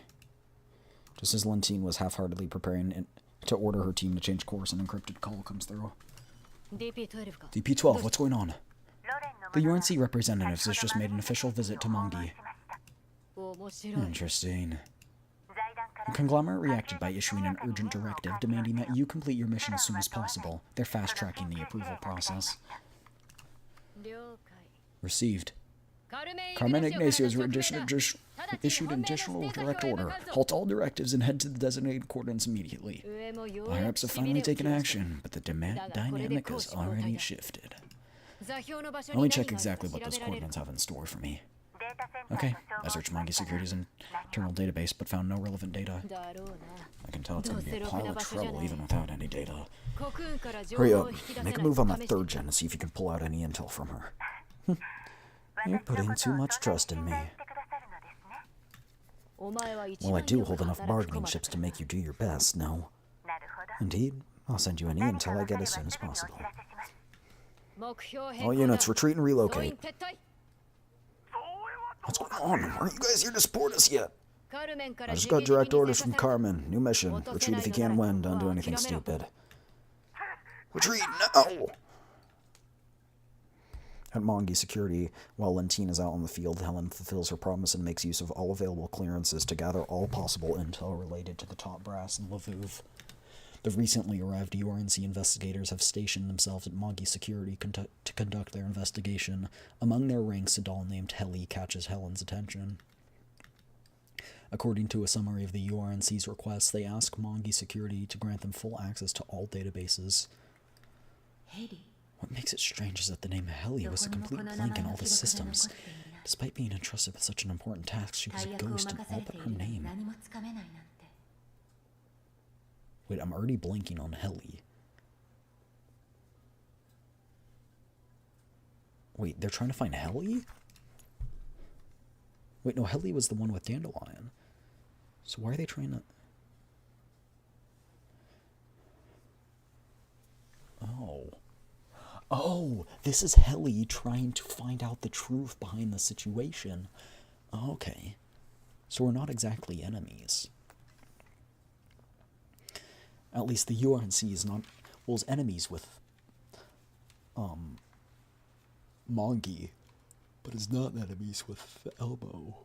At least as far as I know. At least they are enemies with Elmo, which is not to the extent that we think they are. Because we do have Dandelion there. Perhaps she's something much more complex and troublesome than I could ever imagine. She might even possess an unfathomably high intel clearance level. She does.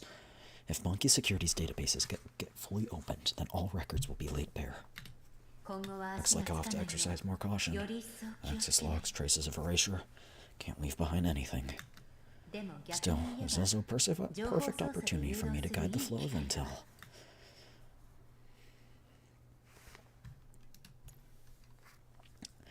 I wonder how long this Miss Carmen, who I've never met before, can hold out under the URNC's pressure. Miss Carmen. Berryfeld makes a call to Carmen. Why did you reject Cocoon's intel processing request? What's this person? We've seen them before. Well, Monkey Security does work for the conglomerate. There's no reason for us to open our database to you. From what I know, the UNC has already submitted their investigation request. Who's going to guarantee that the UNC won't uncover something critical if there's no third-gen doll processing data for you? Please relax. We've already processed one round of intel. As for the UNC investigation team stationed at Mongi, which includes the specialist doll named Heli, we've specifically arranged to host them. Heli? You're certain the specialist's name is Heli? Correct. Is there a problem, ma'am? To be frank, she only requested read access to a small portion of our intel, which was far less than what Miss Cocoon requested. If that's really the Heli that I know of, she's the most important part of the conglomerate. Her capabilities far exceed anything you can imagine. Underestimating her presence will only put us at a disadvantage. Rest assured that we will handle Mongi Security's internal intel in a proper manner. Everything provided to her will be processed beforehand. There will be no risk. Telazo Incorporated and Mongi Security share common interests. We've no reason to leak until the UNC investigators on purpose. If our interests are common, then grant Cocoon access. I'm afraid that's not possible, ma'am. The work that Telazo commissioned, we've completed it. The sensitive intel, we've processed it all too. Mongi Security may serve the conglomerate, but our boundaries need to be made clear. The call ends on a sour note. Merrifield hangs up, paces through the office restlessly for a bit, and then calls Cocoon. Monkey refused to give us access? Now what? The UNC's investigation is well underway, and this time they've sent Heli. Oh, Heli got deployed this quick? Sounds like something truly serious happened in Lviv. Since you know it's serious, hurry up and deal with Monkey! There's no time to waste. You know what it could mean for us if Heli gets discovered. Huh, of course. Worry not, ma'am. Heli's involvement is well within Mr. Zimmerman's predictions. Cocoon flashes an elegant, confident smile. I'll take care of Monkey Security's database. I'll make sure to prevent Heli from obtaining any intel that can put Telazo at an unfavorable position. Good. And I'll leave the rest to you. In the conference room for Monkey Security executives. She looks so silly, bro. I found that... through the comms, Heli delivers the UNC investigation demands in a flat, mechanical tone devoid of all emotion. After looking through Telazo Incorporated's past commission records, we found that Monkey Security took on much of the corresponding tasks. Given that Telazo Incorporated is currently under suspicion for possible involvement in the Lviv explosion, we ask you to fully cooperate with the UNC's investigation. Cooperate? Of course. We'll spare no effort to comply with the UNC's requests. Whatever until you need, I'll provide. Carmen's lips curve into a perfect corporate smile that stops dead at her eyes. I need access to all of Monkey Security's mission archives for the past decade. Well, that will be troublesome. Carmen lets out a deliberately belugerated sigh. I'm not that unwilling to help, it's just that our past mission archives are internally classified as top secret. Monkey Security has mainly operated within the green and white zones these past few years. Telazo is merely one of our many clients. I'll be happy to cooperate with your investigation, but there's absolutely no justification for exposing our entire company's commercial secrets over a single business partner. I can limit the scope of the investigation to all matters pertaining to Telazo Incorporated and its affiliates. And how broadly is pertaining to defined? All of it. As long as any form of connection exists, I need to see it. I'm sorry, but that's far too broad. Monkey Security has strict NDAs with every big conglomerate. What you're requesting will make us breach our contracts with other partners. It's not that we're refusing to cooperate, it's just that what you're requesting to investigate already makes us breach our NDAs. You know that major conglomerates maintain close cooperative relationships with every city and state, ma'am. If a one-sided investigation in Amongi were to widen in scope, it would affect conglomerate stock prices and cause public panic. If it triggers a cascade of economic and civil crises, the result will make things seriously difficult for both you and us. We are fully willing to cooperate. However, for matters that involve our partners' confidential info, we will need to consult these partners. I'm afraid that I cannot make all information available to you until we receive disclosure authorizations from all our partners. We need to follow proper procedures, and this goes both ways. I'm sure you understand, ma'am. You're a government-appointed specialist. In that case, I can begin with investigations limited strictly to partnership between Mongi and Tlazo Incorporated. As for inquiries involving other partners, I will submit authorization requests for them immediately. The Lviv matter requires prompt results. Please cooperate with my investigation. Of course, we'll do our best. We'll arrange for the clearances you need at once. Mongi welcomes the UNC's supervision at all times. However, if a guest comes looking to steal our trade secrets, we still have the right to refuse them. The name Heli soon appears on Mongi Security's visitor list within the database with read permissions. Cocoon. My apologies. Cocoon, who has been keeping a close eye on the intel database, spotted the new visitor the moment she was granted access. Special Investigator Heli. My apologies, but your investigation ends here. How are you going to end Heli's investigation? That's my question. Alright, this is the spot. Helen places Dushnevnaya, whose neural cloud has been temporarily shut down, onto a makeshift workbench. She then guides Bathild, who has just undergone emergency frame repairs, to sit in a small room. After all that, Helen lets out a quiet sigh of relief. This is a room that only Helen has access to. It can be considered her one and only safe house within Mongi, where she can let her guard down, if only just a little bit.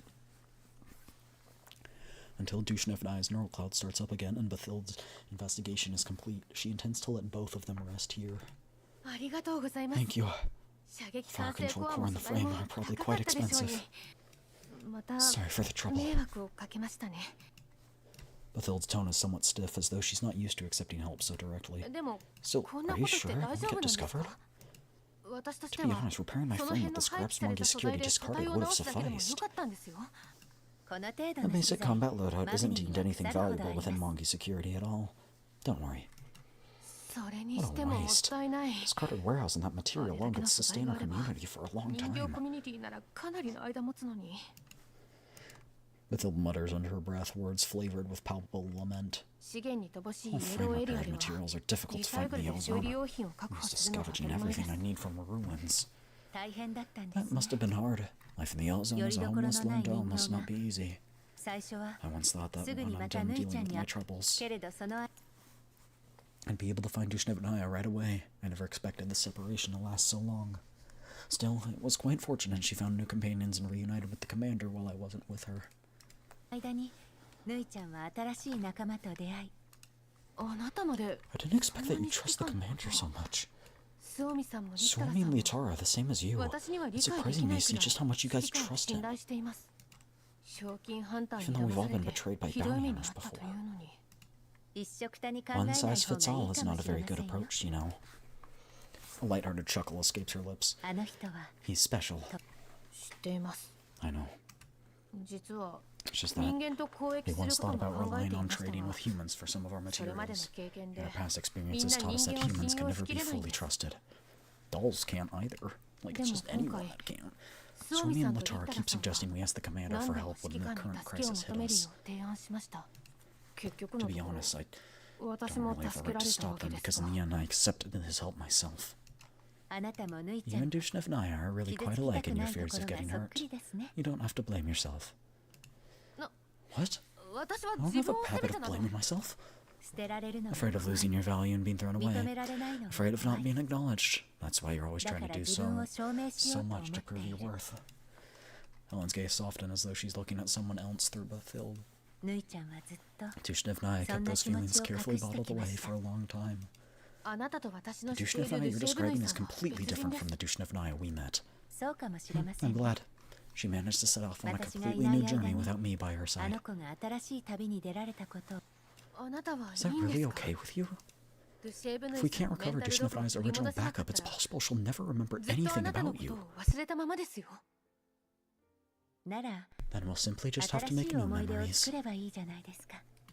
Rather than stay trapped in a past that can't be changed, we should face the future with confident, open arms. I've always believed that for both humans and dolls, the nature engraved within the core of an individual never changes, even if the memories are tampered with or forgotten. So no matter what Dushnevnaya becomes, she will always be my stalwart companion. And of course, the same goes for the commander. I wonder, what does the commander plan to do now, after all these years? Helen smooths the hair draped over her shoulder, allowing a faint smile to show on her face. We'll need to pick up the pace a little if we want to reunite with the people we long to see. Still, the safest course of action for now is to wait. We'll wait for most of Mondi to go off duty, then make our move. Understood. I'll wait for the opportune moment. I won't ask rashly and cause trouble. Now will you? Tampering with intel still does carry the risk of being discovered. We must prioritize caution. Don't worry, I'm not directly tampering with any data. I'm simply giving the intel a bit of a adjustment. Isn't that the same thing? To an opponent skilled in dissecting intel, hasty additions or deletions are extremely easy to detect. The ideal approach is to make adjustments in substitution without anyone noticing, really. For example, when I needed to ensure KSVK's safety, I didn't erase all intel related to her outright. Instead, I swapped her identification code with mine. That kind of op requires an insider to provide cover, though. Once intel is tampered, it will inevitably leave some sort of trace. Lentine's team has far more human employees than dolls. That's why I didn't ask you to infiltrate her squad. Perhaps some past experiences have made her deeply wary of us. Most humans don't even treat dolls with respect. The fact she'd go out of her way to be on guard against dolls is pretty unusual. By the way, how's Dushnevnaya doing? There's no need to worry for now. Her backup is in Lentine's possession. I'll find a way to get it back. Once I do, it'll be time for us to leave. Dushnevnaya's most recent backup is on the commander's vehicle. If things get too dangerous, we can just think of a way to retreat. Our number one objective in coming here was to help Dushnevna find you and confirm whether she, as KSVK, is indeed being continuously tracked. As long as the latter is not the case, we can prioritize retreating if we run into danger of running into a safe location within the community. The faction tracking Dushnevnaya, or the enemy tracking me, is highly likely the doll named Cocoon. Dushnevnaya's neural cloud wipe was her doing as well. I still don't understand why she's so interested in me. I'm certain we've never crossed paths before all of this. Dushnevnaya once said she felt a sense of familiarity from that doll. I haven't met this third gen in person, but I'm sure she has her own secrets to hide. As an intel processing doll for the conglomerate, the clearance she possesses is so extensive that it makes me kind of envious. With that kind of clearance, why would she bother paying attention to small fries like Nikita and me? I'm curious about that too. Her methods for responding to intel attacks are also rather similar to mine. They're probably part of the same project. That's probably why... Yeah, no, I can totally see that. They're part of the same project, and that's why she's investigating. Maybe we're similar doll models. Well then, it's a good opportunity to look into it. I'll comb through every piece of intel she's ever handled, every access path she's ever taken. I'll search for her real objective through whatever traces I can find. Let's take a closer look at this Miss Cocoon who kept trying to find me, and then once she did, chose to wipe my neural cloud. We shall see what secret she's hiding. Excuse me, what she's hiding.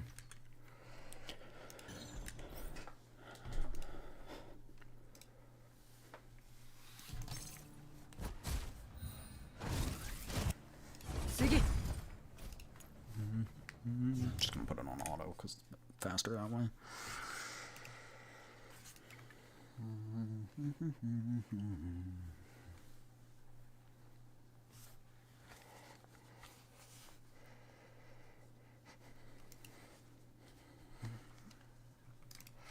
Having successfully hacked into Mondi Security's database, Helen traces Cocoon's intel operation paths.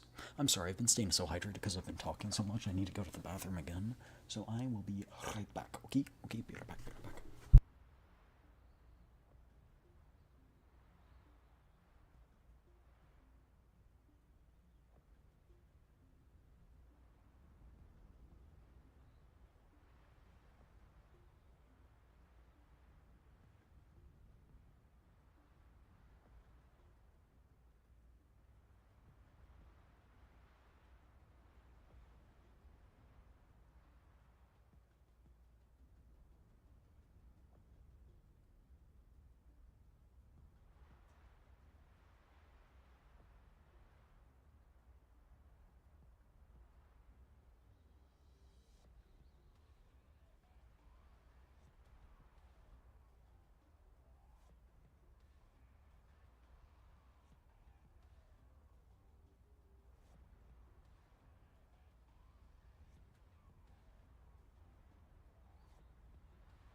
My throat's like so dry. Holy.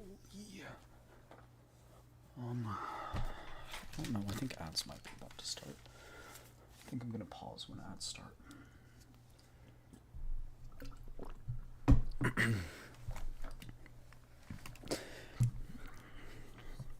As she sorts through the information Cocoon has access, a flood of intel pours into her neural cloud. A mysterious secret laboratory under Tlazo Incorporated. Ooh, my apologies. A researcher named Chiliovog, Monkey Security Additional Missions, DP-12, and the epicenter of the Lviv explosion. The unknown shadows gradually emerge from the fog. Facing the consolidated information, Helen smiles knowingly. Oh, how interesting. What did you find? I didn't expect this. Cocoon has already tampered with Tlazo's internal data on a massive scale before I even got to it. Good thing I already read and copied the data beforehand. If not, I probably wouldn't have detected any of her edits. Why did she do that? She did so to counter the UNC's investigations, I'm afraid. The explosion at Lviv implicated Tlazo, and guess what Cocoon did? She systematically removed everything that could connect Tlazo to it and other related incidents. If the investigators rely on the latest version of the data, they'll definitely be led to the wrong conclusion. Damn it! They go this just far just to dodge an investigation? But it doesn't end there. She also secretly tampered with the wipeout area coordinates of Monkey Security's mission. Huh? So the community has also been attacked because of that. Why did she change them? At the moment, it seems the initial changes were still done to counter the UNC's investigation. To avoid trouble from said investigation, Tlazo made an urgent request to Margie to destroy all evidence by wiping out every potentially problematic lab. It was supposed to be an additional mission with clearly defined targets, but Cocoon's tampering had shifted the target coordinates away from the original. Look, here's the original zone they were supposed to wipe. How is this? The original coordinates don't even include our community's positions at all. So if that's the case, was Monkey initially running with a community really just a pure coincidence? Only partially. On one hand, Cocoon's tempering helped divert the UNC's attention, concealing Tlazo's real labs. On the other hand, she got exactly what she wanted by making use of Tlazo's mission, an all-out search, stretching all the way from the yellow zone to the edges of the red. She'd be relying on a chance to find the trail of DP-12, though she would inevitably find it through her countless investigations. She's so certain there will be traces left by DP-12. I mentioned just now that once intel's tampered with, it'll inevitably leave some sort of trace behind. That statement applies to me as well. No matter how flawless the deception is, nothing is ever the same once altered. If I can deduce and guess at Cocoon's thinking, then it's totally possible she can do the same in reverse. Looks like this Miss Third Gen is more capable than I had imagined. I'd love to face her head-on if the opportunity arises. Don't wish for that. And since Cocoon thinks that DP-12 already got wiped, I don't think she'll be doing any more large-scale searches into the Yellow Zone, right? Our area doesn't have what they're looking for after all. Just some strange guards and farms at most. Can I pass this piece of info to the community? I'll just say the enemies achieve their objective. As long as we avoid the place they're wiping, we can go home safely. Sure. Right now, we're still in the shadows while the enemies contains a critical flaw. We can definitely deal her a fatal blow at the right moment. What's your plan? Don't worry, neither the commander nor the Dull community have to strike. It'll be another faction that we can use. Every storm today stems from the URNC's investigation into Lviv. A bounty was placed on the commander because the URNC wanted to use him to find the truth behind the incident. I'm not sure exactly what happened in Lviv, but I have some ways to redirect the forces pursuing the commander toward a different target. To the conglomerate? Correct. Their rush to have Monkey Security wipe out the abandoned Yellow Zone labs is fundamentally about ensuring that the URNC can't find anything that connects and implicates them. That's why they've arranged for additional teams to divert the investigators' attention, on top of the regular assignments given to Monkey Security's normal squads. When teams' instincts were right, these dirty jobs are always dumped on Omen. There won't be any reward for completing the job, but if they botch it, they'll become the scapegoat that the conglomerate discards. I don't give a crap about human power struggles, but so long as the community stays safe, that's all that matters. As for you, you should probably cut ties with that Lentine as soon as possible for your own safety. Lentine would never accept ending up as a discarded pawn with that personality. Her reason for waking me in the first place was to gain enough autonomy by building up leverage. With just a little nudge, that woman will willingly expose every clue that implicates the conglomerate to the URNC's gaze. She will be the perfect guide to divert the URNC's attention. Helen smiles, but something icy emanates from beneath that warm smile. Bathilde scratches her head. Helen calls for Bathilde to leave the room. When she does, Helen immediately connects to an encrypted call with Lentine. Have you found the intel I asked for? Yes, there's good news and bad news. Which would you like to hear first? Cut the crap. Report mission status. Yes, ma'am. DP-12's tone return to deference, though a faint, elusive hint of mockery lingers within it. The bad news is, I used the interfacing port that Tlazo used to infiltrate Montezuma's database and reverse hacked my way into theirs.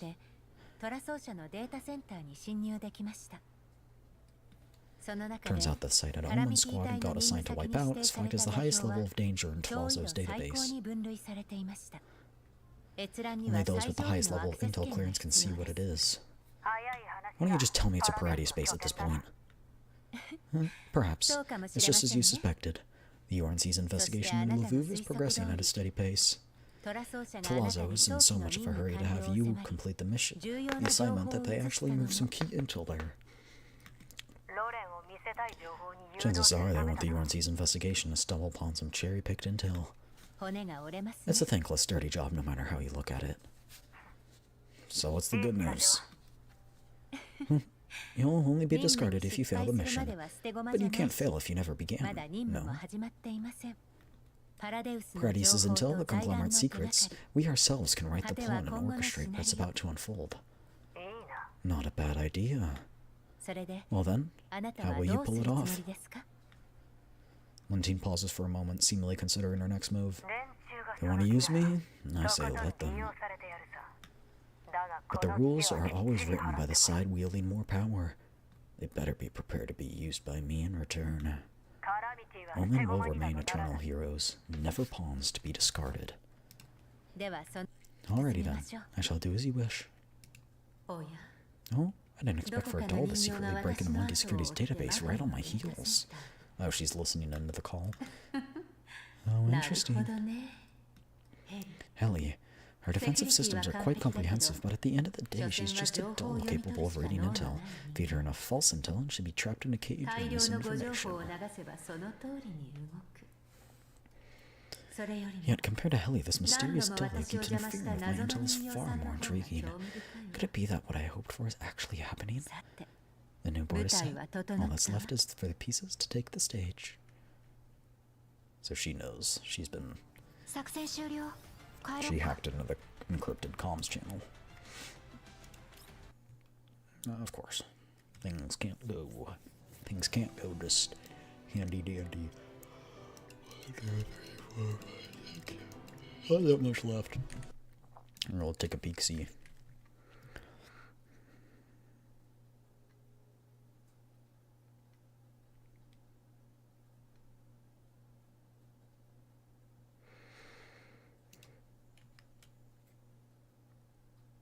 Two and a half hours? That's not bad. That's not bad, actually. That's really not bad. We made some good progress. I do want to do this supply, though, because I'm maxed out on these tickets. So I'm going to let this run, because the tickets will refresh in an hour, so I want to be able to get those.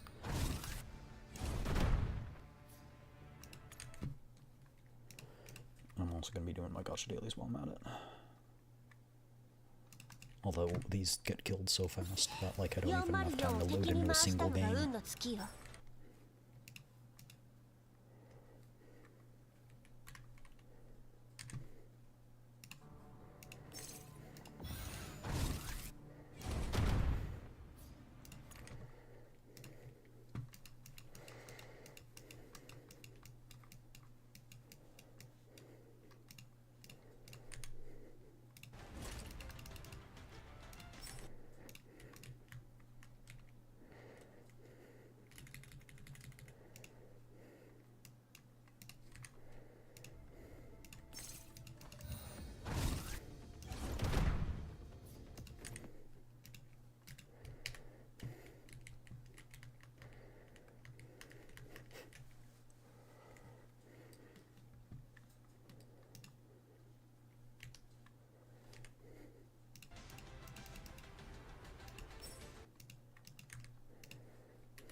too fast, bro.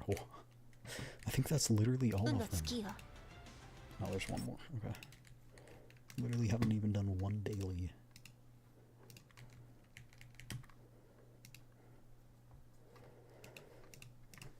Yeah, I'm not gonna lie, I just didn't expect the story mission to be 7 hours long.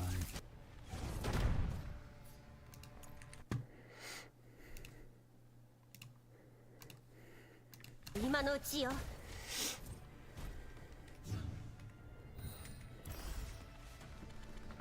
ハンデをあげる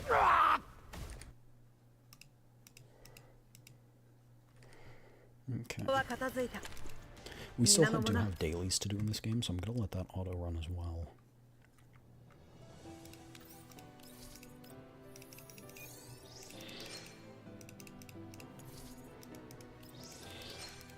Oh, the soundtrack is fire.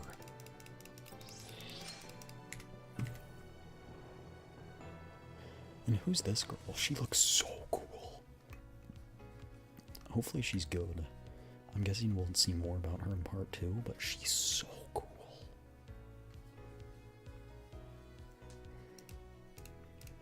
I think I'm gonna pull out my stock of resources to roll for her.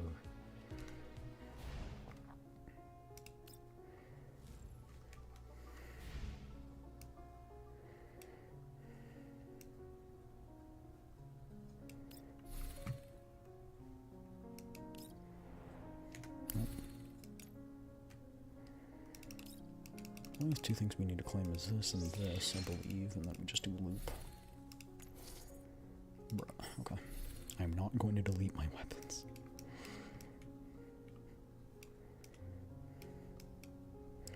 Which ones have I been? Who have I been raising? Void Mestina? Okay, wait, hold up. We probably have enough for her. おかえりなさい ここに I think I probably already do have the attachments for her.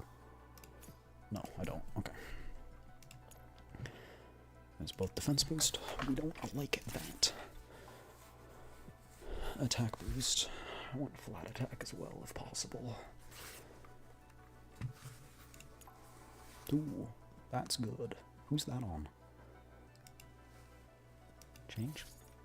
Planeta? Oh, but no one's using it. Let's see if there's any other ones.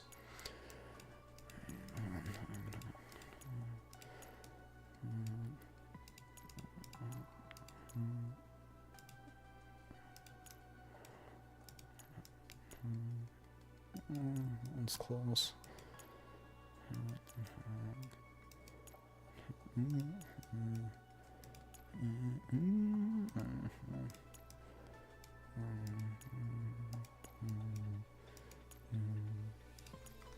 So this one's not even that good.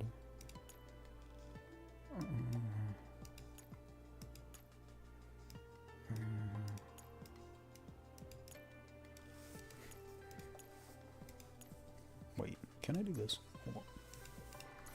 Do this, you do like damage, crit rate, attack boost. Yeah, then you do that, and then it filters it, so all those are over here. Baby.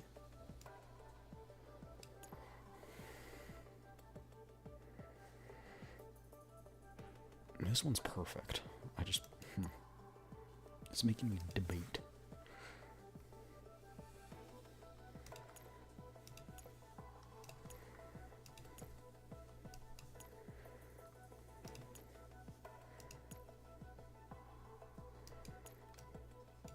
There we go.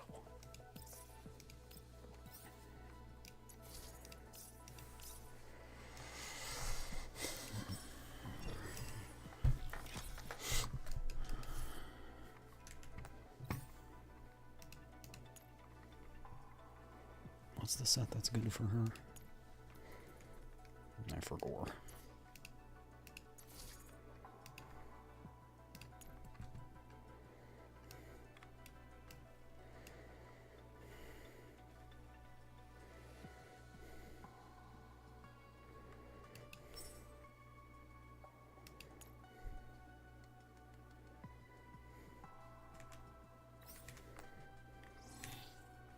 I can see what it is.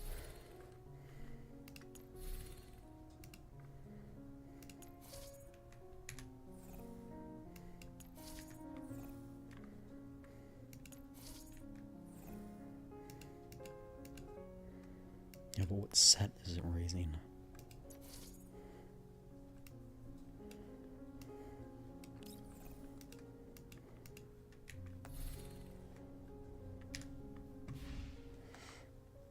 I guess I'll just have to find out for myself. いいとこここに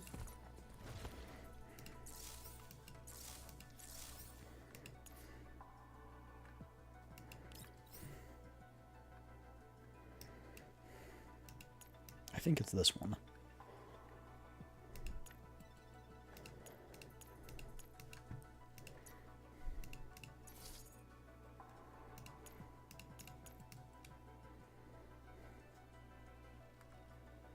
What else be physical? I don't know.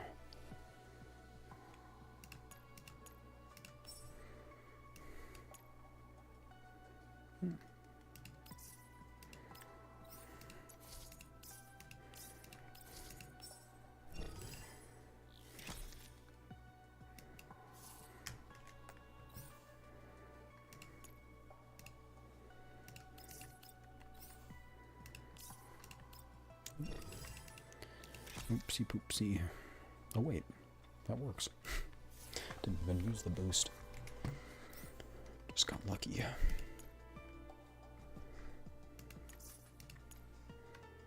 If we lock these this way, we won't ever have to come back to this again.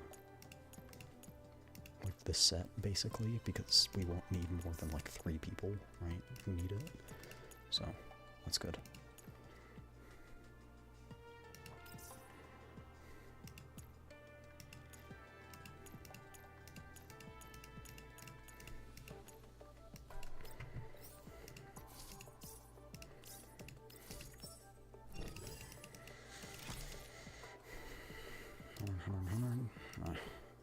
How many of these do I have? 13. It's fine, this is good for now. Okay, now what I can do is, the reason why I wanted to do that is because now I can go here and do myself a favor, not weapons, this, and just do everything.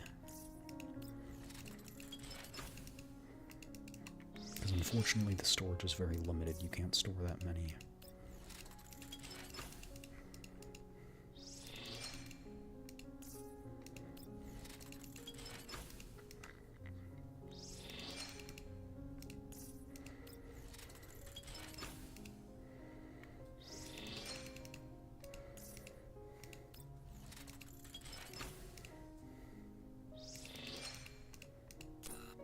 Nice, okay. So now we can turn on that loop.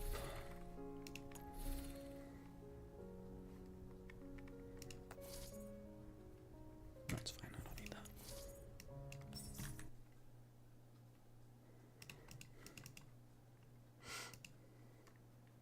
Cheers, stay hydrated.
I'm just gonna finish the dailies for this game and then we can do like one more episode, and then I'll do the rest of the dailies, probably.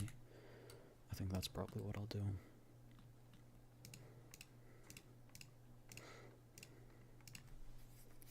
So I do think we can finish this.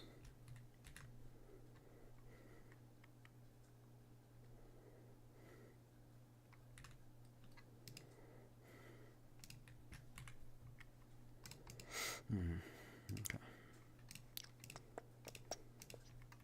Should be pretty quick.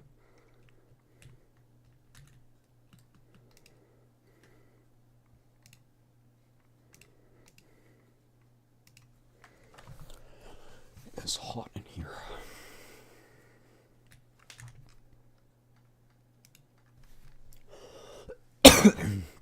Excuse me.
Okay. Generally am done now. Let's see. There we go.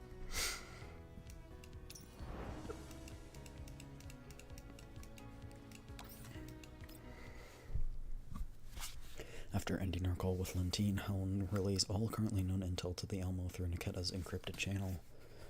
Helen stands quietly on the screen, her background still consisting of Moggy security uniformly designed walls. Based on the intel gathered so far, the conglomerate initiated a self-audit process after the Lviv laboratory explosion ahead of the UNC. But they weren't fast enough. The UNC cared about the explosion at Lviv far more than anyone could imagine. How much do you know about the explosion at Lviv?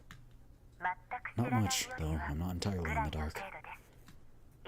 The explosion of Lviv didn't affect its ordinary civilians greatly, but it did shock the upper echelons of various factions.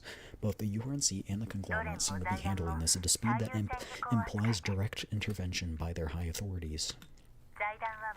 This time, the conglomerate commissioned Moggy Security to locate and erase every lab connected to Chiliovog, but the URNC's response was far faster than they had anticipated. They've since abandoned the idea of wiping out every area. Instead, they plan to fabricate precisely aimed evidence to completely redirect the UNC's attention. So, Commander, about the Lviv incident and how it relates to you. We'll discuss that in detail once you're back on the Elmo. It's been a long while since I've had a private conversation with you. Helen lets out a soft chuckle, then quickly resumes briefing us on the latest findings. Not long ago, I spent some time tracing and analyzing the mission that Monkey Security took on. They were operating in the Doll Community region due to the actions of third-gen Doll Cocoon. She secretly tampered with the mission requirements, vastly expanding the search radius under the pretext of cleanup operations. I'll continue my investigation into her activities. Good work. Looks like Monkey Security wasn't the only reason why Dushnevnaya was getting tracked. This cocoon seems to harbor a strangely strong obsession with my name, or rather my identity as DP-12. Cocoon made a move on Dushnevnaya as soon as she returned to Monkey Security as DP-12. Be careful, she'll definitely come after you. Don't worry not, I'll keep my guard up. Right now, the enemy's got themselves exposed, and we've not been compromised. I'll stay concealed and only reveal myself when the time is right. Nikita told me that Dushnevnaya had her memory wiped once in Monkey Security because she came across some secrets of the conglomerate's top brass. Is that true? Yes. Dushnevnaya happened to overhear conversation between the conglomerate leaders during a routine escort assignment. Helen's voice lowers as she recounts the fragmented, broken utterings salvaged from Dushnevnaya's shattered memories. Seats. Limit the numbers. Meet the targets. A plotted terrorist attack, maybe? Dushnevnaya fought with everything she had to remember this. Seats. The contents of a pass call with Colleen rushed to my mind in an instant. The matter of change in leadership for Odessa. That was also what I was going to say, is seats and leadership. But there was a change in the faction that held power over it. A chairman with ties to the conglomerate who would undoubtedly provide cover for all of their dirty dealings.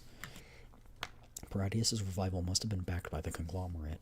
Without a definitive way to sever the relationship between the two, Paradius will always have enough resources coming back, expanding as much as mold would on endless plains of ripe agar media. Those conglomerate dogs. There's nothing they won't do for profit.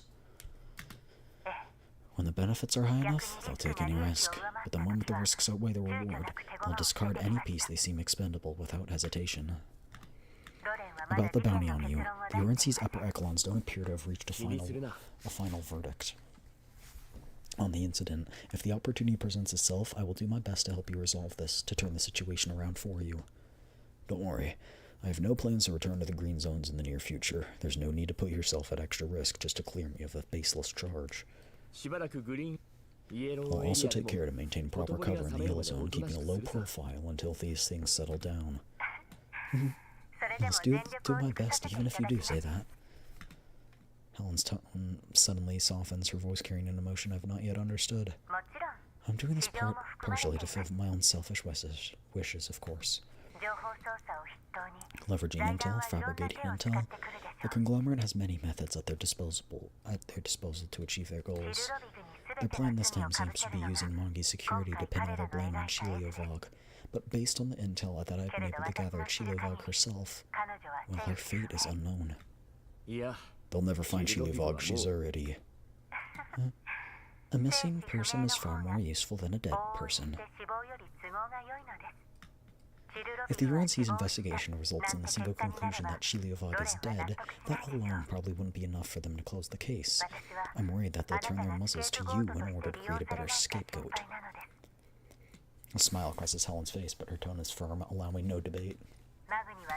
Monkey Security will, on the conglomerate's orders, construct a complete chain of evidence linking Paradius to Chiliovog. And everything on the missing Chiliovog then to direct the UNC's attention by directing the investigation toward Paradius. The UNC isn't that naive. Unless the bait the conglomerate is offering this time feels enticing enough. Exactly. The intel the conglomerate is putting forward involves a field I do not understand yet. It's not something unrelated to the relics. Or it's not something related to the relics, right?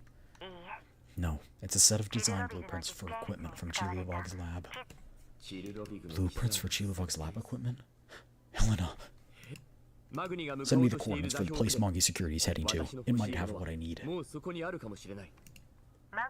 Monkey Security has already departed. There's a high chance you'll run into them head-on, even if you move at top speed. What exactly spurs you to take such risks? There's this kid on the elbow. She urgently needs nutrient solution used in the cultivation of Parades test subjects. Since Mongi Security plans to use Chilivog to draw the UNC's attention, there's a high chance that the area chosen as a sacrifice will contain the contraband that they're using to fabricate that exact evidence. Said contraband is the nutrient solution that I need. The kid can't wait much longer. Understood. Please proceed with caution. According to the intel I dug up, there may still be remains of Parades forces in that area. Maybe you could record some combat footage to submit as evidence in the future. I've never placed my hope in the UNC senior officials. Don't worry, I'll take care of everything. And what if you do this, but not for the purpose of submitting evidence to the UNC higher-ups? She pauses. The figure on screen seems to hesitate for just a moment, as though she were weighing her next words carefully. Her voice is so quiet she almost seems to be talking to herself, yet it comes through the connection with perfect clarity, carrying a cautious plea tinged with hesitation. Do it for my sake instead. Will you agree to this request? Oh, of course. Evidence like that won't be of much use, though. I've been longing to return to your side ever since we reunited through that call back then. Dushnavnaya once asked me what we should say if we were to reunite with you. You're finally back. I missed you. Please don't leave us again. I thought so many ways to begin our reunion, and I never imagined it would go this way, reuniting through a comms device under this identity. I will sit and wait no more. I want to build, and am building, a place where we belong with my own two hands, a home that belongs solely to us. So please trust my judgment. Helen lifts her head once more, and on my screen, her resolve, stronger than it ever was, shines brightly through her steely eyes.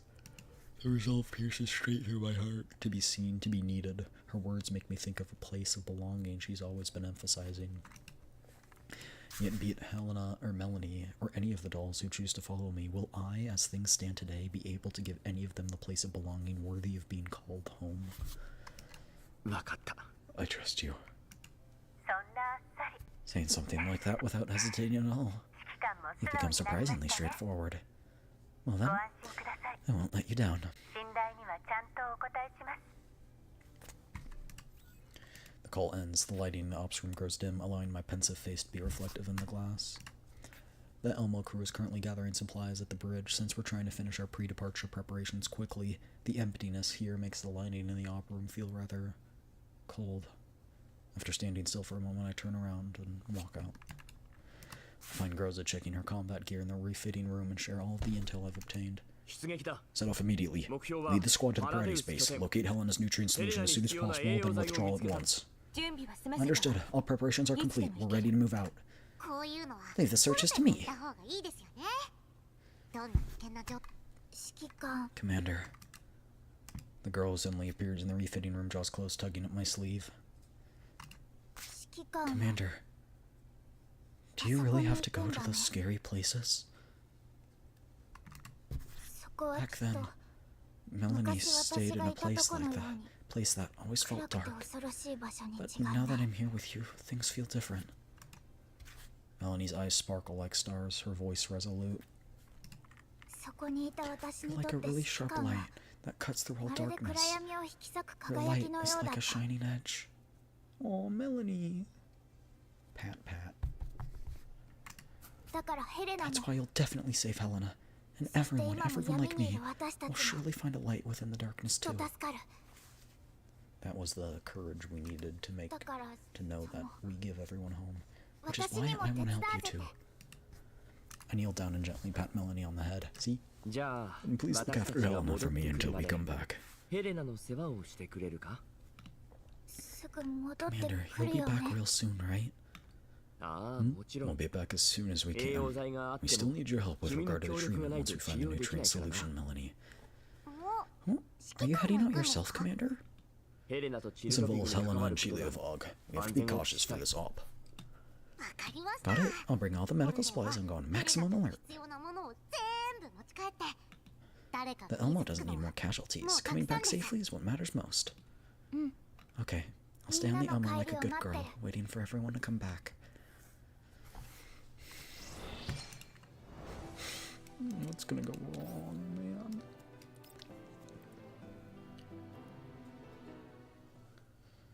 The team led by Lentine moves swiftly through the yellow zone. Finally, it comes to a halt at the mission coordinates designated by the conglomerate.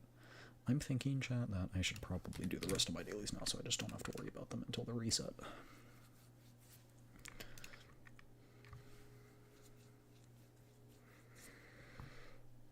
Chat, I won the Zhuang Fengyi character acrylic stand. I won that giveaway. If you saw me repost it, I won it. Crazy, I get a Zhuang Fengyi standee. Let's freaking go. If I had a video game, if I had a nickel for every time I was DM'd by a video game's social media account, I'd have 2 nickels, which isn't a lot, but it's funny it's happened twice.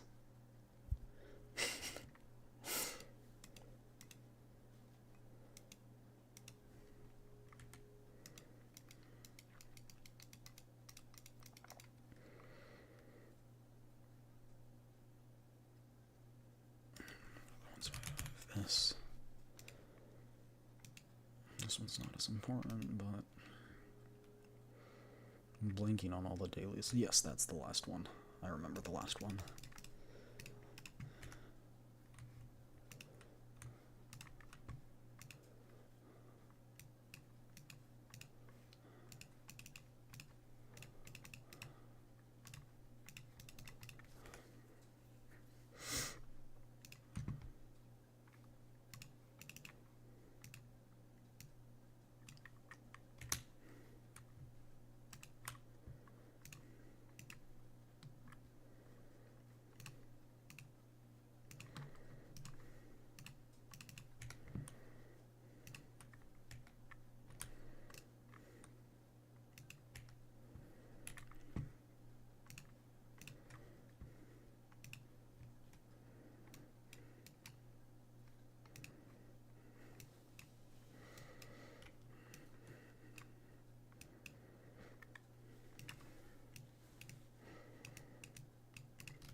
sorry. I'm walking in to finish these as fast as I can because I feel bad that I don't do these in the day. I'm like always, I always tell myself, oh, I'm gonna do these, you know, make sure I do these today. Before stream, and I don't. And something comes up and stream is going longer than I thought it would. And then everything falls apart.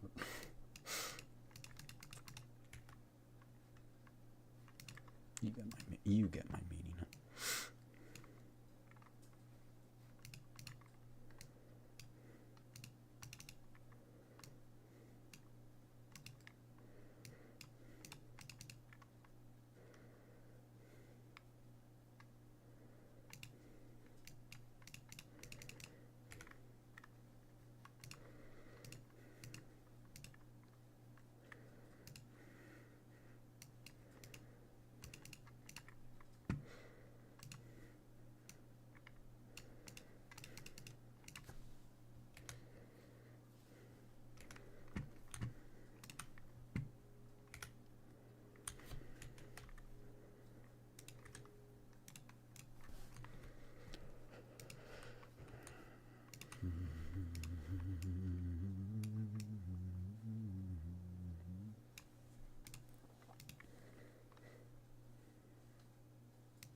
Okay. That should be it. No. No, it's not it. Damn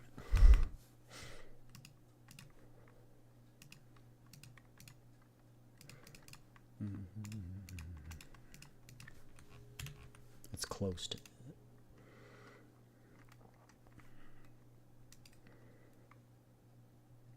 It should be really quick. Cheers, stay hydrated. Stretch 2.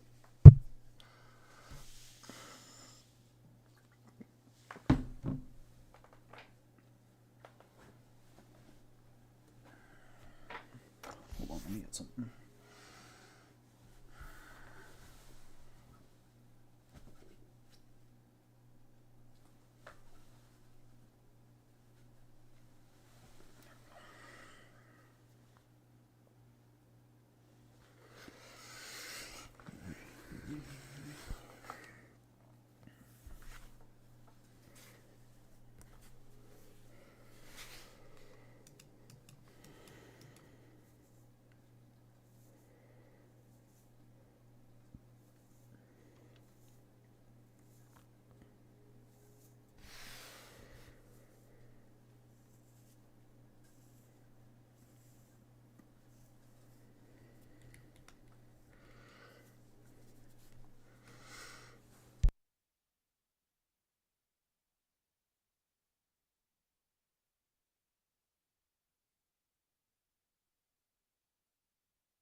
Hold up, something inconvenient just came up.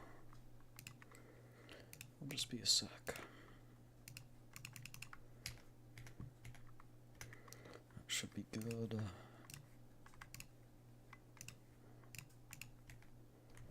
Got it.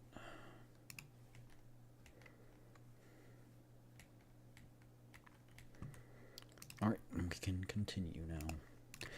My apologies.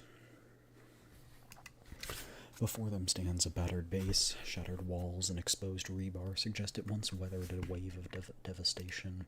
The building's broken silhouette trace eerie, jagged shapes against the sky, proclaiming its danger across the land.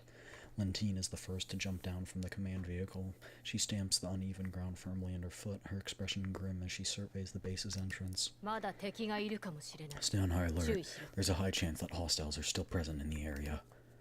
Lentine's voice spreads through the tactical comms channel to every member of the Omen squad. Her voice is icy yet steady, somewhat dispelling the fatigue from their hurried march. Start with the perimeter. Avoid being detected. Confirm the enemy's numbers as quickly as possible. Yes, ma'am. All units equip mission recorders. Document the mission in full. The order makes Kenny hesitate for just a split second. He gives Lentine an instinctive glance. Understood. What, got a problem with that? There's no emotion to be read from Lentine's voice, but Kenny knows that his tiny reaction hasn't escaped her notice. Just that we're on the same side here. Do we really need recorders? We never used them in the past anyway. If the mission intel leaks, it'll be hard to explain to the conglomerate. The past is the past, this is the present. The combat footage recorded today, I'll destroy it all afterward in one fell swoop. The recording is simply an extra layer of insurance for us. Having an extra bargaining chip is always better than being caught off guard by a partner's betrayal down the line. Would the conglomerate really betray us? Sensing the implication behind Lentine's words, Kenny's spirit sink to a rock bottom. To the people at the very top, every last one of us is expendable. Know your place. Besides, even if the intel does leak, it wouldn't be because we let it. Understood. I've always believed that these missions we execute do carry meaning, but we're protecting this world too, really. Just in our own way, destroying what's left of Paradise experiments, that at the very least will keep ordinary cities safe. Kenny, you've been with me for so long. Haven't you figured this out? Lentine cuts him off, her tone ice cold. The first step into despair is the gap between expectation and reality. So put away your dreams of saving the world. The world means its share of fools, but I will never want fools who think they can save the world as my teammates. Is that so? And here I thought a hero whose dreams to save the world might catch your attention. Everyone's interested in interesting things, but that's all there is to it. Make sure everyone participating in this mission keeps their mouth shut. Carry this up out to the highest tactical standard. Be ready for enemy contact at any moment. Eliminate every living creature in the area, leaving no survivors. Suspected signs of human survival detected. Open fire. Understood. Open fire. Shoot them. It's Ela's. Hurry! The sound of terrified screams and full auto gunfire ring out in rapid succession through the comms. Lentine closes her eyes, frustration etched across her brow. She raps her knuckles hard against the tactical tablet, producing dull thuds. People always tend to hesitate at the fatal moment, driven by strange human sympathy and force of habit. It's not exactly what just happened, even though she's already given the ruthless order to eliminate every living thing they encounter. Even a single second of hesitation could decide your fate in a place as dangerous as this. Report status. We encountered unidentified humanoid creatures in cloaks. They attacked us. It's not just Elids, there are doll machines here too. We lost 2 of our squad members, 3 more wounded, requesting reinforcements. The voices coming through the comms are breaking up every now and then, speech intersped with heavy panting and the roar of gunfire. Lentine waves her hand, signaling Kenny to push the other squads toward the ambush point to provide support. Fire! Fire! Hold the line! Hold on, we're already on our way. Unlike the previous sweeps of long-abandoned Paradis bases, the coordinates the conglomerate has provided this time clearly contain a significant number of hostiles. The squads swiftly suppress the remaining enemies, but not before paying the price. Lentine personally leads a team straight to the Paradis experiment area. Lentine orders her squad members to wipe out the products of all the experiments in the vicinity. She establishes a defensive perimeter around her position, holding back the enemies that keep emerging from every corner. There's an unusually high number of test subjects in this base, and most of them are humans who've been... Kenny's voice is hoarse. He cannot bring himself to blurt out everything on his mind. You won't live long if you don't break your overthinking habit. Things are definitely worse than I expected. I thought this mission was just planting some research info here and then grabbing some Chilivog-related permission info as evidence to hand over to the URNC. Now that I'm here looking, this is definitely one of the testing grounds connected to that White Zone base. Something made those high and mighty conglomerate top dogs give up a place like this. That's a pretty decent outcome, all things considered. Humanity will never stop chasing power, Kenny. The number of madmen in this world far exceeds what you can imagine. War never changes. Only by maintaining a balance of power between factions can we temporarily restrain conflict. And this time, we're the weights being placed on the scale to maintain that delicate balance. Fabricating info, erasing evidence of the conglomerate's connections, it's all meaningless at this point. Even if we do all that, there are countless other experiments like this going on in other labs. At best, we're just helping to ensure that these experiments can continue somewhere else. Shutting one's mouth allows one to feign ignorance. When there's no evidence, there can be no trial. Trust me, the people at the top don't have the foresight you think they do. Hurry up with your work, don't dawdle. After instructing her subordinates to maintain the defensive line and handing over deception work, Lentine contacts to an encrypted call with DP-12. I'm suppressing hostiles here at the moment. I'll open the Paradise Intel database interface shortly. Once you connect to it, verify whether our selection of intel is correct, and change all control permissions to the site to Chilivog. Processing your order right now. Please wait. By the way, if you received the video I sent you, encrypt it, then make a few backups. Set it so that if I fail to check it for 3 days, the intel automatically gets sent to the URNC. Preparing for every contingency, even when there's little danger, now that's what I'd expect from you. I wouldn't need to resort to this kind of strat if Carmen didn't put such a huge emphasis on this. Massive explosion suddenly roars throughout the Paradise base mid-conversation. The whole structure shudders violently. The sound of collapse echoes without, and debris falling from the ceiling rained down like a storm, crashing to the floor with deafening impact. Our guests seem to be acting faster than expected. We'll need some more time if we want to fully complete the mission. Even in the best-case scenario, we'll still need... The sound of explosions arrive one after another, steadily encroaching on Lentine's position. Another blast rings out, closer and more violent than the last. The piercing screech of metal comes from directly above Lentine. A section of the ceiling breaks free and plummets toward her. Adjutant Lentine, watch out! Kenny lunges at her side from with desperate shout, throwing all his weight into knocking Lentine away. The two humans tumble to the ground. The comms device flies from Lentine's hand, skidding and tumbling across the floor, abruptly severing its connection to DP-12. A thick cloud of dust and smoke engulfs them in an instant. Lentine struggles to push herself up, but the dust still has her coughing violently. Kenny, who is lying face down, is already back up. He positions himself with his back to Lentine, down on one knee with his weapon raised as he visually sweeps their surroundings. Adjutant, are you alright? Lentine doesn't answer. Her gaze is aimed past Kenny's shoulder, fixated on the area that just collapsed. Lentine realizes she might have walked straight into a trap. She thought she was prepared, and yet she didn't expect the enemy to act faster than her. Judging by the direction of the explosions, there's more than one. This place has become a death trap about to snap shut. All her so-called bargaining chips are worthless in the face of death. All units, prepare to withdraw! But our mission isn't complete! One squad has already gone to investigate the source of the tremors. Idiots. What they're trying to do is no different from a suicide run. Tell them to hurry back. No need to investigate. Prioritize immediate withdrawal. But we won't be in trouble with the conglomerate. Worry about it after you get back alive. Tell me, why do you think some squads get completely wiped out during some of Mongi Security's previous missions? What do you think happened? Their assessment of the mission intel was inadequate. If I were in upper echelons, the best possible outcome in InfoSec Ops would be for every operative involved to die during the mission. You mean... The color drains from Kenny's face as the worst-case scenario dawns on him. Don't forget, Mongi's just one of many PMCs. Besides us, whom they've assigned the dirty work, they have far more obedient and useful third-gen dolls at their disposal. You can tell from the sound alone, the people setting off explosives aren't many, but they're closing in. There are others here. Get out before the entire area collapses. Go. Another explosion, light and fire shoot in the sky as the roar of concentrated gunfire mingles with the howls of Elids.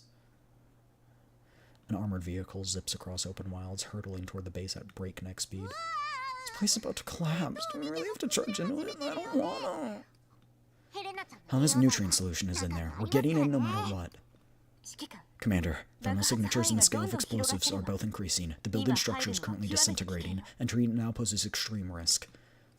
I stare at the ruined building ahead, shrouded in fire and smoke. The nutrient solution Helen needs is right in front of us. Full speed. Charge in. Are we really going in? Grab the handrails. Don't get thrown off. Right, I know. The armored vehicle lets out a roar as its engine is pushed to max output. It shoots forward like an arrow loosed from a bow, recklessly plunging straight into the heart of the chaos. Dust, smoke, and debris pelt the windshield, hammering against the bulletproof glass in a loud, relentless barrage. Amid the deafening roars, the armored vehicle crushes the already crumbling outer wall in a nigh suicidal charge, finally coming to an emergency stop inside a devastated experiment area. I kick the door open. A pungent wave of gunpowder dust and some kind of chemical agent rushes in. The whole community offered to help us with this mission. So why am I the one who got dragged down here? I never wanted to ride with Kuka again. Shut up and do your job. Why are you sure you didn't insist on coming just because the commander's in this vehicle too? You're here because I approve of your combat ability. Don't embarrass yourself. Fine, fine. I won't slow you guys down just because I'm a medical. Leave the commander's safety to me. Judging by the explosions, this area won't hold much longer. Are we too late? I survey the wrecked lab in commotion from moments ago. It seems Monkey Security is already pulled out in a hurry. Our objective takes priority. Eliminate everything that comes in our way. Then let's tackle the most important thing, the nutrient solution. It should be near the lab equipment, there's no doubt. The enemy's retreat route crosses the area we're planning ahead to. They seem to have retreated because of the explosions. We're the only ones dumb enough to push forward in a place like this. Pick up the pace! I know.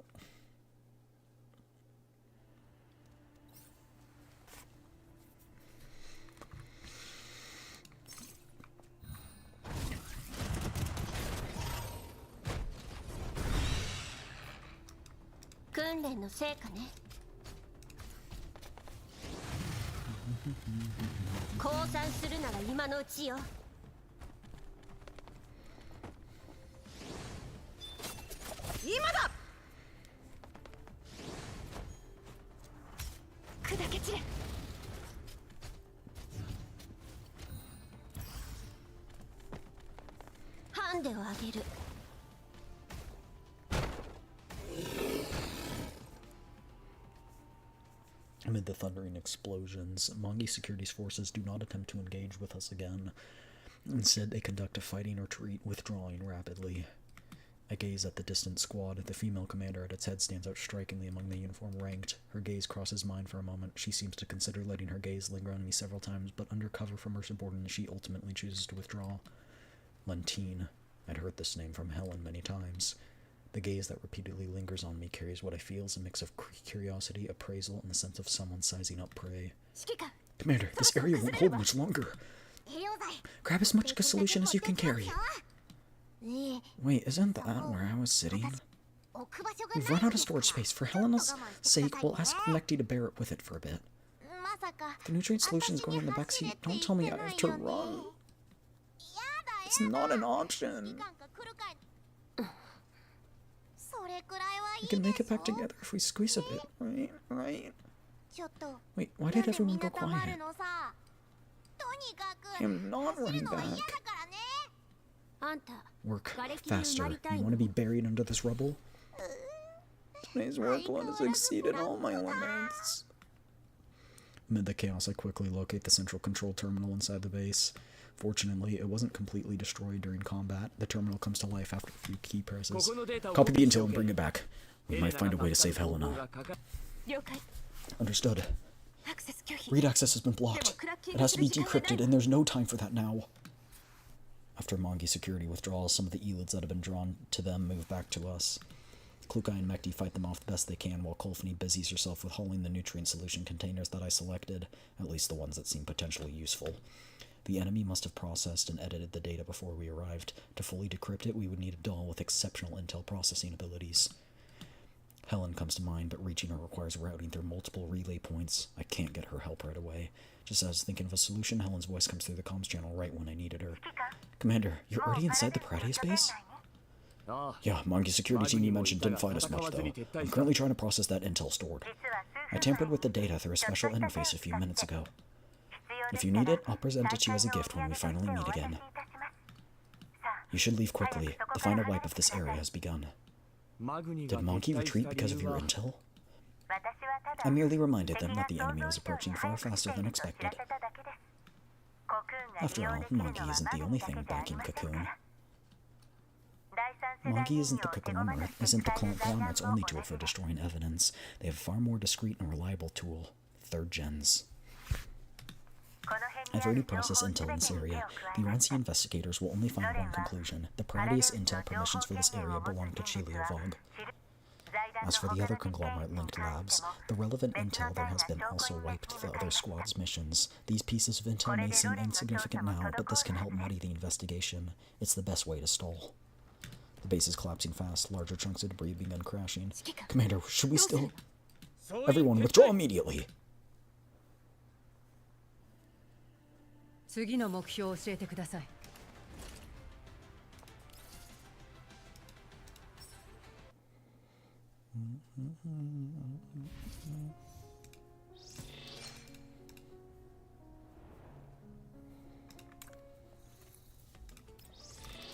やったー。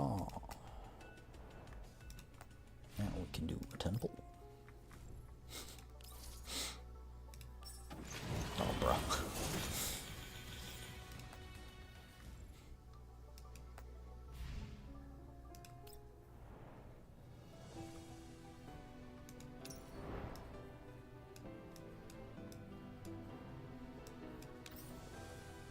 Oh, we're fighting Cocoon. Yippee! Beep. In an unassuming corner of Mongi security, a doll deftly swipes open a door lock, carefully stepping into a dust-covered archive room. How's everything going? Smooth so far. The forged permissions you made are working well. But is Dushnevnai's backup really here? Oh, so they're forcefully withdrawing the backup so they don't have to rely on her? Nice. Bethilde cautiously looks around her surroundings.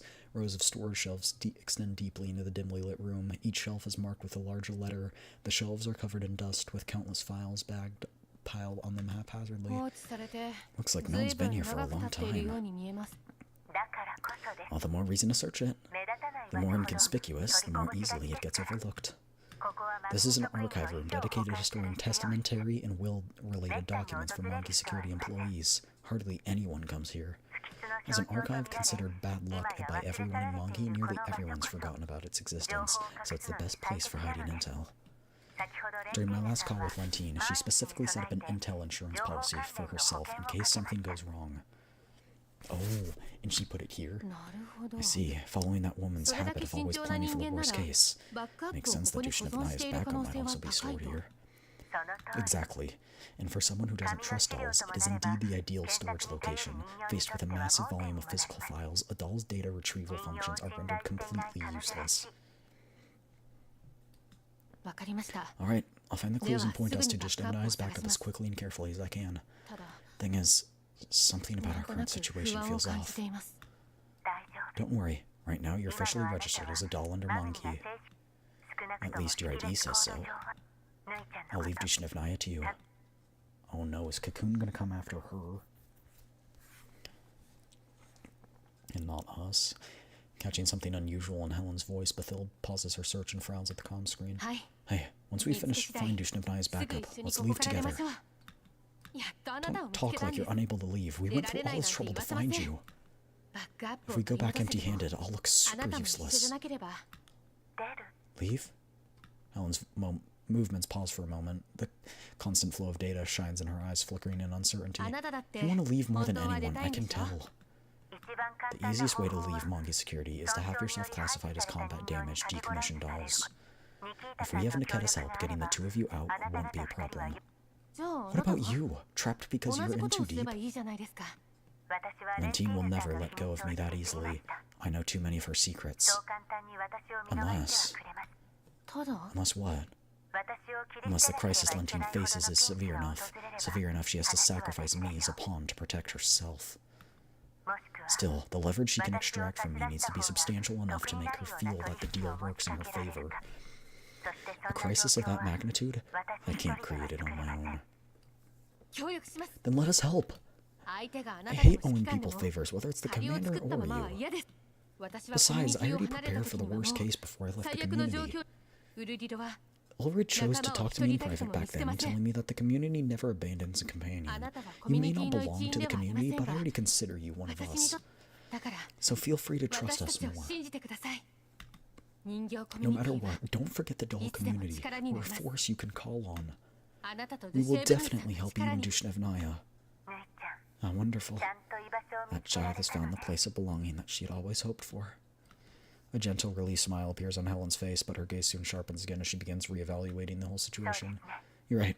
I should leverage every faction available, not just plan for the worst. If I'm only thinking about dealing with Lentine, then the resources and powers I can mobilize are still far too few. But if I add a few more pieces to the board, the game could play out in some other ways.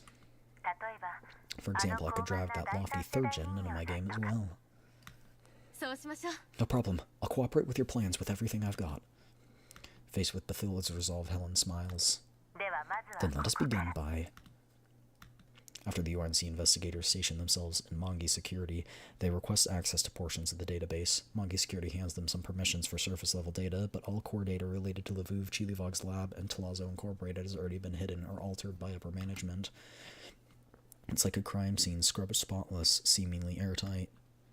But to Helen, every moment of data leaves ripples in the Intel archives. She stealthily navigates through the depths of data, sensing the unnatural textured traces that have been forcefully smoothed out.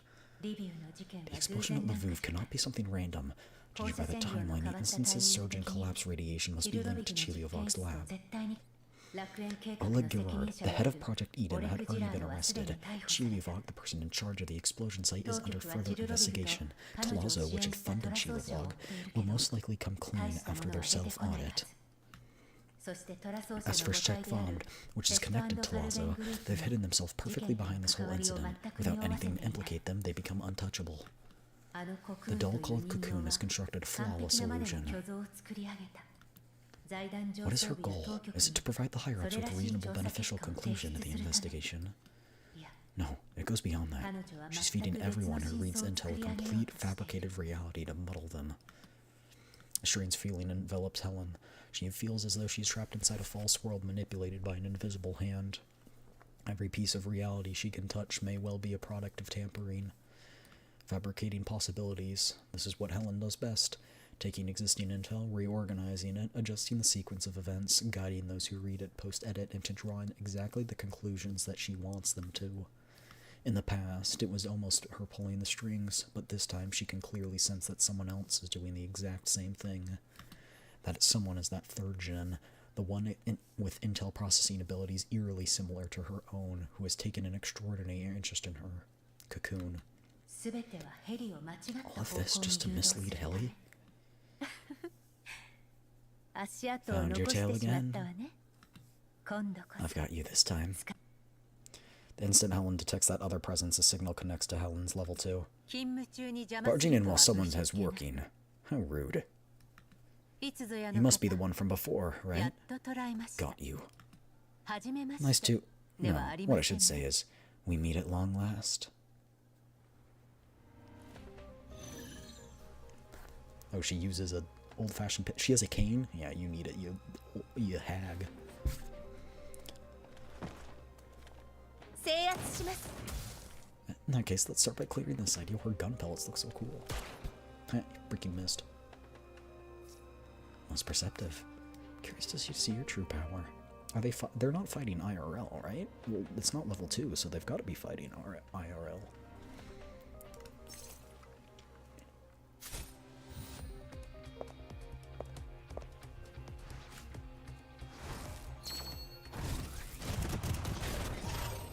you just gonna kill her off the bat?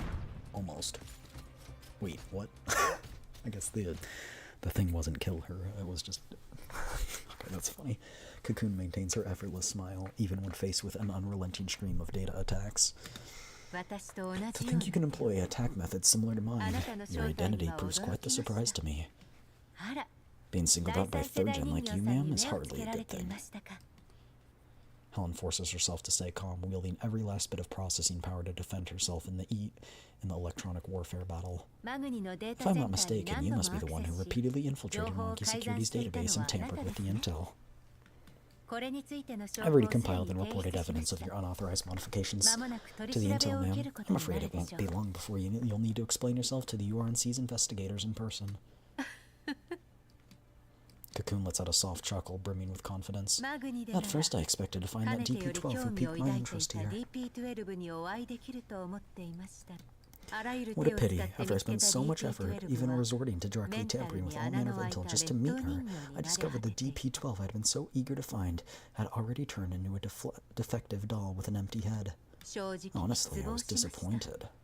The answer I'd been seeking all this time led to such a dull ending. That was, well, until I encountered you. Cocoon's turns aggressive, as though she intends to peel open and look through every layer within Helen's neural cloud. KSVK? No. Based on my current deduction, that is not your true designation. I've made a tiny, but perfectly reasonable guess again. Like I have the idea that you're the real DP-12. Her level 2 is slammed by a sudden assault. Helen feels everything around her begin to peel away and shatter. Third gen doll. Facing an opponent with performance and access permissions far exceeding her own, Helen's level 2 defenses begin collapsing layer by layer under the onslaught. Helen can barely hold her ground. This is when Leva comes in and is like, psych, bitch. To be honest, the fact that you can meet me here at all is testament to your remarkable intel processing abilities. Still, this is as far as your struggle goes. The attacking data crashes over Helen's desperately maintained defenses in an instant, engulfing her like an overwhelming tide. In the final moment before Neural Cloud is breached, Helen uses Lentine's copied permissions to trigger the highest level alert possible in Monkey Security. If I do this, maybe... Following Helen's actions, an instruction is sent through a vulnerability in Monkey Security's defenses to every decommissioned doll warehouse. Countless decommissioned doll frames stored in the warehouse activate all at once, like a torrent of steel driven berserk. They smash open the warehouse doors and pour out like a swarm of hornets, attacking every target in sight. Alarms blare through Monkey Security in an instant. Cocoon, who is in control, cannot help but feel a flash of irritation at having her plans disrupted. How irritating. Great, found it! Clutching the well-disguised Neural Cloud backup, Bathilde lifts her head from the mountain of messy files. Only now does she hear the abnormal alarms and sounds of chaos coming from outside the archive room. She immediately tries to contact Helen, but the call doesn't go through. All that remains is a comms channel, is a single message from Helen. Evacuation plan must be moved forward. Improvise. Damn it, what's going on? Bathilde quickly decides to call Niketa, since the archive room has not drawn any attention yet. Sorry to call Niketa, I need some help here. Do you know what's going on with Helen? I can't reach her. And what's the deal with those dolls bumbling about the corridors? The mechs and Monkey Security are running wild. Don't worry, this is actually a perfect opportunity for you. Keep yourself safe and prioritize completing your current mission, which is to defend Dushnevnaya's backup. I'll draw the pursuers from your area away. I'm fine, I've already got the backup. I just need to get back and reboot her frame. Really? That's great. If you can successfully reboot Dushnevnaya, you'll be able to immediately evacuate. Niketa's voice is interspersed with intense gunfire and the sound of running footsteps, slightly distorted by electrical interference. It's total chaos here. Even I received the order to attack and destroy the database. Could it be? Most likely a command issued by Helen, or by Cocoon. I can't reach Helen. I'm worried that the current situation might be the result of a last resort she was forced to use while engaging the enemy. The squad the commander dispatched to extract us should already be on their way. Maybe they can help. In any case, that's not something you should be worrying about. Your only mission right now is to take Dushnevnaya and leave. I know. I'm heading back right now. Move as fast as you can. The time I can buy you is limited. Multiple squads from the field have already received emergency orders to return and support. Our window to act is really small this time. 作戦終了。帰ろっか。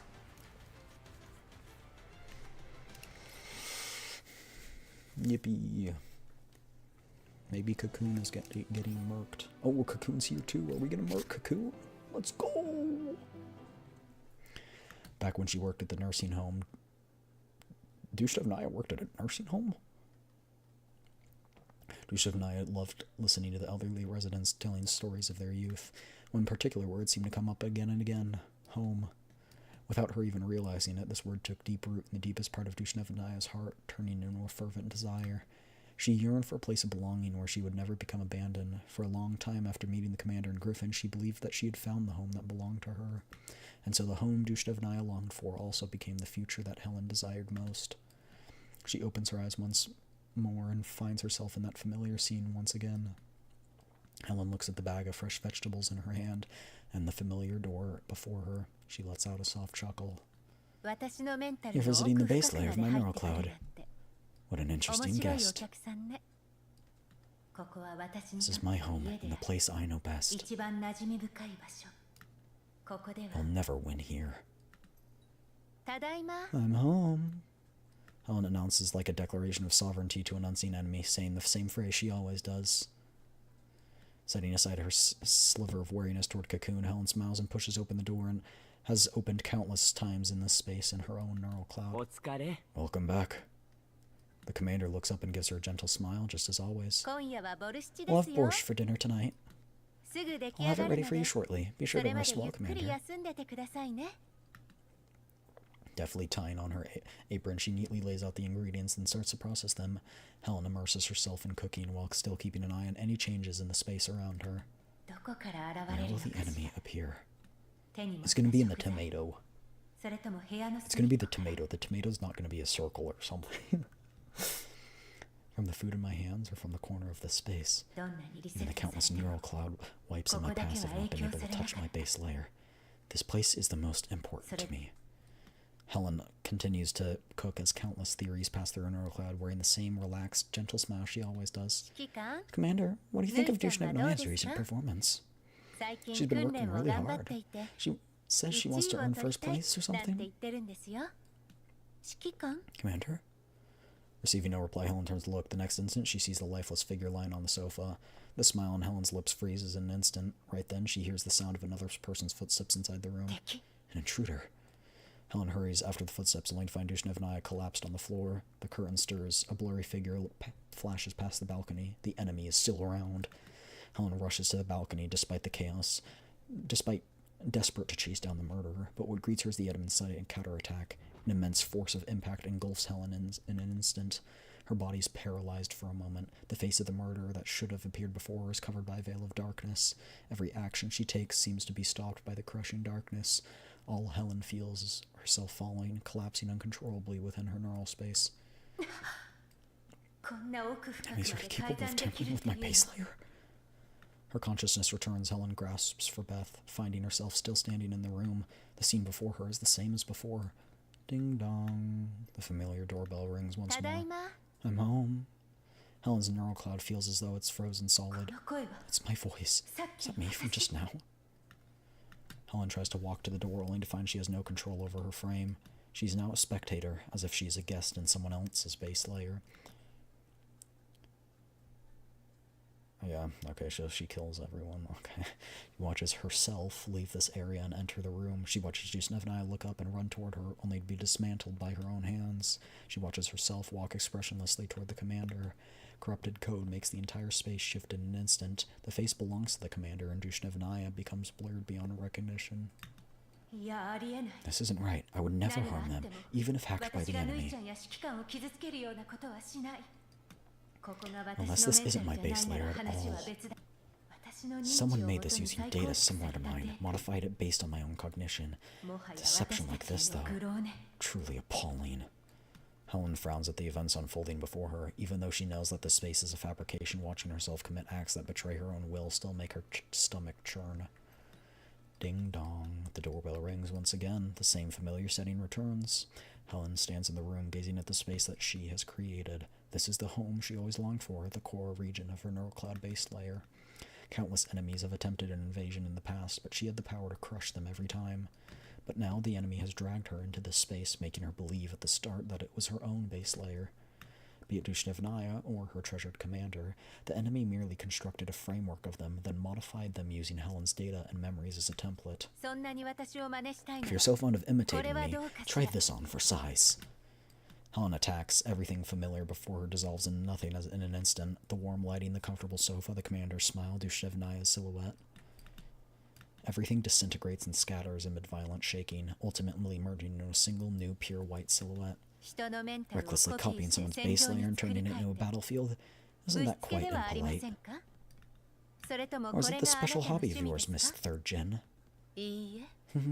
It's the complete opposite, DP12. I'd love to rip this superfluous trash data out of my space and grind it to dust. Is that why you're looking for me? Because of Project Coronal Hole? I have no memory of participating in that project. Still, given the current situation, it seems that some of my data got extracted and implanted into the database within you.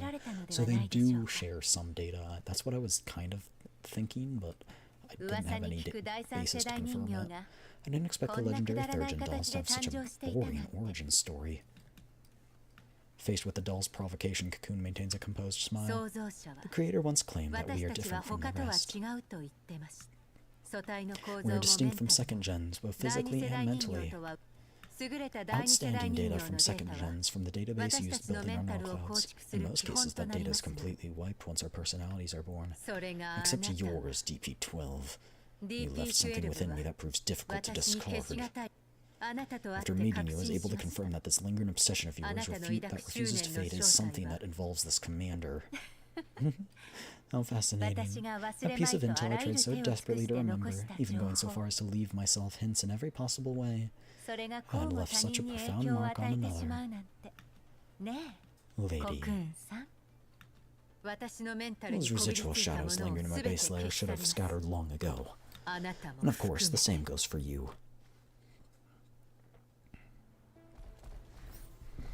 Beat her up, Helena.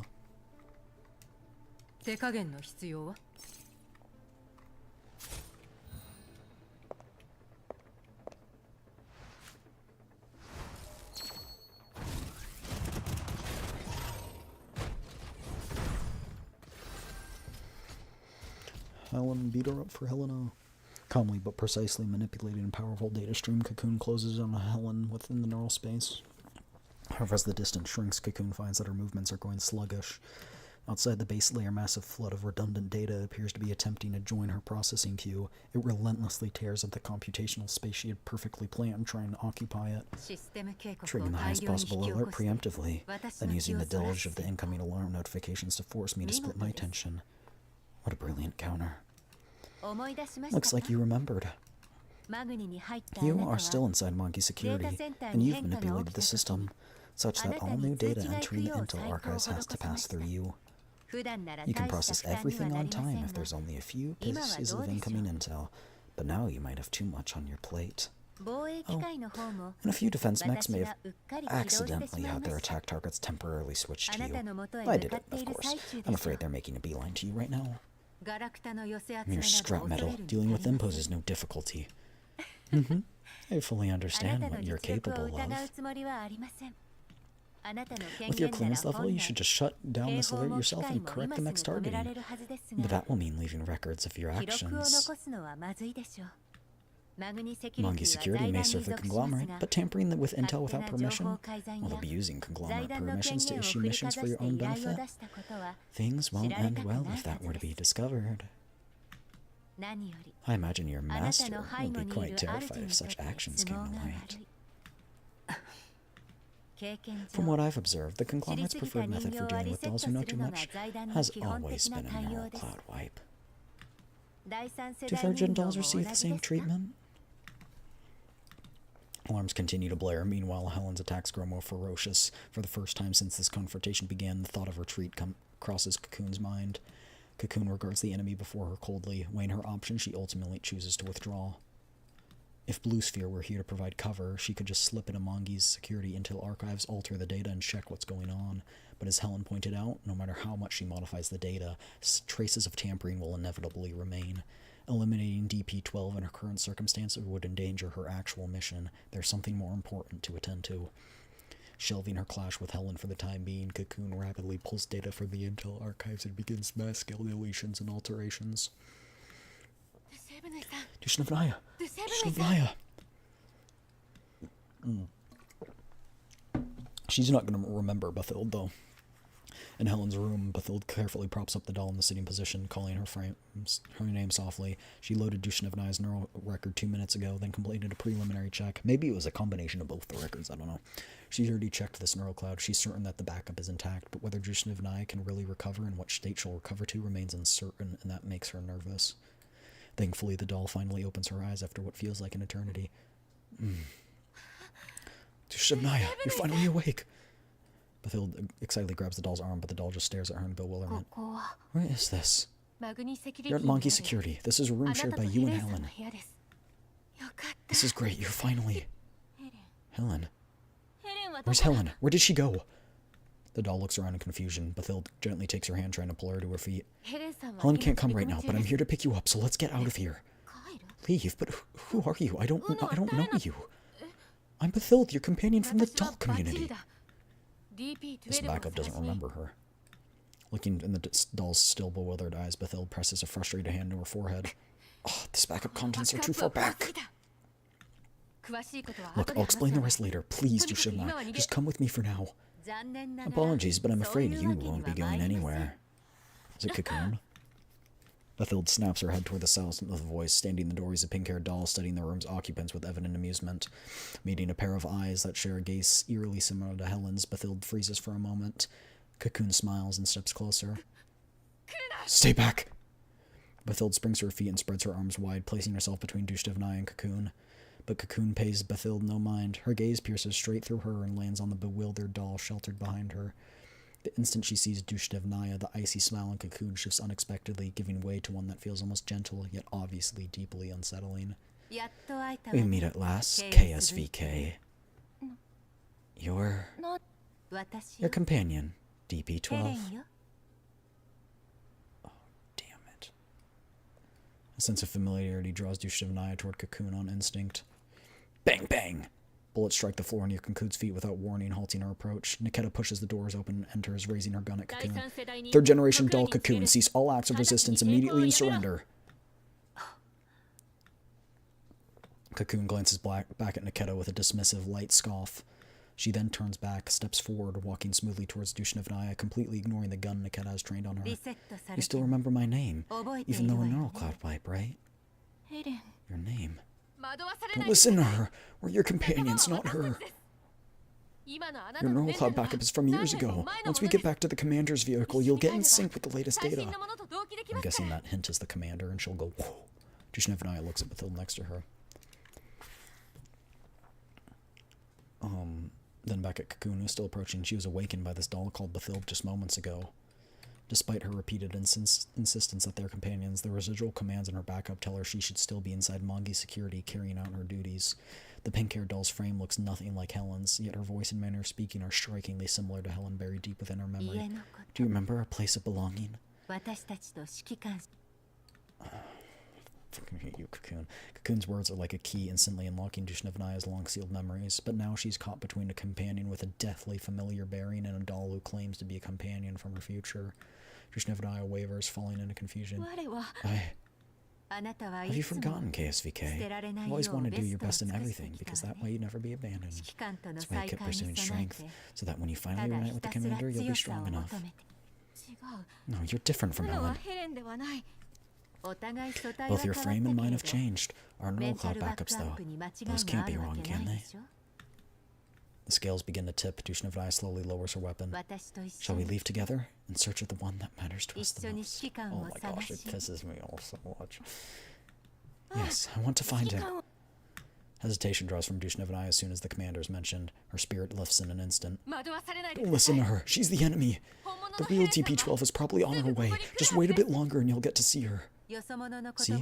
She doesn't even know about our most important secret. You stop pretending to be Helen! Bathild's fury finally boils over. She roars and pulls the trigger, lighting up the room with muzzle flashes. But Cocoon doesn't even move her feet. She simply watches the white-haired doll quietly as Bathild's bullets graze past her, not a single one hitting its target. KSVK, come here. The same composed smile remains on Cocoon's face, as though Bathild's assault were nothing more than an inconsequential, harmless bit of entertainment. Ignoring Bathild's protest, Dushnevnaya approaches Cocoon, who reaches out to stroke her hair. It feels just like before. She remembers the countless days and nights curled up in Helen's arms, listening to Helen's exciting stories. Feels like Helen. Cocoon's hand moves slowly downward from Dushnevnaya's forehead, as if accident covers her eyes. She then lifts her head to face Bathild and Niketa, who cannot do anything about all this. She flashes them a provocative smile of victory. We don't have much time, KSVK. Should we leave here for now? Footsteps rapidly approach the doorway. Bathild looks and finally sees the blue-haired doll rushing toward them. Could you let go of my companion, Miss Cocoon? Let's go. Let's go. It's gonna be alright. It's gonna be alright, boys. It's gonna be alright, boys.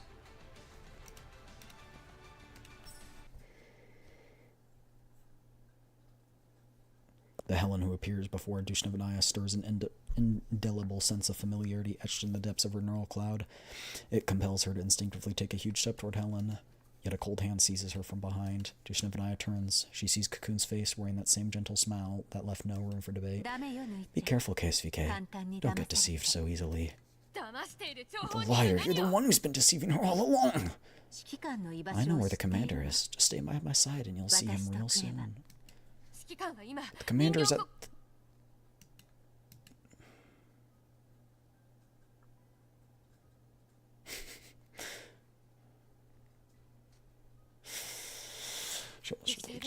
Come with me, let's get out of here. Commander, you've been waiting for the reinforcements from your companions. They're all on their way. But I came here for the commander's sake. Seeing Dushnevnaya's renewed hesitation, Cocoon releases her grip. Instead, she gives Dushnevnaya's shoulder a light push with her fingertip, a gesture so gentle, yet carrying such a venomous lie. Why doesn't she believe the real one? Time to choose, KSVK. Choose wrong and you'll be left behind again. But if you don't choose at all, you'll never be wrong. Staying here would be the safest choice, would it not? Cocoon's voice is like an enchanting spell, steadily encroaching on Dushnevnaya's mind. If you want to stay in place, all you have to do is stand still and wait. Helen's voice, clear and resolute, cuts through the web of confusion that Cocoon wove. Why does Cocoon want Dushnevnaya? Clinging to the hope of being chosen, wishing not to be left behind. Waiting time and time again, praying for that person to return to your side. You really did just perfectly describe the most cowardly choice we once made. I'll wait for you no longer, Dushnevnaya. Helen's gaze passes through all-reaching Dushnevnaya. Helen's eyes hold no reproach, only a tender sense of sorrow, a gaze woven from sentiments so complex that no words could describe it. Spending an eternity on waiting achieves nothing. You can't stay here. I won't make you change your choice. This time I will build our future place of belonging with my own two hands. The moment the words leave her lips, Helen launches another electronic warfare attack on Cocoon.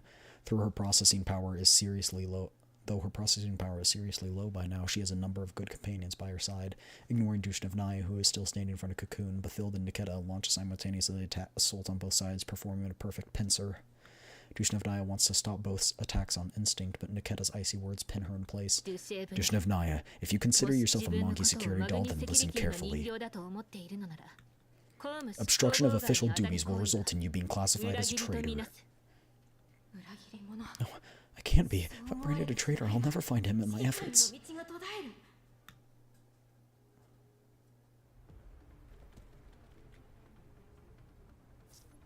Have you made up your mind yet? Why does she want to? Is this just out of revenge? I don't know. Don't hesitate.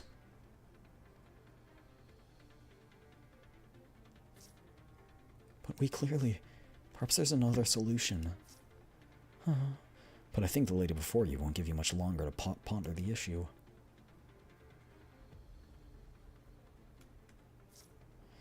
The right to choose is in your hands. Who should I believe? Just do as I say, KSVK.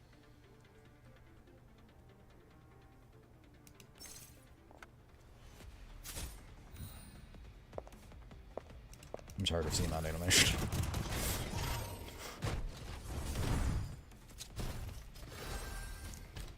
I want Dushtevnaya to get the final shot, just because it would be cinematic.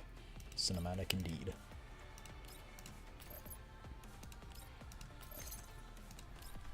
Or at least initiating it is good enough for me. Watching Helen, Niketa, Bathilde, and Cocoon clash without end, Dushtevnaya's mind descends in unprecedented messy chaos. Even now, she still racks her mind, trying to figure out which doll is the DP-12 she knows. If the doll called Bathilde was telling the truth, then the doll community is her place of belonging now. But her neural cloud has no records of that place. She doesn't even understand her apparent reason for coming here in the first place, to find Helen, whom she had lost contact with long ago. Why did I get separated from Helen? Did I hold her back again? Gentle, strong, forever a guardian of everything, the DP-12 who always stood behind her, waiting alongside her. But now, two dolls, both so eerily similar, stand before her. The right choice will be made this time. The instinct within her heart must be followed, even though she's now different from who she once was. The dependence and trust from before are etched upon the depths of her neural cloud. It is an instinct, the one and only Helen, that she has always relied and looked up to.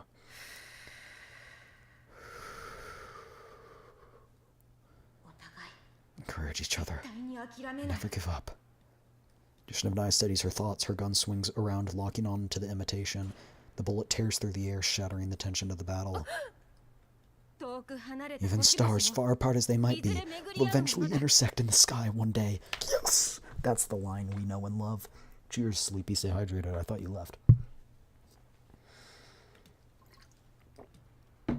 The sudden attack does not deal Cocoon a fatal blow, but it does graze her cheek. An attack like that will never defeat me.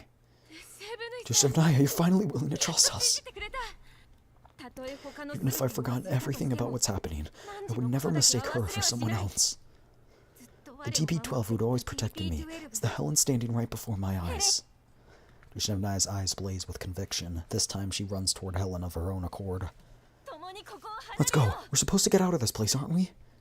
Watching Dushnevnaya run into her, Helen realizes that the scene she longed for all those years just happened right before her in that instant, despite the frame difference.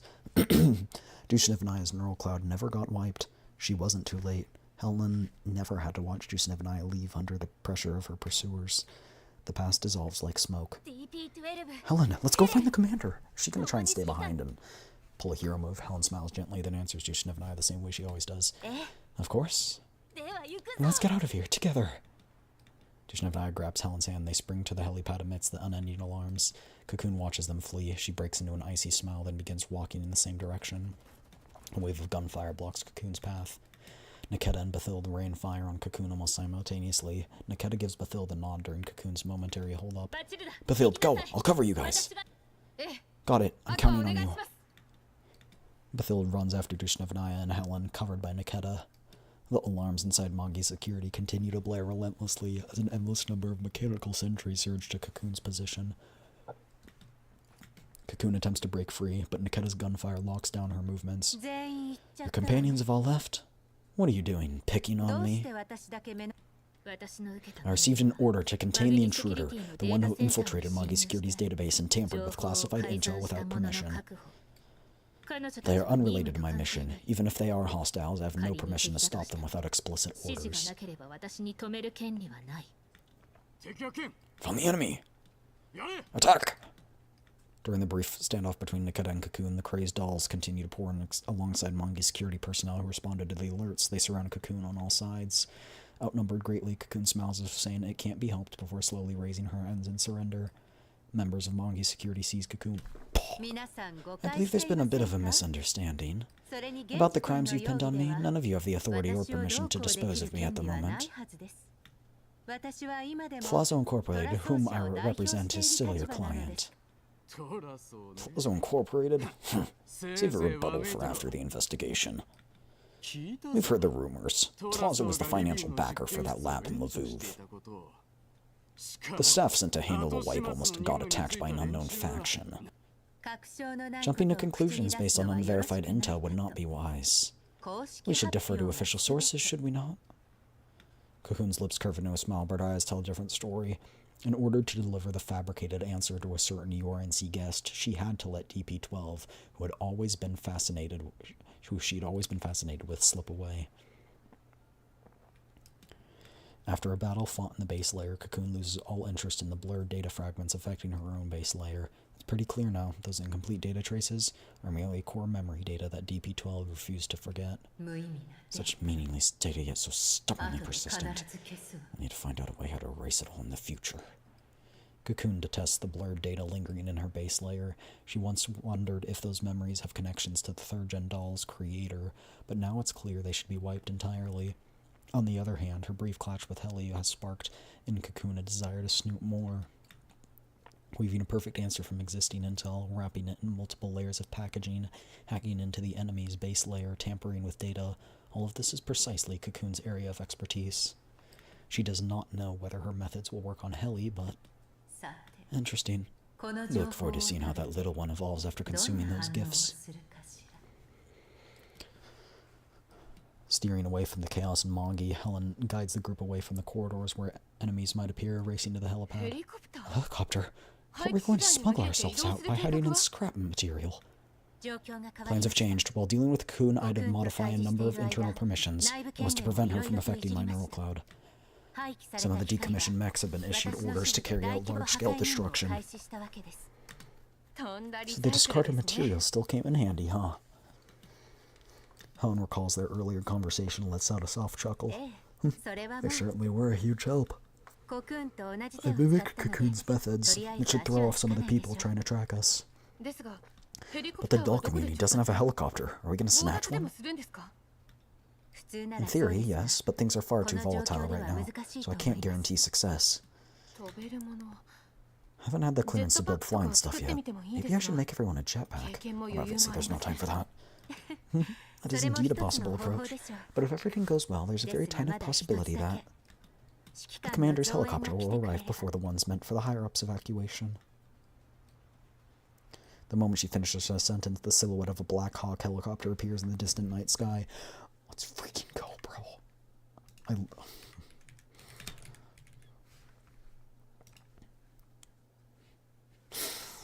I also freaking love the Black Hawk helicopter.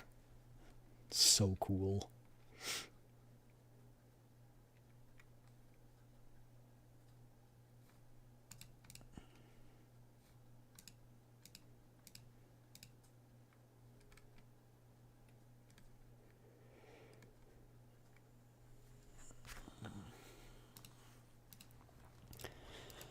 Bathilde immediately raises her gun, ready to fire.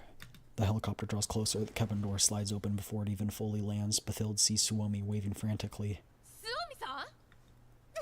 Thank goodness, everyone's safe. Suomi. Seeing a companion from her griffin days, Dushnevnaya's anxiety finally eases. The helicopter touches down steadily on the helipad. Suomi rushes out from the cabin, throwing her arms around Dushnevnaya and Bathilde. A new team was dispatched as soon as the commander received the helipad's coordinates. I'm so happy that everything worked out. Everyone's okay. Let's save the reminiscing for the helicopter, as much as I love it. I've altered this helicopter's identification code, but it won't hold them off for long. We need to leave now. The sounds of the footsteps draw closer. Helen watches Bathilde, Suomi, and Dushnevnaya board the cabin one by one, but she herself turns to face the building's corridor, showing no intention of leaving just yet. Helen, let's leave! No, Helen. I really hope that you'd all remember you belong to Mongi. A chilling voice pierces through the roar of the Black Hawk's rotor. Under Helen's watchful gaze, Lentine slips out from the shadows on the other end of the helipad. She casually tosses a mangled part of an autonomous mech at her feet. It hits the ground with a dull thud. Of course I remember, Lady Lentine. Lentine arches an eyebrow at the familiar form of address. So this is how you pay me, an unidentified enemy vehicle dropping in from the sky. Go on ahead. You guys, I'll stay behind to cover our retreat. I have to deal with some unfinished business. Helen? I just raced back from the yellow zone only to receive word that HQ is under attack. And then there's that series of coordinates you sent me labeled pavement. That's right, Lady Lentine. You should head with the coordinates I gave you. Those are the location of Mongi Security's top brass. By capitalizing on this major unrest, you could become a new hero who descends from above to rescue them. Just how much have you been doing behind my back with the permissions I gave you? Lentine closes the distance step by step. The click of her heels against the ground rings out clearly, even among the noise at the helipad. Rest assured, not of gratitude for your kindness. All I did was arrange a few more opportunities for you to climb up your career ladder. That's what you've always wanted, no? Lentine ignores Helen and looks past her. The familiar doll stands behind Helen now, her face filled with anxiety. Oh, so you found the backup that I hid away. No wonder you had the nerve to cause such a commotion. It was only thanks to your reminder that I realized that an elite as prepared as you would instinctively hide certain things in a place that only matters after your death, the place where your will is. My current permissions still belong to you. Exposing the fact that I've modified some records will bring you no benefit whatsoever. Besides, I already found the perfect scapegoat for all my actions. A third-gen doll. So you do remember that your permissions are in my hands. The corners of Lentine's mouth twist into a mocking smile. She stops a few meters away from Helen, her eyes brimming with the cruel amusement of a predator toying with its prey. I've delivered everything that you wanted, piece by piece. Now I just want to leave, to see the commander I've been waiting for so long. Perhaps after meeting the commander, I could tell him that there's a certain lady in Mongi Security who... Shut up. Spare me the disgusting pleading. Your doll friends aside, you at least won't be able to leave that easily. What do you mean? What I mean is... Helen, hey Helen, go wreck yourself. The roar of the helicopter's rotor scatters Lentine's words into the air, but Dushnevnaya still reads the command through the movement of Lentine's lips and the muffled sound. Terror seizes her entire body. She throws herself toward Helen with all her might, only to be held back by Bathilde. We have to take off. Don't waste the time Helen bought us. Helen, come with us! Lentine's command transmits like a shapeless current, reaching Helen's mind in an instant. The smile that had been on Helen's face vanishes. She stands frozen in place, her expression vacant. She literally paid you back in full. Like, why are you still holding this grudge? Like, she paid you back. She did more than you asked and got what... Like, you guys made a deal. Execute commands from your registered owner. This is the logic written in the base layer of every doll. Even third-gen dolls cannot defy this. Where she can inflict damage to self-destruct the fastest, how can she destroy herself most completely? As in an Intel-specialized doll, she never set up any self-detonation protocol. Helen's memories drifts back to the day years ago when the order to wipe Dushnevnaya's neural cloud came. Did that child go through the same thing, obeying orders from above, quietly waiting for the execution? Helen slowly raises her hand, her fingertip traces down from her neck. Just as Lentine was expecting her to comply, Helen raises her weapon and pulls the trigger on Lentine without a moment's hesitation. Dubs. Absolute fucking dubs. Lentine's force field activates instantly. The bullets ricochet off its surface, scattering across the ground. The next moment, the distress signal on Helen's body begins to transmit. How is that possible? Your ownership permissions are mine. How can you defy my orders? Mongi Security's database suffered a certain impact. Perhaps a certain uninvited guest accidentally destroyed some critical server data. Oh, she's so pretty. You should get someone to repair it as soon as possible. If you did it, you wouldn't have left me any chance of restoring the permissions. The database got breached that easily?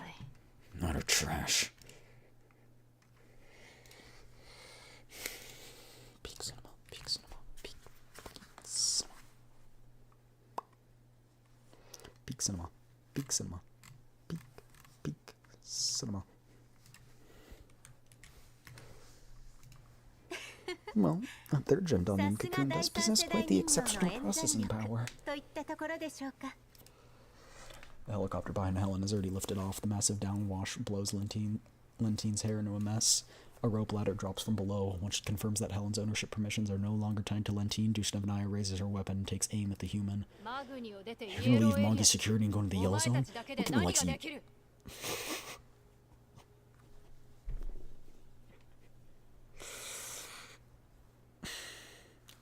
look, it's not a slur, but I don't know how I feel about this word. Like, I don't love it. So I'm gonna skip over it just for the sake of. The tide's just in an instant. Lentine's gaze darts back and forth between Helen and Jushtevnaya. If only someone could help her attack the helicopter. But Lentine came here alone. She did it to prevent her subordinates from learning about her dealings with Helen. Now all she can do is watch them leave. She has nothing to do to stop them. You should probably attend to something else, ma'am. This is the perfect opportunity for you to help Omen escape the fate of being discarded. I hope you'll cherish the gift I left you. After all, you'll still need to keep your subsequent work under wraps. Don't forget that we are accomplices. Thank you for everything. It's been a pleasure working with you. Next time we meet you and that commander of yours, you'll both fall before me. I don't get why she hates them so much. Like, she literally helped you. Unwilling to waste more time on the dolls fading into the distance, I guess she got used and that's why she's pissed off, even though she got a really good end of the deal from being used. Lentine suppresses the fury and the turns, swiftly heading towards Omen's positions. Those pampered top dogs do this. The moment something goes wrong, they order an emergency retreat for every deployed squad. Awesome. After watching Lentine disappear in the distance, Jushtevnaya throws herself into Helen's arms inside the cabin. I'm back, Jushtevnaya. From now on, I'll never leave again.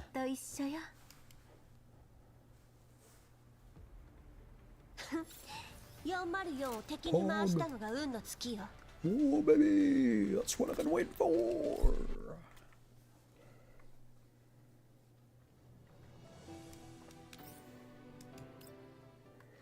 The descending Black Hawk kicks up dust on the Elmos helipad, blowing away the downcast air that has been looming over the ship these past few days.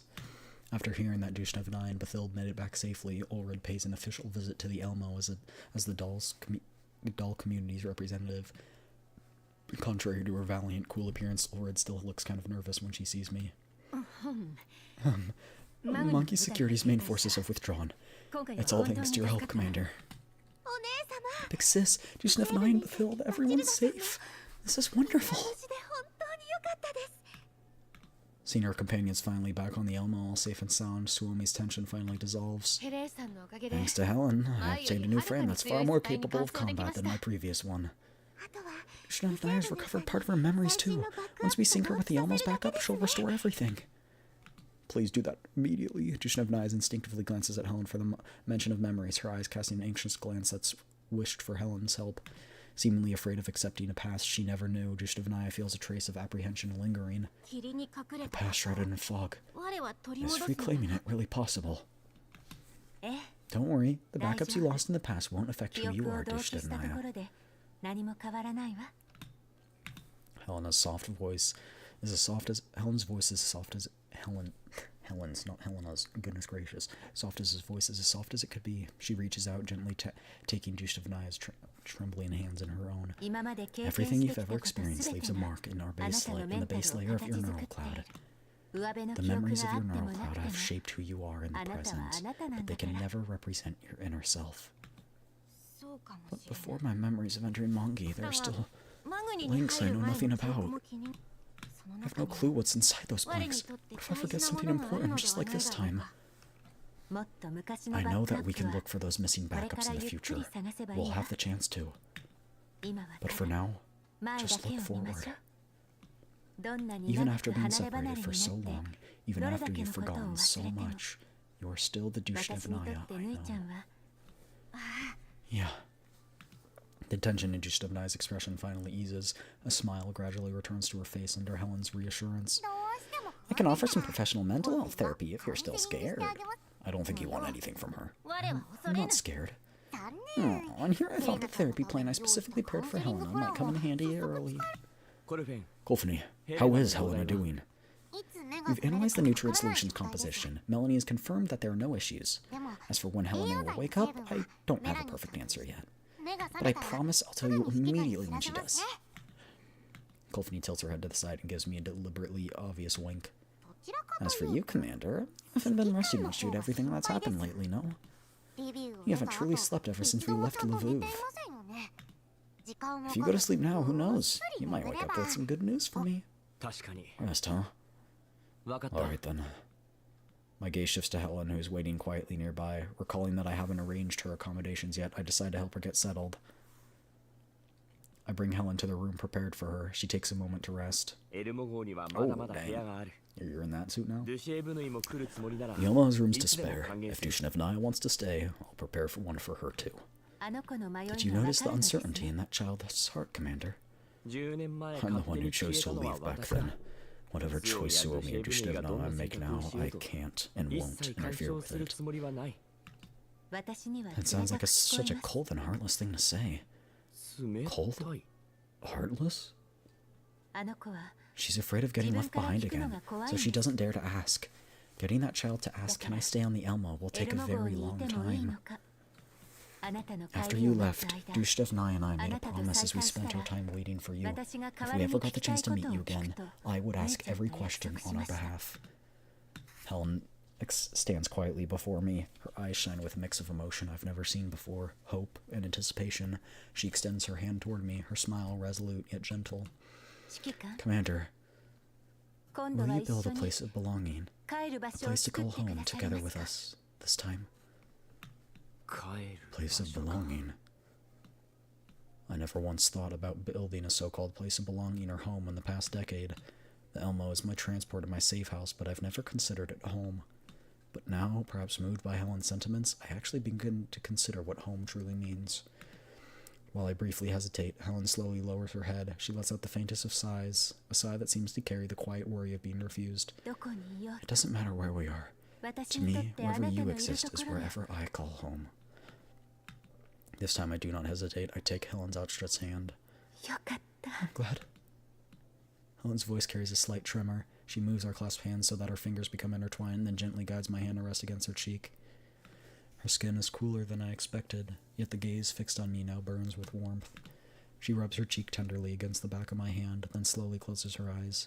Her long lashes tremble faintly, as though greedily savoring the sensation she has been longing for a decade, a real touch. Unsure how to react, I scratch my cheek and try to pull my hand away, but Helen only holds on more tightly. She opens her eyes, then presses our intertwined hands to her chest. Joy, aggrievement, excitement. If I had a human body like yours, Commander, you might be feeling my heartbeat right now. My heart, which refuses to be still. So cute. I've waited for this moment for far too long. Inside that virtual world I built for myself. Now that it's here, I tremble with fear it might yet be another dream. Another illusion that I constructed from data in my base layer.